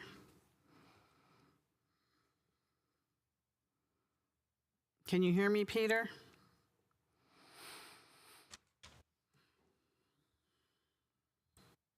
No, I can't. What's that? I can't unmute for him, so. Oh, okay, well, Peter, when you want to unmute, you're going to have to unmute. Edward, go ahead, Edward. Yeah, I just want to say that I've heard how we can only pull from the city of Santa Clara police chief. And I was wondering if there's a way to maybe change that to where it could be outside of the city, still be elected, maybe a county race, that type of thing. But for the city, I don't know how legally that could be worked out. But I don't know if anybody had seen that documentary, 2,000 Mules, about the ballot stuffing and these drop boxes where it's so easy to stuff ballots. And I've sent a lot of that information to you guys. And I know that that's pretty controversial, but there's video evidence, there's hard evidence of this going on. And I hope someday we can actually trust our vote. I still can't believe back in 2020, I was told to vote with only a black Sharpie and no photo ID required. And we had the strangest presidential race in history, I think. Just my own thoughts, because I mean, Biden had trouble getting 20 people to his campaign rallies, and Trump had thousands of people show up to his. there was a lot of weird stuff going on. Thank you very much for your time. Thank you, Edward. We'll try again. Peter. You're muted, Peter. Unmute yourself.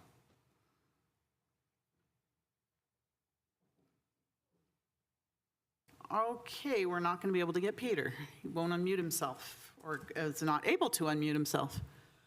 All right, anybody else? Yes, please come forward. I'd also like to say, did you know that the door is locked? That doesn't make it available to the residents. Just so you know, I had to bang to get the attention of this gentleman. Yeah, it's really wonderful. Okay. Did you want to speak, or?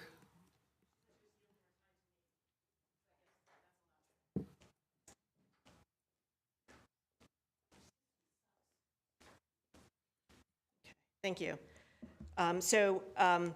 Finally, if the police chief is elected, the community has limited options for removing the chief should performance issues arise between elections. No one is in charge, and this is a surprise to me to learn. Currently, under the current system, no one is in charge of reviewing the police chief's performance between elections, nor in setting or reviewing annual performance goals. It's shocking. I also support moving the office of city clerk to be an appointed position rather than an elected one. First, because the city clerk is the chief elections and public records officer for the city, the position requires extensive knowledge about the technical and legal issues related to information and services residents need to participate in government and make informed decisions. If this position is elected, voters have no way to accurately test a candidate's knowledge of the highly legal and technical issues a city clerk must handle. Moreover, because the office is currently elected, it brings politics into a role that absolutely must remain politically neutral. The danger of this office being used for political purposes is very real, and an effective city clerk must be above the political fray and treat all residents equally, confident in the knowledge that the city clerk is not beholden to political donors and supporters. Finally, the office of city clerk used to be a full-time position. When a previous city council decided to make this elected role a part-time position with no input from the voters, they clearly acknowledged through their actions that the role required highly technical knowledge and expertise, and that an elected city clerk might not have that knowledge or expertise. The real work of the city clerk's office is now being done by professional staff. It's now time to complete that transition and make the role of city clerk a professional staff position in City Hall, where we can ensure that the individual who serves as city clerk will have the expertise to carry out the duties of the office and remain politically neutral. I urge the City Council to adopt the recommendations of the Charter Review Committee and place these decisions on the ballot for voters to decide. Thank you. Anyone else? Okay. I don't see anyone else. All right, Councilman. Oh. So I've taken off my hat as chair, and I'll just, I looked through my notes and I found the page from the agenda packet of our last meeting, and we had the town of Los Gatos, the city of Campbell, and the city of Morgan Hill, their ballot language. So Los Gatos was, shall the office of town clerk and town treasurer be appointive? Campbell was, shall the office of the city clerk be appointive? Morgan Hill, shall the office of the city clerk be appointive? So our ballot language is even more descriptive than in those other cities. Thank you. All right, Gary, go ahead, Gary. Yeah, good evening, everyone. First of all, fantastic job by Miss Ryan there. Wholeheartedly support everything she said, so thank you for that. Earlier, the community survey was brought up. That thing for sure was manipulated, not just part of it, but all of it. A ballot in March won't be, so we should stop trying to gain I got your points on that topic. Adding on to the chair's language that he wrote there, up in King County, Washington, in 1969, the sheriff was actually appointed. In 1996, they changed their charter to elect the sheriff, but then in 2020, they put it on the ballot again, and voters unanimously, not unanimously, majority voted to make it an appointed again. The agreed upon neutral ballot language read, quote, shall the King County Charter be amended to return the position of King County Sheriff to an appointed position, end quote. The reason why it had appointed in there and not elected is because they were trying to change the charter. So they wanted the voters to understand that what they were being asked to vote on is to make a change, not keep stuff status quo. Put this matter on the ballot in March, and we'll get to see real voters, real votes, and real sentiment if residents want a police chief who is appointed or elected. Remember, in Santa Clara County, 11 of the 13 law enforcement leaders are appointed, and the majority of them are run better than the city of Santa Clara. Thank you. Oh, thank you. All right. Anyone else would like to speak?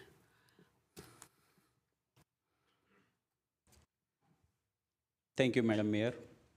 So I'm Chirag Patel. I'm part of committee member, but right now I'm speaking as a resident. So I do agree with Council Member Jain's comment about statistically significant number. So yes, I agree that whatever the survey results were, it was not statistically significant. And if someone wants to go in detail, I can go into that tomorrow if they have time. So survey result didn't change my mind because we listened to a lot of these expert opinions, public comments, and also like I did my own research. Also, I believe no one, I can speak for myself, I didn't have predetermined mindset about this whole process.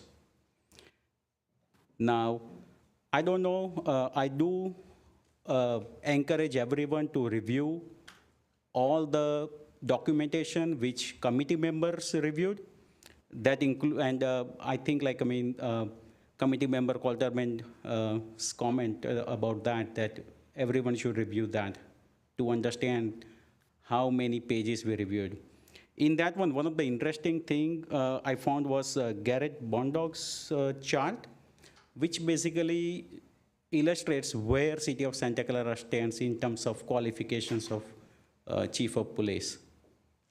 So I heard about certification and all that. Those are not that important. It is extremely important. It is extremely important because that shows your dedication towards learning, right? So I think look at that, and that will explain the whole thing. Thank you. Thank you. Anyone else? All right. Councilmember Becker, your light's on. Thank you, Mayor. So first I want to thank the Charter Review Committee for all of your work. You guys had a very robust discussion, and I have to say, you guys respected each other. You guys treated each other with politeness, and I think that was the key to your guys' success. Even if you guys disagreed, you still found a way to work together, and I applaud that from all of you. Getting into the details of this item, you know, I heard everything from every member of this public. I talked to members of my community. I've heard from members during the charter review meetings. I watched every single one of them. It was kind of like must-see TV for everybody. In the reality, I see it this way. It's a cost savings. I think we've mentioned it before. Every 4 years, we have an election. That's a cost savings. We will basically consolidate our management into yearly salary costs that are going to be cut. I mean, we're sitting here trying to find ways to save money. Well, we're trying to find ways to save money and actually bring us to the new century. I see it as better accountability, better checks and balances. I think Michelle Ryan and a few others have mentioned it here, which is you don't have reviews, you don't have goals, and I think that is a big issue because you don't get the best candidates. In fact, that if you only have one candidate on the ballot, you only get one choice, and I think that's not fair. I think the process should be very streamlined, and I think going to an appointed city clerk and an appointed chief of police is a streamlined process, is again, bring it into the modern day. I know there was a comment that was mentioned about, well, how about we change the ruling, change the rules of you can run for the role, but you live out of the city. You can't do that. You have to actually live within the jurisdiction you represent. So that's out of the picture. The survey, though, I am very, very concerned about that survey. I think the data was very manipulated, and that was the thing that stood out to me when I was watching the meeting. Councilmember Park made some remarks which I think are getting misconstrued here, but the comment he made is actually the thing that I thought of the very first moment when I saw those results. As I said, it seems like someone from one side wants the other side to look bad so they can come up here in every council meeting and claim corruption, and then some organization like Stand Up for Santa Clara sends out a poll asking people to take the poll and support some kind of, do you want to support the elected police chief or the an appointed police chief?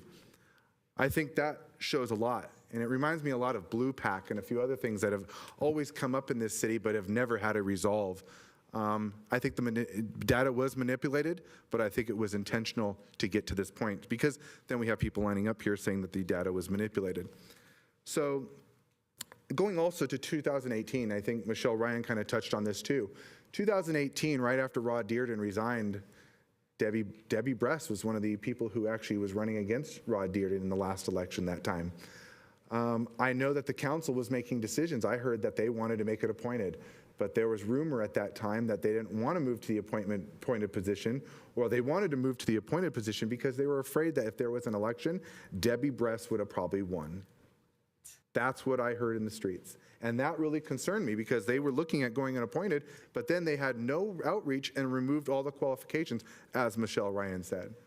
The other thing that I noticed during that same year, around that time, was the council majority then wanted to move from a elected police chief to appointed police chief because they didn't agree with who the police chief was then.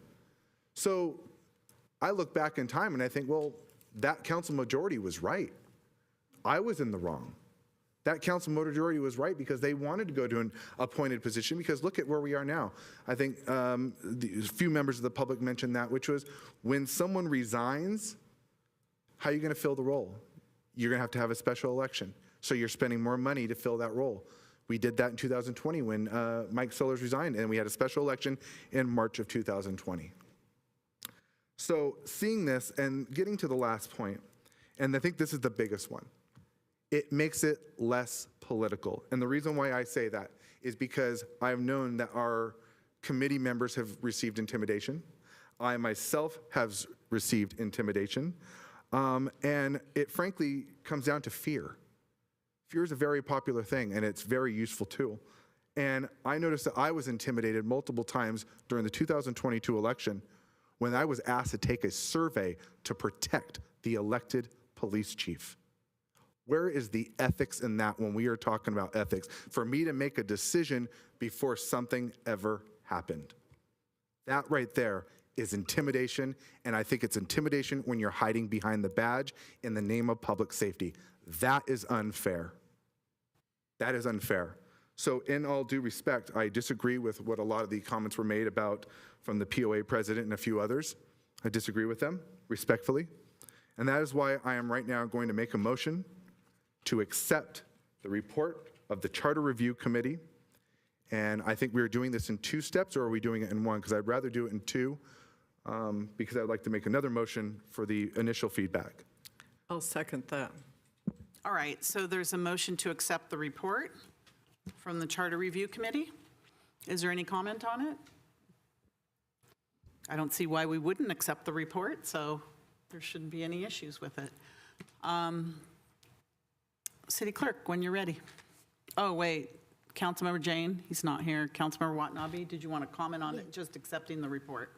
Yes, I do want to, yes, comment. Yes, because I think it's been brought up by several members of the public about how the survey again was tainted. It's corrupt. It was hacked, and funnily enough, we had an email this afternoon. Council had an email from a Christine Bakken, who is a professor in the Department of Communications at Santa Clara University. And she did a very thorough analysis of the survey that was presented, and her analysis clearly showed that there was more support for the no position than the yes when you looked at the registered responses. And of the unregistered responses, there is more support for the yes position than the no. But her recommendation, she had some very significant recommendations, and that was that the city must thoroughly investigate what happened and who was behind this corrupt hack. And it must also address the questions with its residents and taxpayers about how Santa Clara got into this mess, and looking into survey software. I have deep concerns about this report, and based on the fact that it's tainted. Obviously, there's potentially some special interests that have inserted themselves, into this process, because the point is that this has never happened. And now, on a crucial decision that is going to will take away the votes of our residents, take away their ability, take away their right to vote. This is very disconcerting, and I think all the more reason why we need to look at the end results. I mean, the Charter Review Committee can make a recommendation. However, this decision is shrouded in well, there's no transparency, and there are a lot of questions out there as to why this happened, and I really don't think that it's a valid result because of this the taintedness, because of the corruption, because of the hack. So I don't support the report. I think that, frankly, this should all be thrown out. In the end, scheduled elections that will be scheduled or planned for November of 2024 will be cheaper because ballot measures and elections offices are cheaper than having a special election. Because it's planned and it's consolidated into one group. This is one special election that's going to cost almost $500,000. And I hear people talk about saving money. No, I'm sorry. In the long run, this is going to waste money. And you want to talk about a waste of money? This is a waste of money. This ballot measure is a waste of money. So I don't support the report.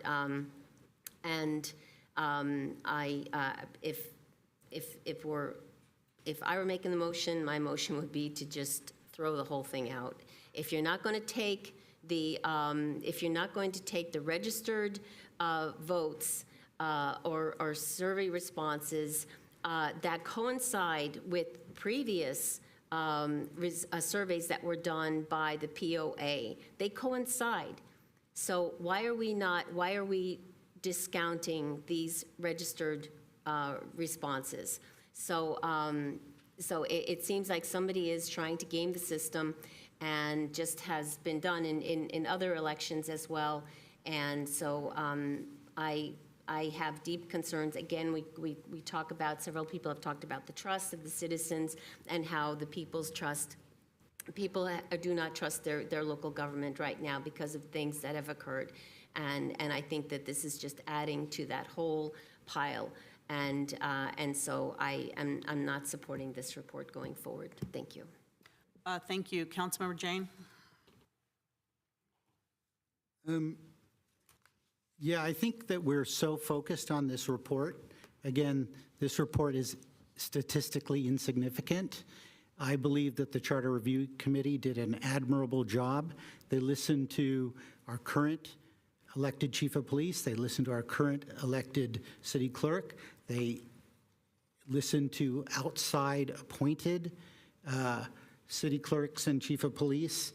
And I'm kind of offended that the head of our POA, Jeremy Schmidt, who I believe I'm wondering why he's not a registered lobbyist, is accusing us of violating our oath to the Constitution when Gilroy recently changed from elected to appointed. Why didn't it come up that they violated their oath to the Constitution? And I think that the Charter Review did a very thorough job. It's unfortunate that this survey didn't have more respondents, that was not more of a mandate, but it was not significantly statistically significant. And so I am interested in accepting their report. Thank you. Thank you. Councilmember Chahal.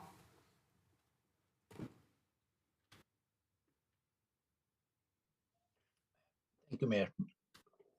So first of all, I would like to thank the committee for doing the detailed deliberations. And I know there were difference of opinions, but they have been very polite and professional in having the discussion and preparing this final report.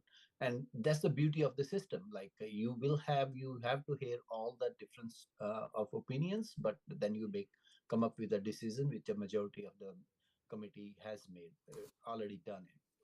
So I will accept the report, definitely. And I have some comments to make about the survey. I know we are giving quite a bit of, depending on who you talk to, importance to the survey. In city of Santa Clara, the surveys has been for long does not reflect what actually the needs of the residents are basically. And we as a council, or as I would request the staff also, we do need to make a survey policy down the line so that we make these surveys more scientific in a way that the outcome comes better. And that's the reason that committee members have said they looked at the survey, but that was not the only thing. They looked at the participation of different experts on like appointed clerk, appointed police chief, and their decisions were not based on one particular aspect of it. And that is the real thing, that the committee did a lot of deliberation and the survey was only one part of it. And about the money, you know, I'm hearing that we're spending the money on this thing for election. We spent millions of dollars when the city was to go for a district election. Nobody was talking about that. The council at that time could have easily, as per the state laws, passed a resolution at the city council to divide the city into districts. We would have saved almost $3-4 million. We didn't do that. So, and the same people are talking about saving the money over here. So I feel like how the politics plays around at a different time, you play different politics basically. And with the survey report, with the testimony from various residents, I would accept the report and then go forward with that. Thank you. Thank you. Vice Mayor Park? Yeah, I agree with Councilmember Jane. I think that there's a lot of time spent on the survey and using the survey to try to invalidate the committee results. I mean, the survey had a problem that seems clear, and if we're going to go forward with this kind of a survey, I think that we need to fix these problems. We need to bring back the trust. But that's actually orthogonal to the committee's findings. I think that the committee members actually said they considered the survey, they understood the problems, and several people said this, they considered the other information that was provided. There was other, testimony. And I think that to say that the survey was the sole reason that they made their decision doesn't seem like that's the case. They even stated this. So the fact that we're talking about the survey to invalidate the committee report, that doesn't seem like that's just not the issue. Thank you. Thank you. To me, accepting the report of the Charter Review Committee and thanking them for their work is something that I'm prepared to do. It doesn't mean I agree with it. I'm just accepting it. It's a note and file. So I think that, they deserve a thank you for all the work and the hard work that they put in and the time that they spent from their families and others. I'm not saying I agree with it, I don't, but I appreciate everything you did, and we gave you a charge, and you accomplished what you needed to accomplish to us, so thank you very much. So I'm prepared to accept the committee report, because that's just what we would do. But I know a lot have talked about the survey, and I'm separating the survey from the Charter Committee report, because the survey was conducted by the city. The Charter Review Committee did not conduct that survey. And I think that what's concerning to me is that the survey, I think all of us agree, was manipulated and gamed in some way and corrupted. And that's what I'm concerned about, because that hasn't happened in the past, which was confirmed by our city staff, that this hasn't happened in the past to this degree. So it's really concerning to me. And I think going forward, maybe we do things differently, but I want to find out what happened to this one, and who did this and what happened to it. So I'm prepared to accept the report, but I'd like to have a follow-through investigation as to what happened to this survey. And again, it has nothing to do with the Charter Committee didn't conduct the survey, the city staff did. I'm not saying the city staff did anything, I'm just saying what happened, because if we don't find out what happened now, any survey in the future could be corrupted as well. So I'll agree to the motion. I'd like to ask the maker of the motion if he would include, it was Anthony, right? If you would include review as to what happened with the survey on top of it. Sure, yeah, I mean, it's going to be some staff's time, but going back to my notes about that. I would ask that someone outside take a look at this, because I don't want this to happen in the future. And for our public to know that we don't tolerate or accept this kind of manipulation in the future. That's fine. I'll add that to my motion. Thank you. The second concurs. Thank you, Karen. Yes, City Manager. Thank you. Just want to ask for a little clarification on the motion. I believe what I heard is a request that a outside review be conducted with respect to potentially how someone was able to submit multiple responses, either a person or some technical device. Yes. Want to just remind council of what Assistant City Manager Bojorquez said, is that staff did request the raw data from the vendor. We received that. However, what we were not able to receive from the vendor, and the vendor would not provide, was the individual IP addresses that would be the information that's needed to do a deeper analysis to try and find out where the survey responses came from. And so instead of direction to hire a outside vendor, I think it would be better to give staff general direction to look into the matter. Should we be able to obtain the IP addresses, or if we feel that we need to hire a outside firm or receive legal analysis or legal support to work with the survey company to obtain the data, we can come back to the city council. I don't want to immediately jump to hiring an outside firm. I think we have a little bit more work to do before we make that conclusion. And we do have subpoena powers in the city to get that information as well. So, okay, I'm okay with that. That's fine. All right. Got that, City Clerk? So I'd like to review what was just said. Says accept the Charter Review Committee's report, direct staff to review what occurred with the survey and see if IPs can be retained. No, to find out what happened. Yeah, okay. Find out what happened. You don't have to go into IP addresses. And this is for the future. To find out what happened today or whenever that happened. I'll make my comments later about the potential ballot argument. And Councilmember Becker, your light's on. Vice Mayor Park. I want to ask the city manager and the city attorney, I don't understand what the value is of tying survey forensics to the motion for the acceptance of the report. Like, I understand that, I mean, again, they're somewhat related, but they're not, they're completely different actions. I kind of feel that if you want to ask for survey forensics, that's a separate motion. I think that this one should be acceptance of the report. Vice Mayor Park, they can happen together or separately. Having them together does not nullify accepting the report. The report will be accepted, and as a part of that same action, staff will look into the survey results. But it's really a matter of preference. And I agree, Madam Mayor, and there's no legal issue with approaching it that way. Thank you. Councilmember Becker, your light's on again. Sorry for that's after the motion. Sorry. All right. Councilmember Watanabe? No. Councilmember Shahal? Yes. Councilmember Hardy? Yes. Vice Mayor Park? No. Councilmember Jane? Yes. Councilmember Becker? Yes. Mayor Gilmore? Yes. And that passes 5-2. All right, thank you for that.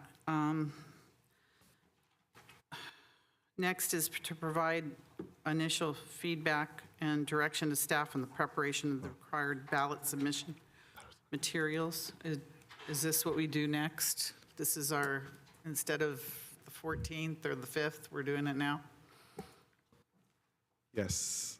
So I would like to make a motion to provide initial feedback and direction to staff on the preparation of required ballot submission materials for the City Council to consider at a subsequent meeting on December 5th or a prior date. And what I'm going to do is I'm going to go to the recommendations from this charter review. Wait, are we voting or just providing initial feedback and direction? Is this a voted direction? Are we voting now? That we're doing that. Madam Mayor, it can be in the form of a motion for direction, or it can be informal feedback from each council member. It's in the council's discretion. What about members of the public that were expecting this to come at a later date? I'm curious. What shouldn't happen today, Madam Mayor, based on how the item's agendized, is a decision as to what's going to go on the ballot. It really is more direction to staff as to what the expectation is of what we should bring back. Just in light of time considerations, if there's something different that the council wants us to bring back, it would be good for us to know that now, so that we can be appropriately prepared, to advise the council with the short time frame. Thank you, Madam Mayor. Okay. Councilmember Becker? Yeah, so I will continue. So again, the best poll, I think, is through the voters. And so I'm going to take the recommendation of the charter review, which is, it is recommended that City Council place before the voters the following charter amendments in March 2024. City clerk shall an amendment to the city charter providing that the city clerk position be appointed by the city manager be adopted. And chief of police shall an amendment to the city charter providing that the chief of police position be appointed by the city manager be adopted. And also, it is recommended, and I'm going to include this too, thanks to Commissioner Davis, which is the recommendation that the ballot measures, if successful, that the city manager be encouraged to utilize recruitment strategies and hiring practices that would promote a diverse pool of qualified candidates as possible. That is the end of my motion or recommendation. Madam Mayor and council member, just to be clear, it's not the action itself, it's to bring that back and all the materials necessary, for you to take that appropriate action at your next meeting. Absolutely. All right, Councilmember Hardy. I was saving my comments because I thought that's what we were going to be doing and giving feedback. I was too. So I will give my comments. I've been taking copious notes. I had the opportunity to talk with one of our officers several years ago during the time that we were out at the neighborhood, where we visit the neighborhoods in August a couple years ago, and the officer shared with me something very interesting. It's very difficult to be in a department where no matter how hard you work and no matter how well you do, You will never be even considered for chief unless you change your residency. If you live just over the border in Campbell, Cupertino, Sunnyvale, or San Jose, you would have to move, even though you have possibly established your family there. That was very interesting to hear that from one of our officers. Less than 10 officers reside in the city at this time, and none of them are in the upper management of our PD. There is no one in the wings that would be considered if we had a requirement to have an application. Right now, our only application is, do you live in the city and are you a police officer? It doesn't matter where you were a police officer, just that you are one and live in the city. That worries me. The last time we did have this on the ballot was decades ago, and there was a lot of confusion because it was put at the same time voters were voting for a police chief. By putting this in March, that separates it away from the 2024 election. And if the voters choose to change that, then it is done. It's bothersome to me that I'm hearing you're taking away voters' rights, you're stripping voters' rights, how dare you? Excuse me? That's exactly what we're trying to do, is give the voters a voice. They will decide. On the ballot, I will have one vote. That's it. It will be the voters that will decide. And the information they will be given is to allow them to make the choice. We are the last city in California. That should tell someone where the momentum is, that it is not towards an elected police chief for cities. I find that very interesting. I am not worried about the exact language because it will be the city attorney that would write that based on the city charter. What our charter review committee gave us was an example, a possibility, and that they wanted it clear and simple. I heard that very, very clearly and thought that was good, but I'm not worried about my crafting it. That would be the city attorney that would do that. I've had these concerns for quite a while, but reading this report, I had never thought about how we have continuing cost. I've heard, oh, how terrible to put this on a primary ballot and have to spend this. Well, this is a one-time cost, and if we keep it elected, we have an ongoing cost.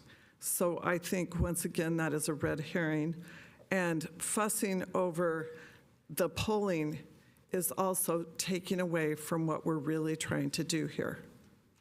We'll look at the polling, we'll look at the process, but the true polling is when the voters vote, and that's what they should be allowed to do, given the information, and that is what our Charter Review Committee very clearly said they would like to see happen, and I would agree with that. Thank you. Thank you. Vice Mayor Park? Yes, I was also saving a lot of my comments as well. A couple of questions for the city, which is how many times have we had an elected police chief outside of the management unit?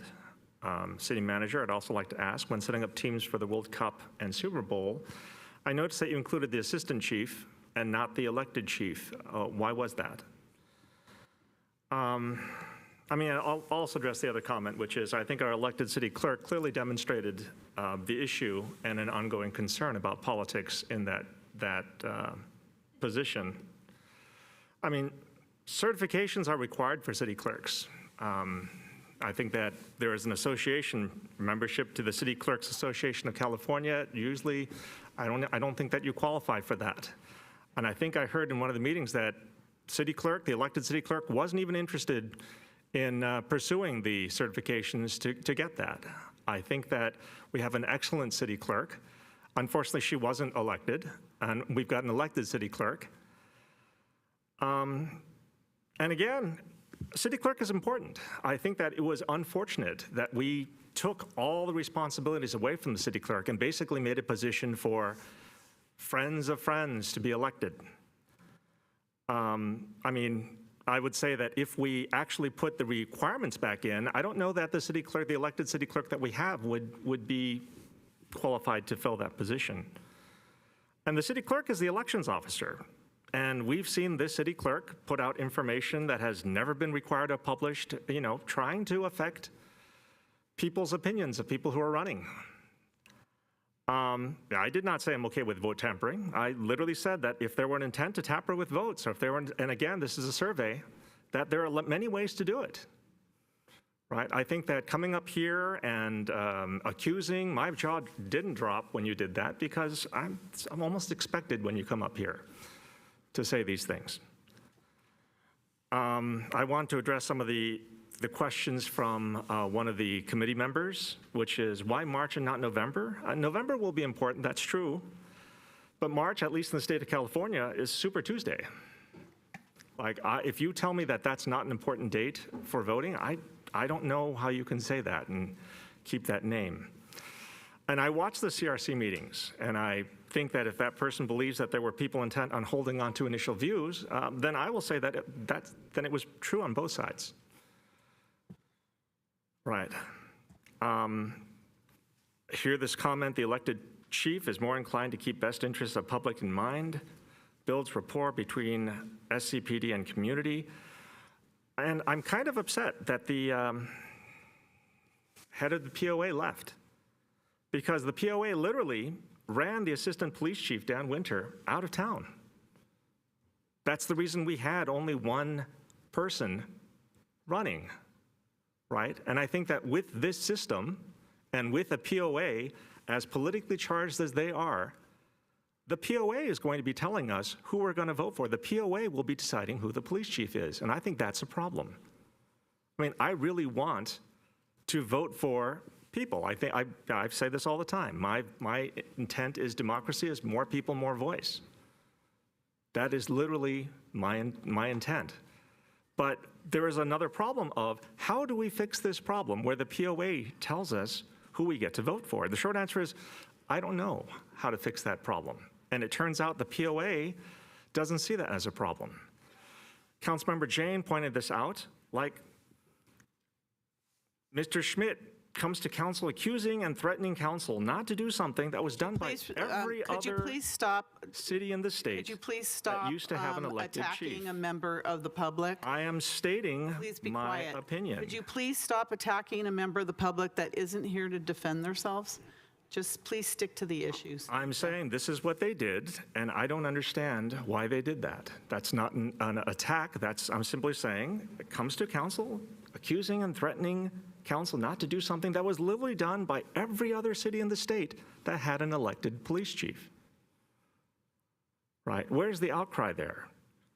Right? And no one is in charge of reviewing performance or setting goals.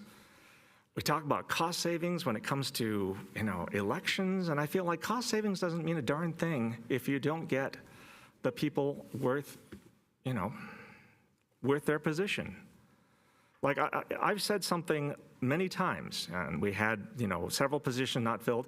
Having the wrong person for a job is actually worse than having nobody for that job, right? I think that nobody seems to understand this, unless you're at a startup company, where every single person, contributes, or you've got a problem, right? Like, I'm sorry, like I have this push and pull, which is I would really like for the people to elect their civil servants. But I don't see a process in the city, at least for some of these positions, where the people actually have a choice. I think that's a problem. And so I'm kind of torn because I know what I'd prefer. And in a way, I'd like to fix the system so that we actually get a choice. I mean, I'm going to ask the city attorney, you know, I've heard that we don't have to limit the elected positions to the city, and I hear from other sources that yes, we do. You know, the people must live in the jurisdiction that they serve in. And so I don't know if that's the case. I'd like something that says to ensure that we get a choice, like maybe anyone who wants to run can run, and the assistant chiefs, and if there's two, and we'll get a choice, they are required to run. Right. Because the assistant chiefs are doing the job. I think that's the reason we've got two chiefs, is because, you know, for the first time in history, we've had an elected police chief that was not in the management group. Right. And I'm trying to resolve this with my desire to elect, because I think that would be a better thing. But right now, I don't see a process right now that allows that to happen. Right. And the politics is clearly on display here, clearly on display. Right. And I think that's unfortunate too. And if people are going in knowing these are requirements that every other city has for a clerk, every other city has for chief, and we decide, well, we're just not going to do that, I don't know that that uniqueness is a good thing. Right. Thank you. Thank you. Councilmember Jane? Yeah, I want to remind the public that Santa Clara is the only city in the entire state of California to have an elected chief of police. As Michelle Ryan pointed out, that just, I mean, are we head and shoulders a safer city than every other city in California? I don't think so. It doesn't make sense that if it's such a great process, why aren't other cities have that? So I'm going to read from the charter, the duties of the chief. The chief of police shall have the power and be required to preserve the public peace, execute and return all process issued to him by legal authority. I have no idea what that means. Exercise all the powers that are now and may hereafter be conferred upon sheriffs and other police officers by the laws of the state. That's it. There's no reports to the public of their annual accomplishments. There's no annual performance reviews. There's no requirement that they do chat with the chief. There's no requirement that they have a chief advisory committee. There are no requirements. Now, we know that the only recourse the public has is to do a recall or to unelect. But if there's nobody running against them, you're just going to be stuck with that person. And I want to point to the sheriff of the county of Santa Clara, Lori Smith, who had all these accusations of giving gun permits to her friends in exchange for favors. Her colleagues are going to prison. They have been convicted of this. Is a different position because most of the people that run for sheriff are chiefs of police from other cities. They're not in the chain of command of the sheriff. So if you have a situation where we have two people in the city of Santa Clara in the police department running for chief, one of them's going to win, one of them's going to lose. The person who loses will be in the chain of command of the person who won, which is a bad situation. We don't have that with the sheriff's department. So it's a very different situation about electing sheriffs than electing your chief of police. Yeah, Santa Clara is the only city that elects a chief of police, and I'm very proud of that. I think we are not like San Jose and Oakland and San Francisco and all these other cities that have all these problems. We elect our chief. Our chief is accountable to the residents. It's democracy. It's voting for who you think is the best candidate for the seat. There was no outcry for this. None whatsoever. And that's why you're probably having a hard time getting people interested in this, because it wasn't asked for by the public. It was brought forward by the majority of this council. I looked at a lot of the responses from that survey. For the people that actually wrote comments, and a lot of them, although nobody's saying it, is the chief of police controls the security at the stadium. And many of the comments came in that said, we don't want the 49ers to own our police department. In fact, that was a lot of comments said that. So people are really worried about that we have outside influence take over our police department, that take over our police chief. Who would appoint the chief? The city council appoints the city manager, and then the city manager appoints the chief. So there you go. There's a lot of concern about that. Our city clerk is our elections officer. In fact, he was the first man of color elected in that position from the entire city in a highly contested election. And it's important to be the elections officer in the city. And the elections officer should be accountable to the people and not the city council that appoints the manager that appoints the elections officer. Do you see what I mean? It wasn't asked for. I'm out in the community a lot. And people very much have an opinion on this. And I believe if the election isn't taken over by outside interests and millions of dollars, we're going to have the same results that we had previously that were in the legitimate part of that survey, in past polls, in past elections. It's going to be the same. And I think that this council, whatever you put on there, you're going to have a hard time convincing people to give up their right to vote for their police chief. You can come up with all these excuses and reasons, and we're not, we want to be just like everyone else. We don't want to be different and special, but they're not going to buy it. They won't buy it. And I think even if the special interest comes in and tries to buy it, our citizens aren't going to fall for it. I think they're pretty smart, and they see what's happening. I think we have a great police department, and I think that our residents appreciate it. I was just at a city school board liaison committee meeting, and the school district, Santa Clara Unified, the board members that were there and the staff was talking about how wonderful our police department is and how responsive they are and how much they help the children in the community and other things. When you have a police chief that's responsive to the community, that's what you get. You get somebody who goes above and beyond. And whether I've agreed with past police chiefs or not, they've all been responsive to the community and really good mentors for a lot of people in the community. And it's an important position. Nobody in the community came forward and said, gee, we really need to get rid of this. Nobody did. I suspect maybe some special interests did, but no residents in our community did.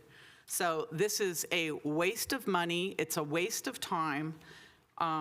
It's good luck telling people you shouldn't vote. Let us take care of it. We know better than you. I don't think they're going to buy it anymore. I really don't. So the question is so misleading. It should say something like, should the charter be changed from an elected chief / or clerk to an appointed chief or clerk by the city manager? That's what it should say. If you want to be transparent, open, and honest about what's happening here. And this language came from the city staff. It didn't come from the committee. It sounded like I asked the question, where did this language come from?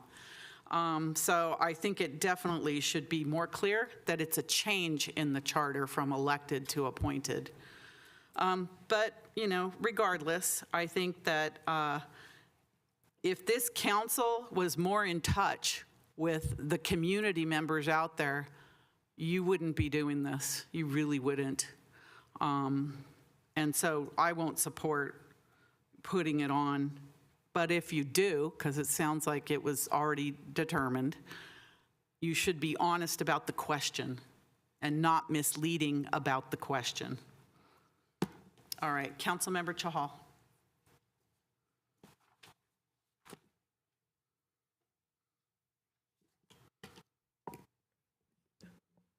Thank you, Mayor. So, change is the only permanent thing. And when we think about that something is going good for a long time and we don't need to fix any issue, and with the anticipation that something will go wrong when we know about it, and when experience has shown us that, yes, something has gone wrong and we need to fix a system. So we need to do that. And that's the responsibility of the residents, that's the responsibility of this council, and that's the responsibility we set up for this committee to find out what are the pros and cons of what system we are in right now and what we need to go do going forward. And we heard the testimonies from so many of residents, and we should not be scared. Nobody should scare anybody that whatever going on right now should continue forever. We have to look into what changes we can make going forward. I think this is the first time we had a police chief who did not have any management experience. And with the choice going forward, with the 10 officer who does not have, I don't have, but I heard somebody saying, do not have a management experience.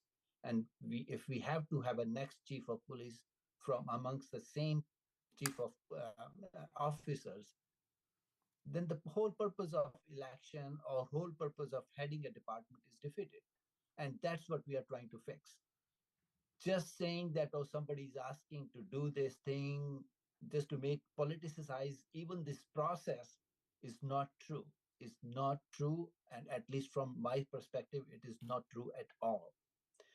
So we need to fix the system when we know we can make a change and what is the better alternatives amongst us. We don't elect our chief of the army staff. We don't elect our chief of the Air Force staff. They are all appointed. And that's the same corollary over here. No other city in California has an elected chief. There is a reason why all these cities have gone from election to appointment. There is a pros and cons of each system, and we learned from our past. Yes, there are pros and cons, and I think it makes sense for us to make a change. And that's what we are trying to do, and that's what the committee has recommended, basically. As far as the question about what should be the ballot measure language, I think very clearly Chair Houston has pointed out, they looked at the various other cities' ballot measure language. And just to blame it that, oh, staff gave this language to committee and come forward, it's not the right way of putting that forward. They looked at it, and we as a council also should look at it, what language we should be putting it. And that's what the discussion over here is basically. So let's not start the blame game or blaming other people for something, but we need to fix the problem of who should our be next chief of police and what should be the best way of putting that chief of police in place. And it's not you and me. One person is not deciding about it. We are putting this forward back to the residents, back to the voters of the city, and let them decide. Either way, whatever they decide will have to be followed by this council and will have to be followed for future who should be our future chief of police, whether he or she should be elected or whether he or she should be appointed. So that's what we are doing, and that's, I'm convinced we are trying to make a better decision making for going forward. Thank you. Thank you. Vice Mayor Park? So it's hard. Like, again, I do want, wherever possible to have democracy. And again, I stated very simply as more people, more voice. And in this case, I'm going to wholeheartedly agree with the mayor, which is I agree that this council should be in touch with the community. And I, for one, ask about this question. I asked the question about ballot measure all the time, and I hear that this is important to them. I agree that the people are pretty smart, and for the past 3 elections, they've actually voted for change on council. I agree that special interests will have a large say in the election. POA has always had their hand in elections. They probably will in all the future elections too. And I agree that the ballot measure may be hard to pass, but I'm going to say let's try it. I call the question. Is there anyone else that wants to speak? What was the motion? It was just, there was no motion? It was just our comments, right? Yeah, it's just our comments, so there is no motion, Vice Mayor. So what question did you want to call? So yeah, so there was a motion, but seeing the description here, it's provide initial feedback and direction to staff. So I guess it's basically all of us are providing that information and that feedback. And our feedback. So I don't see, I guess, no need for a motion because you may not agree with what I agree with. Everybody had a chance to chime in here, and I think that's appropriate. All right. Okay, so that's it? All right. Very good. You got the feedback that you needed? Would you like some more? All right, very good. Okay, thank you. And again, thank you to our Charter Review Committee members. We appreciate the work. All right, next we have, I'm going to go back to number 5 since we have someone here. Or number 4. Okay, discussion and potential action on the proposed Joint Powers Agency Agreement to establish the Cities Association of Santa Clara County Joint Powers Agency. City Manager. Thank you, Mayor, members of the council, and the public, both here and participating remotely. Javon Grogan again, City Manager.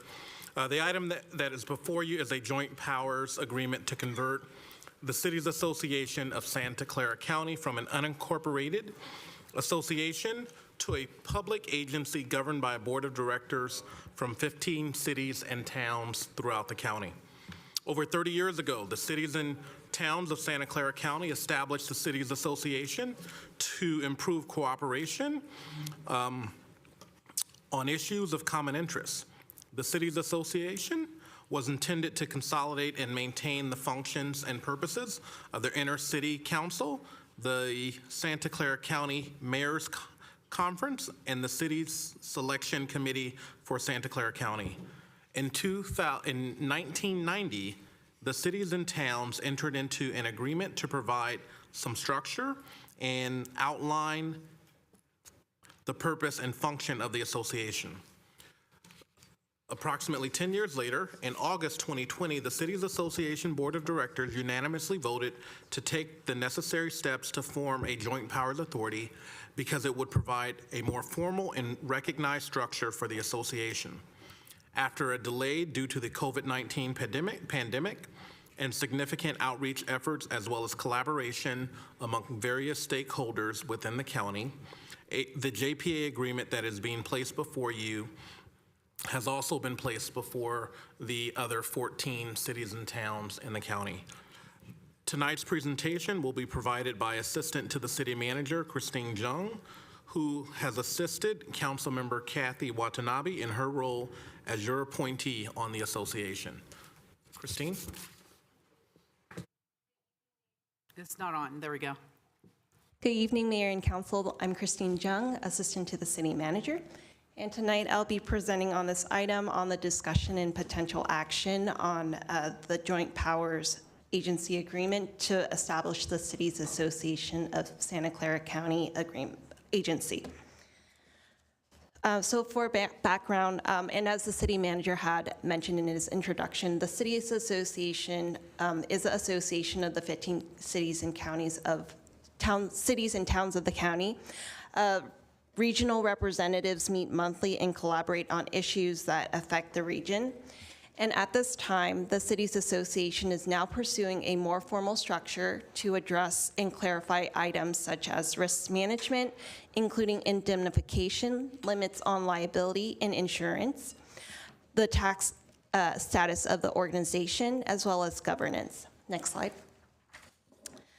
For the past 2 years, the Cities Association has conducted outreach and solicited input on the proposed JPA agreement.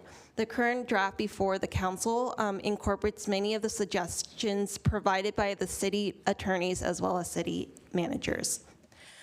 On October 10th, the Cities Association provided an information presentation on the proposed JPA agreement that will establish the Cities Association Joint Powers Agency.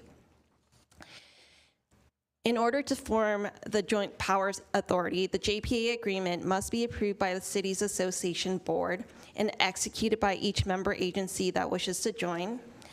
The Cities Association Board is expecting to vote on the JPA agreement at their upcoming November 9th meeting. The item presents the JPA agreement for council consideration with the opportunity to request changes if needed. The following slides will cover key provisions within the current draft of the JPA agreement, such as the purpose and powers of the JPA. The JPA would have general authority to take such actions that are necessary to study, build consensus, and advocate for positions of common interest to the region. The JPA will have specific limitations, including prohibitions on imposing taxes, purchasing real property, hiring employees, and issuing debt. Next slide. The key provisions related to governance outlined in the JPA agreement includes the minimum number of participants, which requires that the JPA agreement will become effective when 8 member agencies sign on. The JPA will be governed by the Cities Association Board, made up of 1 director representing each member agency, and each director will have 1 vote. There will be an executive committee made up of 3 to 5 officers, depending on the number of member agencies, with powers delegated from the board to act on the board's behalf. In terms of voting requirements, most of the JPA's actions only require a majority vote, and any new significant program costing $10,000 or more does require a 2/3 vote of the Cities Association Board. Any amendment to the JPA agreement will require a 2/3 vote of member agencies.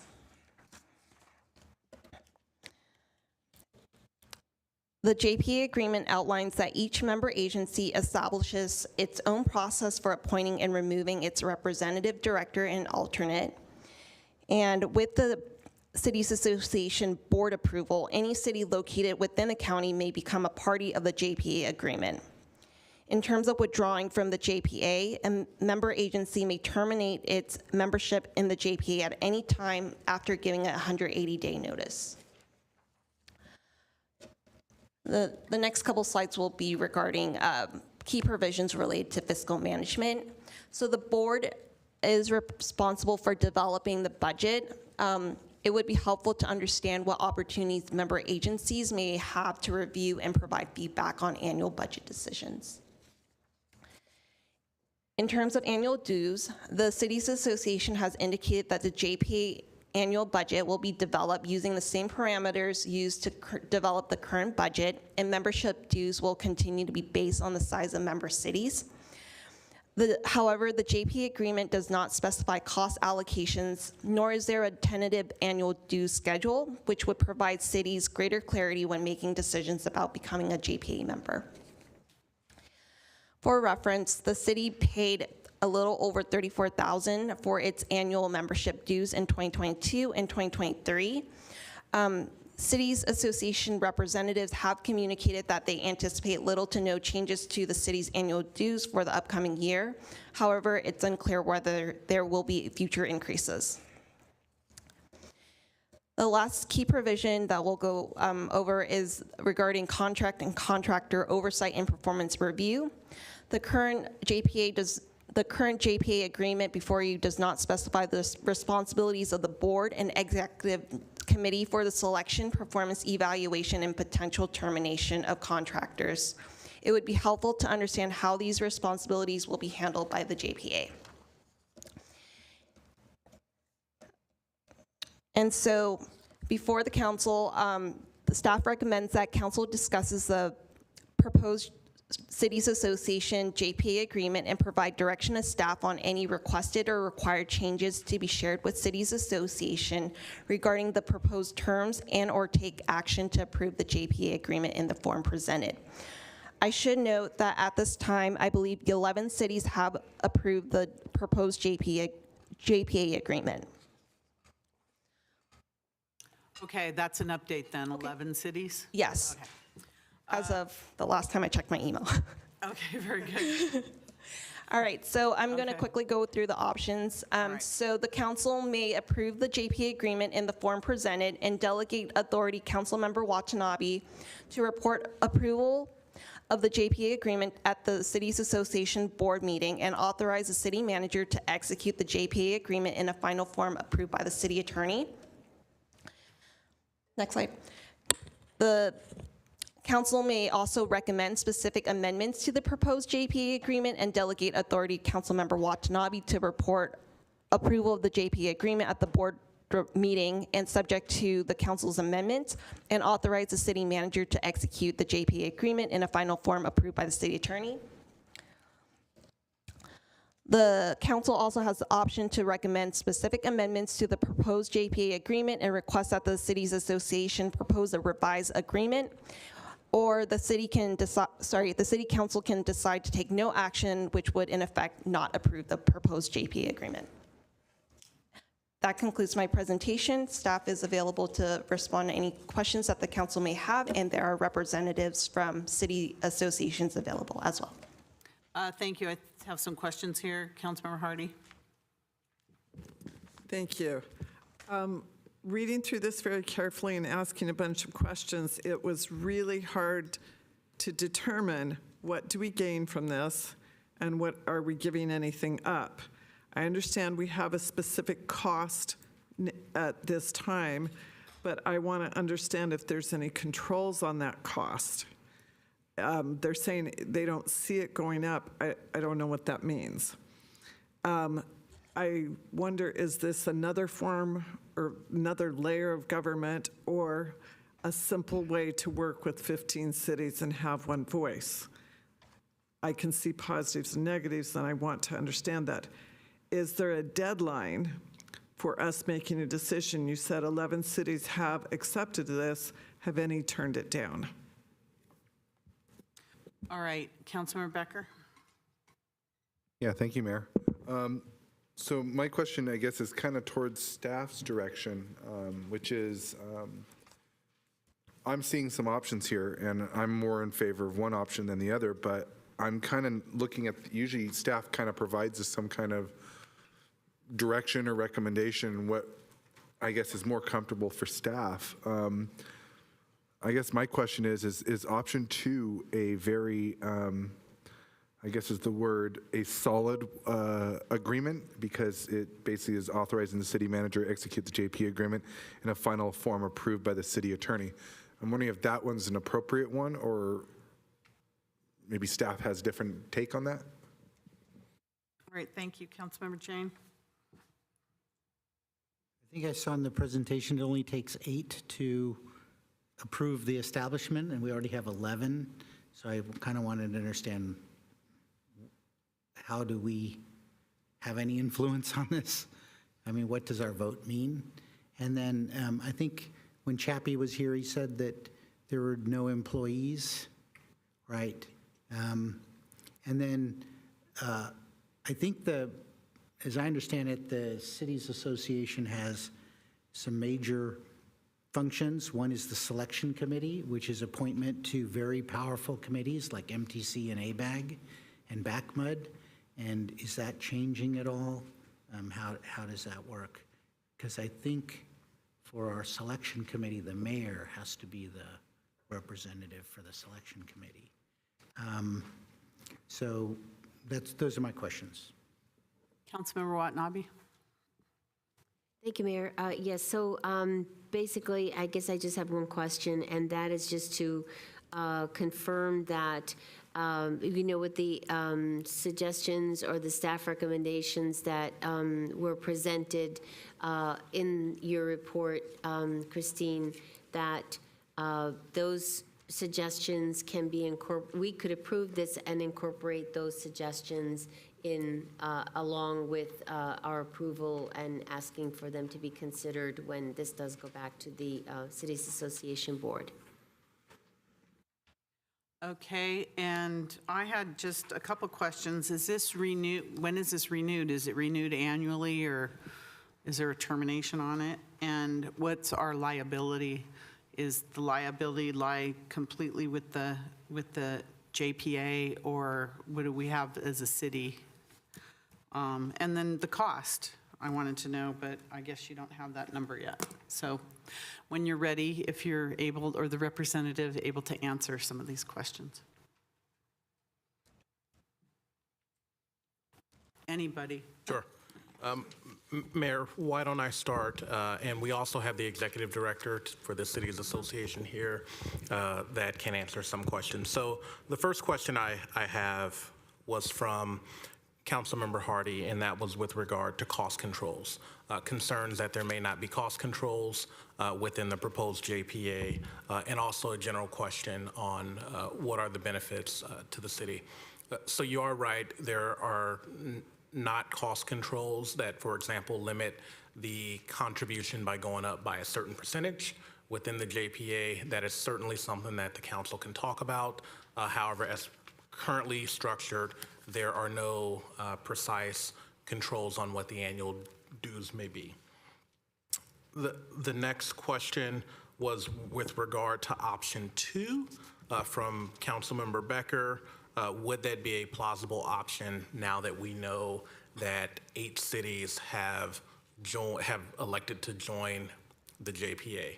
So let's step back. When we, as of this morning, we checked, and there were approximately 7 cities that had joined, that had made a decision before today to join the JPA.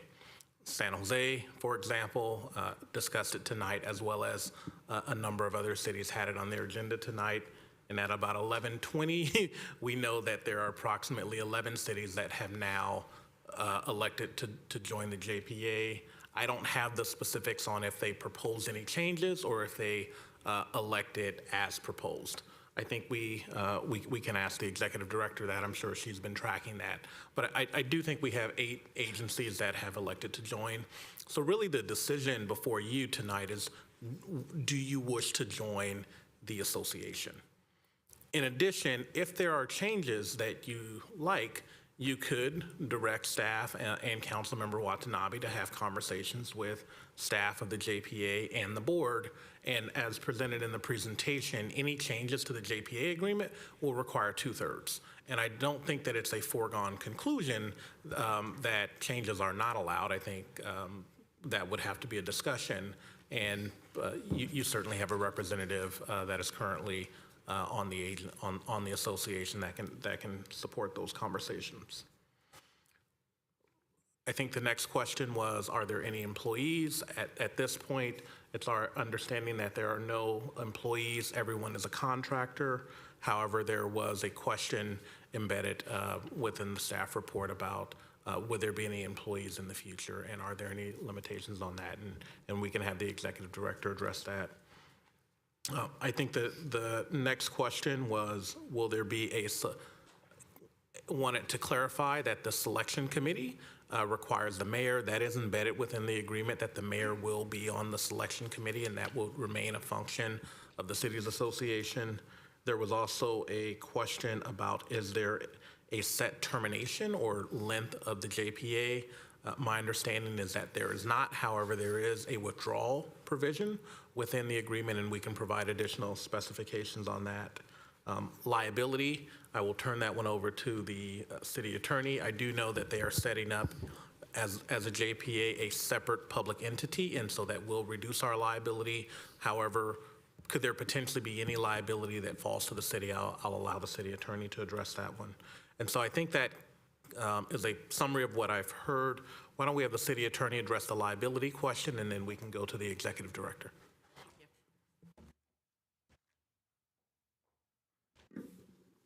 Very good. Thank you, Madam Mayor. There is no question that the creation of a separate entity actually improves circumstances for participating members from a liability standpoint. The obligations of the JPA, assuming all corporate structures, are maintained and rules are followed, and at least it's properly capitalized for what it's doing. The JPA would be the legal entity that would have the liability for their activities, and it should not extend out to the member agencies. With an unincorporated association, their current structure, that's a little less clear. The other benefit of getting a JPA, and I think this was presented to you by their current contract attorney in their last presentation, is that it is easier to obtain the insurance that protects against, those liabilities, and the indemnity provisions, are more helpful and concrete. So there's actually value to, one of the values of this is that it will insulate the city more from kind of traditional forms of liability. There are certain things that, can be talked about and potentially refined in terms of cost controls, of the measure. Obviously, there's, there's a budget that needs to be, approved and contributions, from the respective agencies in accordance with a formula. And the city, as long as it's participating, would be liable for those things. But as the city manager mentioned, if for some reason any of the things that are going on with the entity, either it's not serving the interests, there's liability issues or concerns, the costs are increasing out of control, the member agency can, with 180 days notice, withdraw from from participation.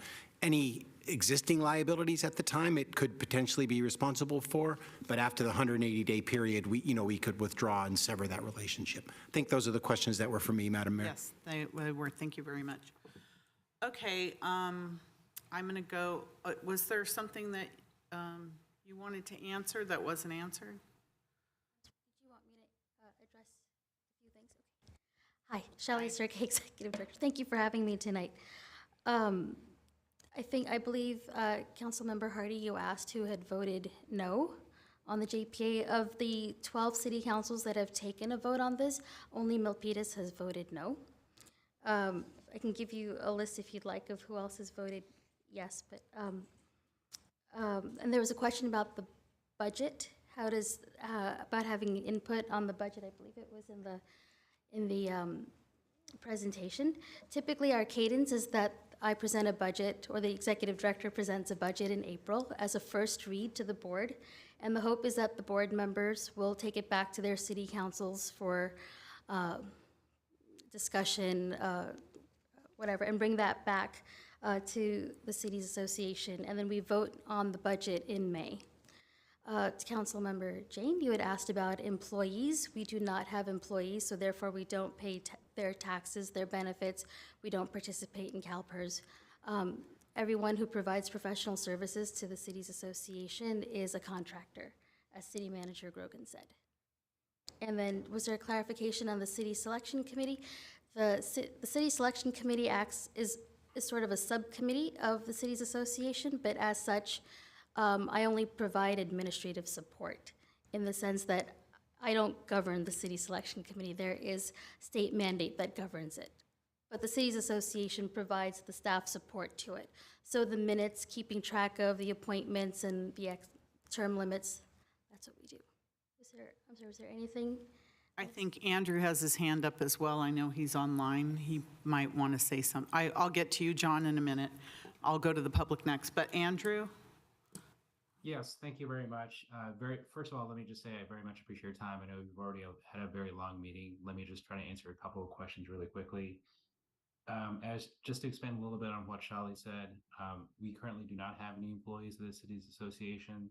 And the JPA in section 7.5 actually prohibits the entity from hiring any employees. So I just want to note that's actually in black and white in the JPA.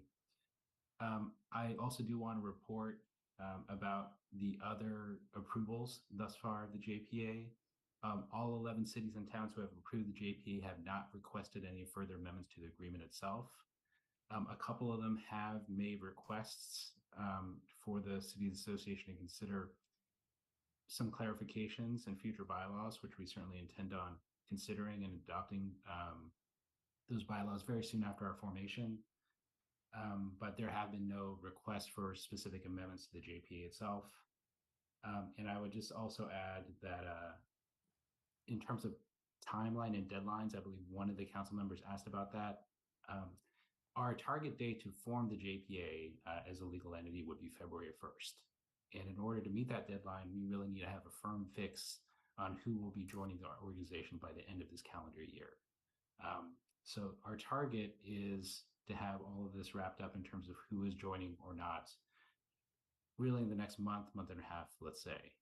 And that's just to enable us to move very swiftly to the next stage and formally establish ourselves as a JPA. So that's the target and our proposed timeline. Please let me know if there's any other lingering questions. Thank you. Thank you for that clarification. All right, I'm going to go to the public now. John? Last time I was here, I was concerned about the fact that the county was mentioned in the name of the entity, and I'm still concerned about that. Apparently, they're currently a representative. They could be brought in some future time to this new JPA. But what I'm now interested in and concerned about is the word authority or agency. Currently, it's an association, which I like. It's an advocacy think tank association. But the new term, and sometimes they use the term authority, sometimes the agency, but that strikes me as power. That strikes me as all sorts of ambitious stuff. You know, like you could have a bridge authority, that sounds fine, but this sounds very open-ended. It sounds like there could be all sorts of policy initiatives, not now, but maybe in the years ahead. The fact that it is currently an advocacy group association, I think is a good thing. I think we need that, but I don't understand why an advocacy group association really needs to concern itself too much with immunities, insurance, and liability. I mean, they're not running a company. They're not like digging a hole or anything. They're basically an advocacy group. So then another concern I have is, and it's related to this, is that this authority will now be just another layer of bureaucrats that our staff is going to have to interact with because they have the power. They've got a powers authority. They're not just an association anymore. So we're going to have to pay attention. They're going to be fairly well-paid contractors, but they are lawyers and auditors, and it's just a whole new layer. So I would advocate that the city continue to be a member of this association, pay the $32,000, maybe pay more if necessary, and have this separate city selection committee and the League of California cities. All of these are more like associations. I like the word associations. Perhaps they also have an option of becoming an associate, like the county could become, but I think you should leave things as they are. Thank you. Thank you. Any other member of the public want to speak? I don't see any. Councilmember Becker? Thank you, Mayor. I'd like to make a motion for option 1. Second it. All right, we have a motion and a second for option 1, which is approve the JPA agreement in the form presented and delegate authority to Councilmember Watanabe to report approval of the JPA agreement at the CASCC Board of Directors meeting and authorize the city manager to execute the JPA agreement in a final form approved by the city attorney. I just want to make sure if we do that, that our costs remain close to what they are now, that it's not something way out there, because we don't know what the cost is going to be at this point, correct? City manager? The cost can increase in the future, and there is not built within the agreement a cap on what that increase will be on an ongoing basis. And so our option is 6 months termination. Is that right, city attorney? If we have to? That would be one option, Madam Mayor. Obviously, you'll have a representative, on the board providing input to what the budget would be and what the cost allocation is and what those increases might be. But ultimately, if there's dissatisfaction, there'd be the 180-day withdrawal option. So we'll have to monitor it. Okay. Vice Mayor Park. But I mean, is that one of the changes that we could make? Could we ask for caps, or could we ask for a schedule of how a cost could increase? Simple answer. Go ahead. You give a simple answer because mine never are. Okay. Yes. The council can take an action to join the Joint Powers Agency and request that staff and your representative have discussions with the new organization on capping cost or a potential bylaw amendment, as well as potentially even a future amendment to the JPA. But so conceivably, yes, you can give the direction to join, as well as instructions on changes that the board would like. Because I would think that we would want to do this anyway. We'd want to monitor costs. I don't know if capping is the right word, but there should be some kind of schedule. There should be something that gives us an idea of what the cost will be. I think that that's probably not completely reasonable because the cost could change with who knows what. I also see that we've got Mr. Shen online with his hand up, and I don't know if he's got information about this question or it's something else, but I yield my time. Councilmember Watanabe.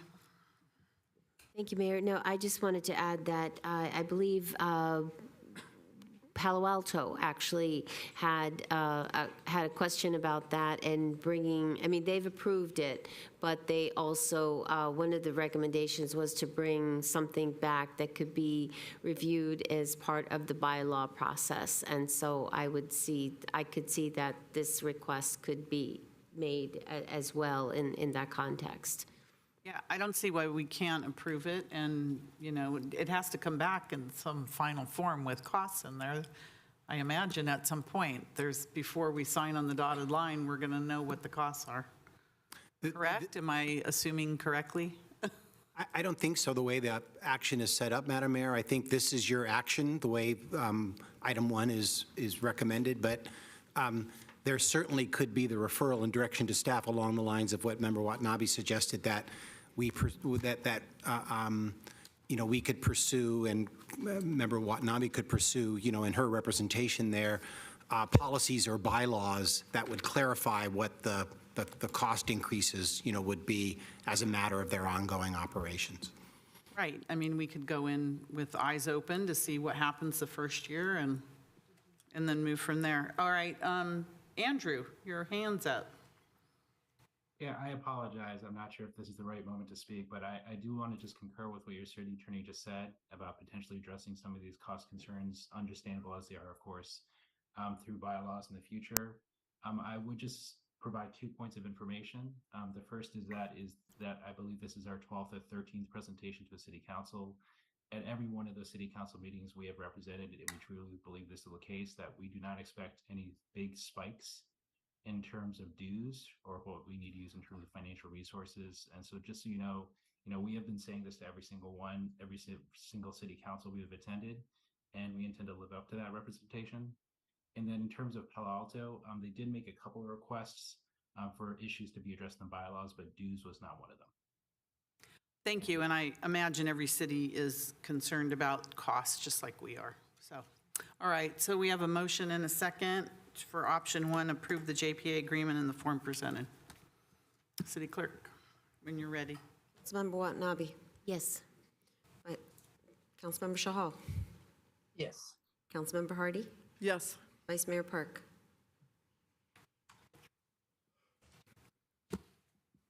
Yes. Councilmember Jane. Yes. Councilmember Becker. Yes. Mayor Gilmore. Yes, and that passes unanimously. Thank you very much. Thank you, Andrew. Thank you, John Q. Public, for staying here.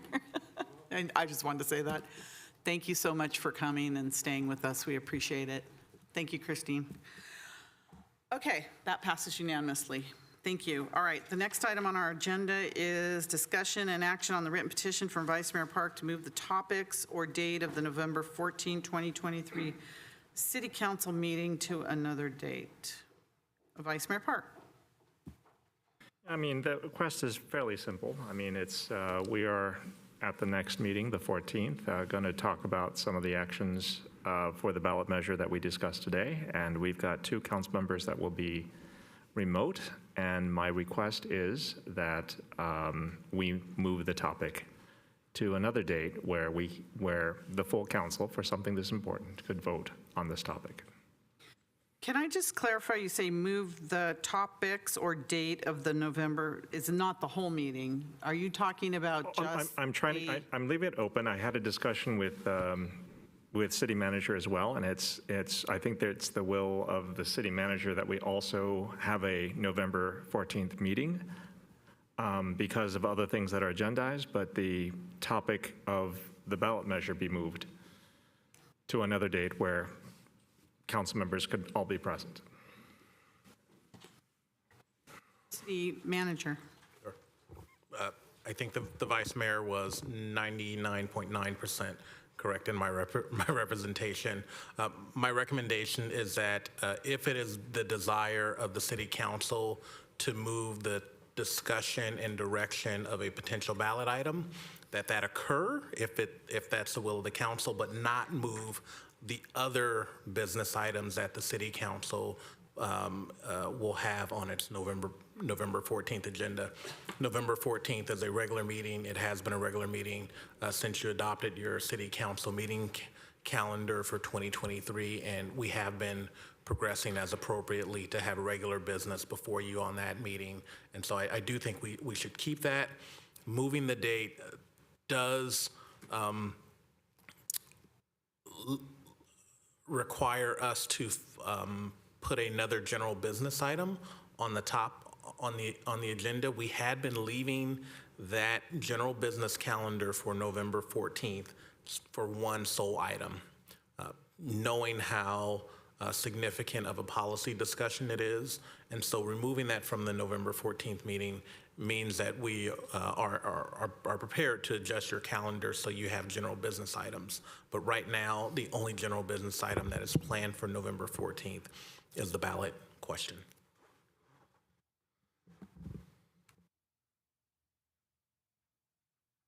Councilmember Jane? On my calendar, there's kind of a hold for November 30th. Do we know whether that meeting is going to happen and how many council members have said that they could attend? I am not able to attend the November 30th meeting. It was scheduled for that Monroe Street property. I'm not able to make it.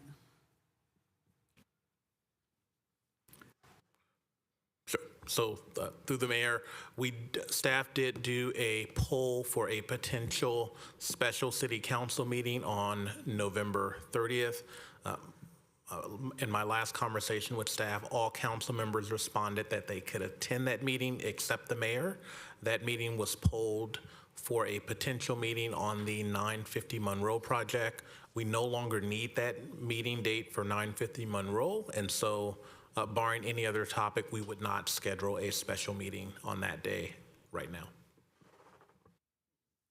Meaning that the only date that we would move the ballot measure is to the 5th. And my question is, what is the deadline to get to the ROV? The deadline for us to submit potential ballot measures to the Registrar of Voters is December 8th.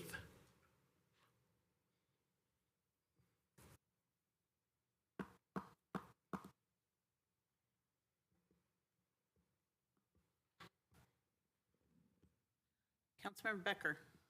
Thank you, Mayor. So, I mean, I would be in support of moving this, but I have some very deep questions that need to be answered.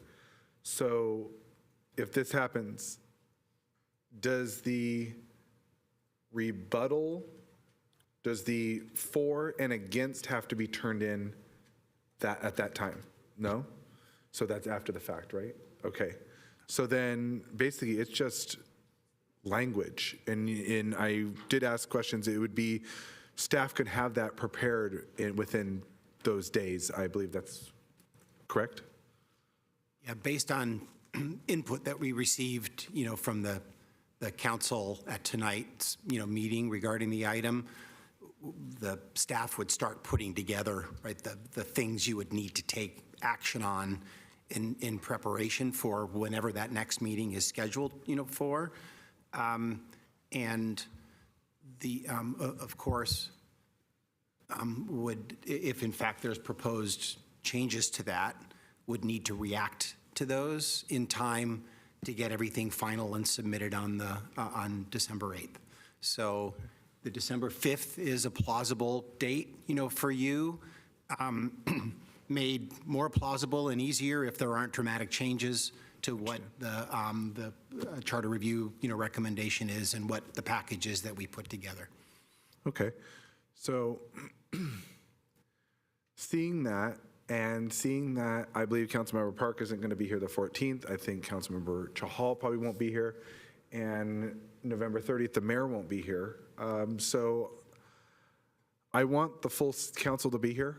And I think that's fair. So I'm going to say, I'll make a motion to select December 5th then. It hurts me to say that, but I really want to make sure that all of our council members are here to add their voice to the mix, so. I'll second it. All right, motion second for December 5th. Councilmember Watanabe. Thank you, Mayor. So as Councilmember Chahal did tonight, I mean, he participated remotely and was able to vote on a couple of on all of the issues that were brought before the council tonight. So is there any, would Vice Mayor Park and Councilmember Chahal be able to participate in this discussion remotely? Because this has been scheduled since July 18th. We were presented with a timeline back then as to what was going to need to take place in order to get a potential ballot measure ready for by the deadline, and so anyway, please just answer my first question as to whether or not they can participate remotely. Do they have the ability to participate remotely? Yeah, go ahead. Madam Mayor, Councilmember, are you saying from a legal standpoint? Yes. Yeah, no, there would be nothing that I'm aware of that would prevent them from participating remotely. There are, requirements for, as Member Chahal, complied with today for, for posting, and public accessibility, assuming we're using the standard, rules for that. But nothing about this item would prevent remote participation from allowing them to have a vote on the matter. Okay, thank you for that. And I know, Deputy City Clerk, that there are only a certain amount of remote calls that a council member is allowed to attend remotely. And would both of them fall under that? AB 2449? No, not the other one, the other one. So AB 2449 has just cause or emergency circumstance. Just cause is 2 times per year, and the reasoning would need to fall within what is identified, which is acceptable, which would be a disability of the person, or I don't have it all up on. I would defer to the attorney as to what that says. Then emergency would be for child care, parent care, legislative travel, and that is up to 3 months that you can use that emergency circumstance. Now, the old, or not old, but the original Brown Act, where the posting, you can be on vacation and you can post where in your hotel room, your conference room, or at somebody's home. Okay, And there's so no they're limit on both that. still eligible for that? Oh, okay, great. Okay, so, so I'm asking, then I'm going to ask then, can both council members participate in that way? Because from my one-on-one meeting with the city manager the other day, we only have X amount of meetings before the end of the year, and from going over the agenda, the TMAC for those meetings, they're pretty full. And so to take this action and then continue to another meeting is just going to have to reconfigure what's already been put in place for I don't know how long. Go ahead. All right, it works now. Through the mayor, absolutely, Councilmember Watanabe. The city council does have a very, very full business calendar. You have a meeting currently scheduled for November 14th, December 5th, December 12th, and December 19th. All of those are full of both either consent items or general business items. Should the city council elect to move the final decision on a March ballot measure or measures from the November 14th meeting to December 5th, as staff discusses in the staff report, what we would do is we would attempt to reschedule your joint dinner with the Library Board of Trustees. We would look for some time in the new year 2024, and we would hold a special meeting from 5 to 7 o'clock on the ballot measure item, because your general business calendar for December 15th has two very significant items. One is a rate increase for Silicon Valley Power. The other is your review and potential adoption of a downtown precise plan. And so that will take up the bulk of your regular 7 o'clock meeting, general business items. I think the real question here, we're getting into so much, is Councilmember Chahal and Vice Mayor Park unable to join us remotely? Because if they are, then for next week. If you're not able to join, okay, Vice Mayor Park is saying no, you're not able to join? So Councilmember Chahal, are you able to join us next week remotely? I think so, because I'm still traveling, and on 14th I'll be at a different location. So depending upon the location, I can, but hopefully I can. You can. So just Vice Mayor Park, you're not able to join us remotely. Okay. I didn't ask about me, I'm asking about you. Okay, so, all right, conflict, and then it's questionable about Councilmember Chahal. Okay, so we have a motion second for December 5th. Councilmember Hardy. Thank you. I am a little confused looking at my schedule. You said you couldn't on the 30th of November, but I also have been polled for a special meeting on the 28th. And that's still showing up on the calendar, so I'm a little confused why that date wasn't mentioned. Do you want to take it? Thank you. Councilmember Hardy, it's my understanding that, yes, initially a November 28th date was polled several weeks ago, again, for the potential project at 950 Monroe. That potential date was moved to November 30th. I'm not sure why that's still showing up on your calendar as a possible date. Offhand, I do not know if every council member was able to make November 28th. I do know that the poll for November 30th showed every council member able to make it except the mayor. Thank you. Thank you. I just wanted an understanding of what our schedules really were. Councilmember Jane. Yeah, we schedule a number of meetings where some council members are not there.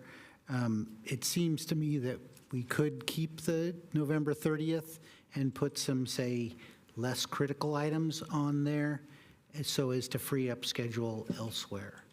I don't see why we couldn't do that. Councilmember Vice Mayor Park. Yeah, I was actually going to suggest that as well, but I have another question, which I want to be absolutely clear. Like, as long as we get the ballot measure in, if there are any changes that are required, the fact that it was submitted prior to December 8th would allow us to make those changes. Want to be absolutely clear. Would allow us to make those changes or other potentially, you know, without missing that date. Like, as long as we have the application in by the 8th, like, what could we do and what could we not do? Madam Mayor, to be clear. You answered that, but go ahead. Yeah, to be clear, there's no ability to change anything after the 8th. Everything needs to be done before the 8th. And ideally, of course, before that, because your action still requires us to do some work to get the package finalized for submittal. So December 5th really is the absolute last date. And even that's, you know, potentially challenging, but we'll get it done. Again, we're going to start working on it already to have it somewhat ready, consistent with what the Charter Review Commission recommendation was already. Councilmember Watanabe. Thank you, Mayor. I would hope that this council would not consider November 30th because we're talking right now about making changes to accommodate 2 council members that cannot participate remotely. So we're on November 30th, the ceremonial head of the city is not going to be available, but we could possibly make a change to that date, and I just don't think that that's right. And I would also like to point out that there was decisions made by this council back on February 7th when the mayor and I had medical emergencies and were not present, and this council majority went ahead and voted on issues and subsequently kicked us off of committees and when we weren't here to defend ourselves. And so those actions were taken without us present, but yet we're being asked now to make considerations and working with them, but yet I would just ask that you reconsider this decision because I think it's just going to back everything up. And when you're talking about moving this to December 5th, when it has to be in by December 8th, you can't make any changes. There's not going to be any time to make changes or bring it back to the council for review. So I think where it is right now, it needs to stay because everybody has known since July 18th that this was the schedule, this was the timeline. Thank you. Thank you. Is there any member of the public that would like to speak on this issue? I don't see any, so we have a motion and a second to move this to December 5th. I have a question about the motion. So let's say, which I'm hoping that there's no changes. If there is an emergency change and seeing it's December 5th, council has the ability to still call a special meeting before the 8th? Okay, so if it gets to an emergency point, council could still call a special meeting. We won't need to. We're discussing it December 5th. Understand that, but if, like, they're saying, if there was to be any more changes after that date, you have no chance. You're basically cut out of that. So if anyone had the wanting to change those changes, they would have to call a special meeting to create that change. That's all I'm kind of saying, though, is they have that authority. Yes, that is legally possible. Obviously, would be challenging. Yeah. But if changes proposed are so dramatic that we need to do work and bring it back to you, that would be quite a turnaround, but it is legally possible. Okay. Thank you for answering that question.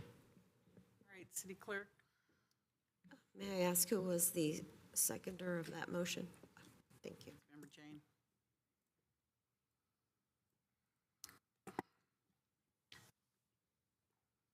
Councilmember Watanabe? No. Councilmember Shahal? Yes. Councilmember Hardy? Yes. Vice Mayor Park? Yes. Councilmember Jane? Yes. Councilmember Becker? Yes. Mayor Gilmore? Yes, and that passes 6-1. All right, next, reports of members and special committees, future agenda items. Oh, that's interesting. Is this new? It's new altogether. Item number 7, action on a council written request, Council Policy 030, submitted by Councilmember Becker, requesting to place an agenda item at a future council meeting to consider releasing to the public the investigative findings prepared by the Van Dermiden Makis law firm regarding a complaint of alleged misconduct at the August 30th, 2022 closed session meeting. Councilmember Becker? Thank you, Mayor. I'm putting this item forward. I'm asking the council to consider this item at a future meeting. And the reasons why is because we had discussion of this in the past during a public meeting in November of 22. And I would like to have this on a future agenda because I think we all deserve transparency. Thank you. City Manager, did you have something to say? All right. Councilmember Jane. There's supposed to be no discussion of this, so I will second or make the motion to put this on a future agenda. The only thing that I'm going to say is that Council Member Becker has been maligned by a number of people. Did you just say no discussion and now you're going into it? I'm not going through a discussion. And so I think that we should, that's why I want to put it on. So did you make the motion or should I, did you make, I'm making the motion to put this on a future council meeting. I will second. Okay, Councilmember Becker? Yeah, for the city attorney, I just wanted to clarify because I was reading this and I'm sticking out at me. Investigative findings, I know somebody asked me a question about that was attached was a summary. They said, is that what you guys are voting on? And I said, no, I don't think so. It's the full thing. So I just wanted to get confirmation of that. That kind of scared me when somebody asked me that question. Yeah, as, Madam Mayor, as described in the staff report, the item that was attached was one of the letters that was sent to all the, as an example, to all the involved parties describing the findings of the investigative report. That was already released to the public in response to Public Records Act requests. I think that were received back the end of last year, and the document was released the beginning of this year. The request is for the investigative report upon which those letters were based. Thank you. And that has not been released to the public. Thank you. Thank you. So, City Attorney, when this comes back, I want to make sure that, because this will be setting new precedent, that I want to know how this affects, investigations that have happened in the past and that will happen in the future. So Yeah, very good, Madam Mayor. I'll support the motion. Yeah, that's a very good, Madam Mayor. Yeah, the substantive discussion of the issues, involved and what council should consider in evaluating whether or not to release the report is something that staff will brief the council on. Right, and this was a very pivotal meeting, so I look forward to discussing it. We have a motion and a second on this. Any other discussion? Any member of the public want to speak on this? All right, City Clerk, when you're ready. And Madam Mayor, if I might pause just for a minute, there's no particular request for the date of the meeting. We'll work with the agenda and try to find, a meeting where council members will be present. Thank you very much. Yeah, unless there's a specific I believe it request for was the maker of the discussed. motion. We had a discussion that it would be December 5th, but I think that was, I had a conversation, city manager. I think I was discussing if it would be December 5th or was it city attorney? Really confused. Sorry, it's really tiring right now. I would want to say that it's the next available council meeting, which would probably be December 5th. Yeah, you don't need to specify. We'll obviously work with the agendas and try to have it be one that meets with the flow of the agenda. Okay. City Clerk, when you're ready. Councilmember Watanabe. Yes. Councilmember Shahal. Yes. Councilmember Hardy. Yes. Vice Mayor Park, Yes. Councilmember Jane, Yes. Councilmember Becker, Abstain. Mayor Gilmore. Yes. And that passes with one abstention. If you abstained, you shouldn't have been talking about it. That's kind of odd. All right, let's move on then. All right, so next we have reports of members and special committees of future items. Future items? Okay. Councilmember Jane. Yes, I just wanted to report that I sit on the VTA board as the representative for Santa Clara, and they just announced that they just ordered the $76 million tunnel boring machine. So they're on their way. Unfortunately, it's $3 billion over budget and 3 years delayed. So, but we're on our way. Thank you. Councilmember Becker.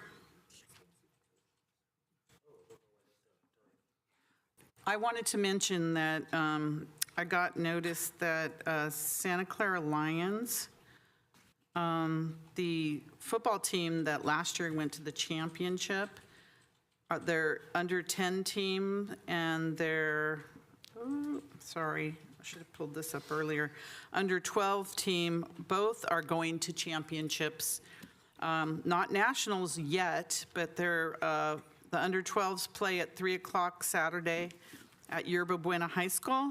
I don't know if anyone's up and listening to this right now, but the under 10s are playing at 11 o'clock at Yerba Buena High School. So everyone needs to go out and support them. If you're up listening to this now, I'll try to put it on my social media as well. So good luck to the team, and we hope that soon you'll be going to the national championship again like last year. All right, Vice Mayor Park. Yeah, so I sit on the Triton board and want to talk about some of the Triton events that are coming up, which is we have an artist talk with John Cerny on Saturday, November 18th from 12 to 2. And if you don't know who that is, if you go to the Triton Museum right now, you'll see that big art piece out in front. And if you've been inside and you've been able to see the amazing artwork inside, you'll find out, you'll be able to talk to the artist who made those pieces. Also, at the Triton on Saturday, December 2nd, from 10 a.m. to 4 p.m., there's the Holiday Art Fair. And this art fair will have a special event person there. The Councilmember Kevin Park will be giving an origami workshop between 10 and noon. And it will be on making origami and some talks about origami and interesting things. Thank you. Councilmember Hardy. Very quickly, I just want to say I'd like to be excused from the ceremonies for Veterans Day. I will be up in Lincoln taking care of my 4 grandkids. All right, City Manager, do you have any reports? All right, that leads us to our adjournment. Could I please have a motion to adjourn in memory of Patty Mahan? So moved. Second. Did you want to say anything? I know you said the items earlier. Yeah, I was told by staff that I would read it again, but we don't need to if that's the case. All right. The family heard that earlier. They knew that we were going to do it earlier, so. So I missed who made the motion, sorry. Oh, I thought Kevin did, Oh. and I seconded it. Thank you.